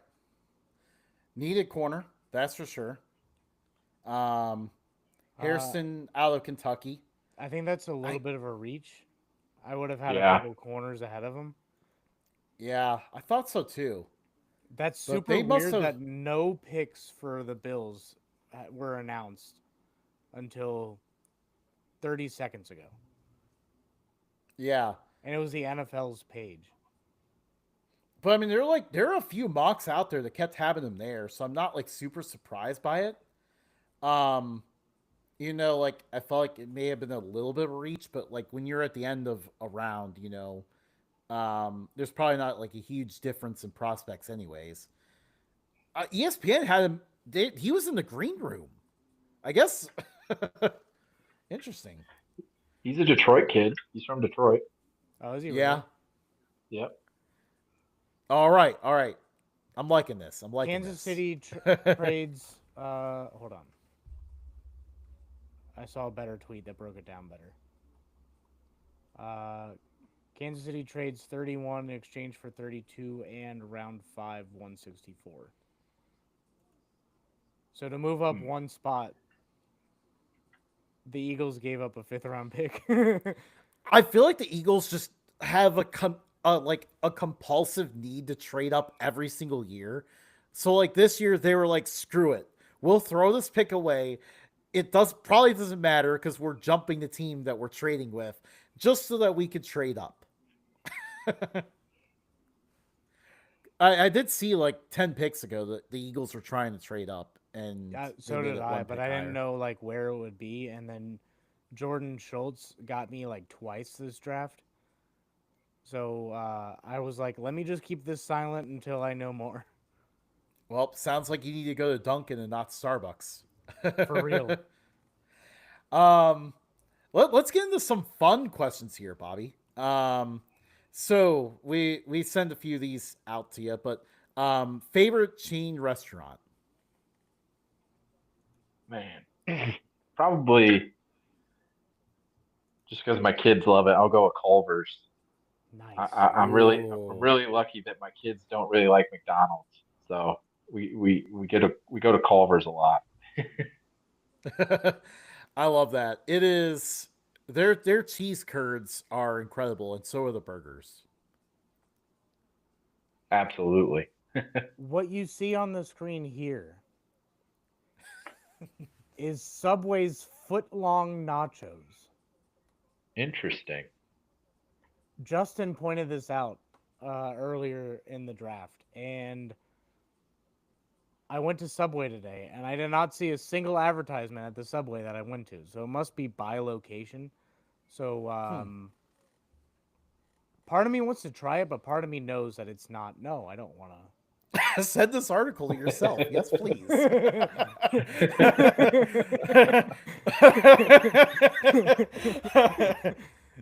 This is 11:30 at draft night. Visit California, Matt.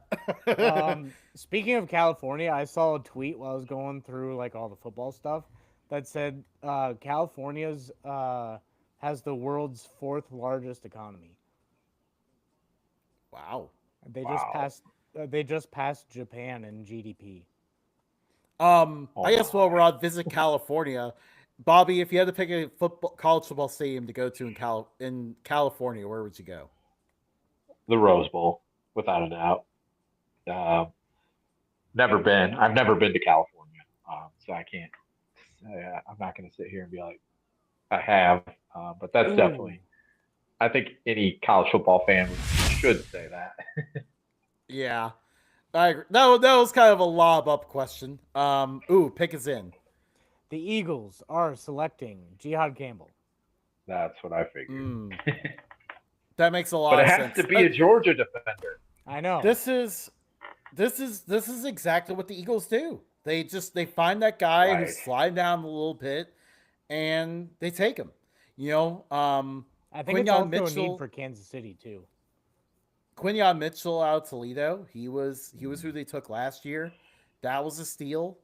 And now this year, same exact thing. Man, absolutely they just keep doing it every year. Do you think the Eagles held him hostage, or the Chiefs held him hostage? Like, hey, we know you want Campbell. What does this mean for someone Nakobe else is Dean? traded up for him?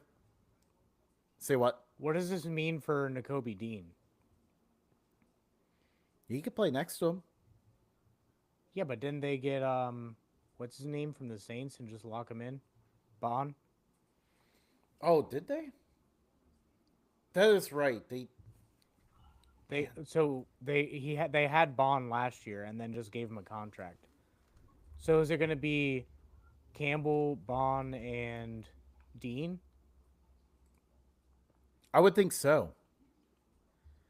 This is me. Maybe This is they're just me getting a saying it's bunch of 11:30 players. Eastern, but Maybe they're just getting a bunch of players and will be like, we'll figure out where they can go. We'll figure it out. I feel like linebacker was a need for them, so I think it makes sense. I'm struggling to picture on the depth chart right now, probably because it's 11:30 Eastern. And we've been on for 4 hours, but I just realized, Matt, we brought up the Subway nachos and never even asked him the question. We're gonna have that way on earlier next year. Oh man, yeah. And we'll have you on a different show. When we're not on for 4 hours. Oh man. So what are your thoughts on Subway's footlong nachos? I mean, I do like nachos, so hey, I'll get. But how expensive is it? Is my question. Because now you go to Subway, and the $5 footlong is now $15. So Exactly. how expensive are these nachos? I guess that would be the first thing I would say. I'll absolutely try them $5. if they're not $15. $5. It's $5, but look at the one that this guy Okay. got. $5. Okay. It's Like that's what probably the not good. footlong used to be. Look at that one that he Oh. got. Looks Yeah. nothing like the picture. That's Ah. disappointing. That's See, a like disappointment. somehow Subway manages to mess up everything. Like we did mention earlier, we brought this up to Omar. We were like, surely Subway cannot mess up nachos, but they actually might be able to do it. I honestly, my thought was I could get a bag of Doritos and make this at home. Absolutely. That's yeah. But this question was inspired because like this weekend, went to get dinner, and the place I got dinner from was next door to Subway, and I saw in the window they had the nachos, and I was like, "Oh, Subway, you're trying so hard now." They're trying. They're struggling, but I almost went to Culver's this weekend, because I was up that way, and almost got it. And then my wife was like, "Hey, you want sushi?" And then all I could think about after that was sushi. So like, now at this point, all I can think about is that double bacon cheeseburger that Culver's has. same. I think we have one more food question here. So, favorite local restaurant, you can give us in Detroit or wherever. I'm Huh. messing up the question, but you can go ahead. You know what I'm getting at. Well, I'll go with my hometown, Flint, Michigan. There's two. There's two that we could go with. Angelo's Coney Island. It's a big thing. There's Flint conies and Detroit conies. There is a difference. So people that come to Detroit, you order a Detroit coney or a Flint coney. There's places in Detroit where you can go and get them as well.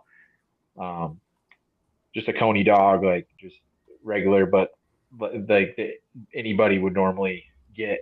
But I'm partial to the Flint one because that's where I'm from, born and raised, and that's what I enjoy. Then another uh, staple of the Flint, mid Michigan, Detroit area is probably Big John Steak and Onions, which is unbelievable. Um, Flint's also where the Little Caesars originated. So I mean, Yeah. I grew up eating Little Caesars. That's just part of the food group. Pretzel crust It's pizza is back it's part of the now. pyramid. Back to the Flint Coney. How far behind the Cincinnati Chili Coney would you put it? I'll be honest, I've never had a Cincinnati one, so I can't. Do you think DoorDash would drive 5 hours, 6 hours to deliver something? We're gonna have to trade. I don't want to see that bill. Oh man, that'd be rough. But yeah, you have to try it sometime at Skyline or one of our local places, not And- Gold Star. And now we're gonna have to go up to Michigan, and not only are we gonna have to get a Flint Coney, now we're gonna have to get Absolutely. a Detroit Coney to Compare. join in on this. You know? Yes. So is it like Yeah. we need to break down the difference between Flint and Detroit Conies here? Is it kind of like a tasting, like you have to try them both to know, or is there like specific differences? It, one of the hot dogs is more like I don't want to, a little more saturated, I guess you could say. The Flint ones you use Kogel brands; those are made in Flint.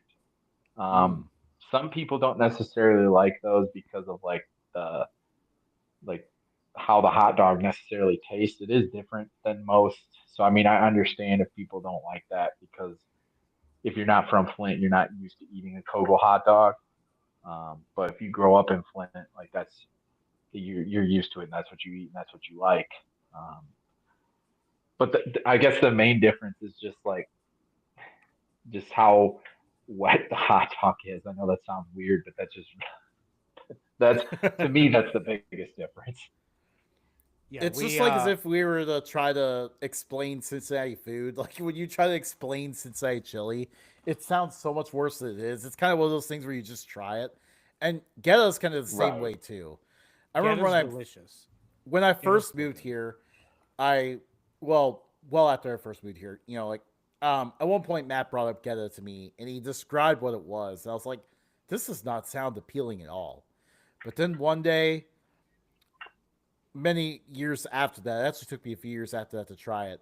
I had a beer or two of me and I tried it and it was amazing. My life was changed. It's delicious, greasy food going right into your veins. That's a better description than the first one you gave me.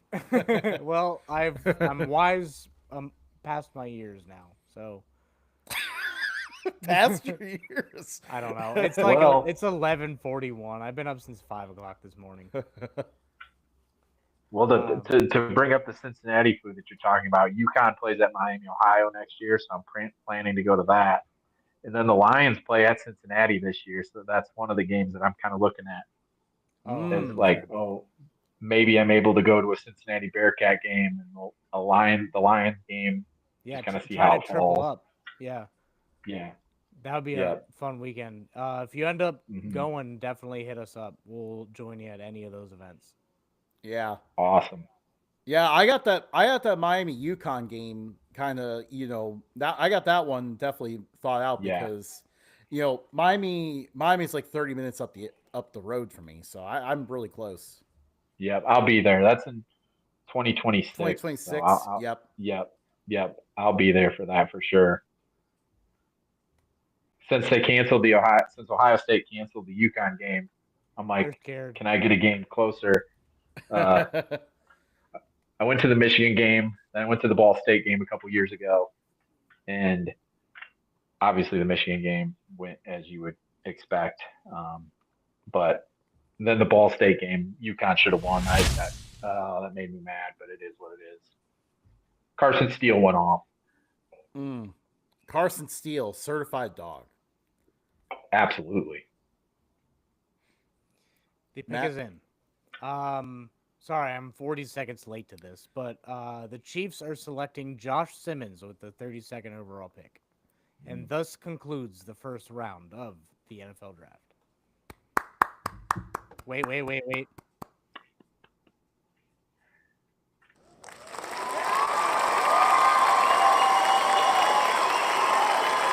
This is why I shouldn't have this. Um, any parting stuff, Bobby? Hey, I just appreciate you guys having me on. It's always fun to talk ball with anybody. I mean, I it's it's a pleasure to be on. I really appreciate you guys allowing me to do this. I'm very very passionate about the Lions. Very passionate about college football, basketball too, of course, with my background. So just thank you guys. No problem. Thank you so much for coming on. Sorry, the pick is not in anymore. Oh, Um, yeah. Thank you for joining us. Really awesome to have you on. Great to get you back behind a microphone per se again. Obviously, I'm sure your fans enjoy hearing you again.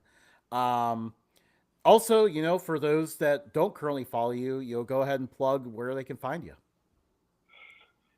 Well, I still am active, very active on Twitter X with my podcast account. It's the TNT College Football Podcast. The TNT stand for my children. My first two being T, both T's. Then I had a third, and I didn't want to change the name because I already had a crap ton of followers. I didn't want to pay to read brand stuff, so I was just lazy. Thought about like the wing T or something since there's three T's now, but hey, it works. But yeah, you can follow me on Twitter X at TNT College Foot One. Um, just look for the teal logo. Teal's my favorite color, so that's what I went with. Yeah, teal's a good color. It's my that's up there for me too. Yeah. Like I was at a Coastal Carolina baseball game recently and they had like all their Mm-hmm. seats are teal and everything. I'm like, Yeah, why aren't there more college programs that are using this color? It is incredible. right. It's incredible. I like them and UNC Wilmington. I feel like are the only ones. And it's like you people Yeah. should run with this. And they're both like in a similar area. Like they're an Right, hour right, down the road from each other.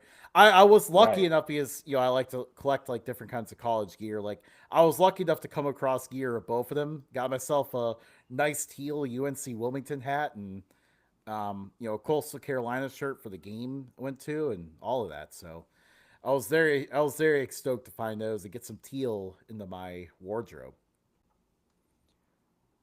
Well, Can't go wrong. yeah, Justin, that sounds like a trip you should have invited me on, but we'll talk later. Sorry, Matt, you weren't invited to that wedding. Follow us at Updog Sports Talk on everything. Like, subscribe. Definitely follow Bobby.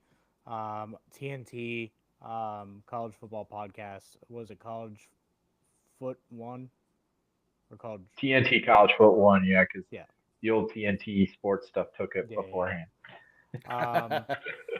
So yeah, follow all of us on social media, and we'll catch you guys next week. We'll see you guys. See ya.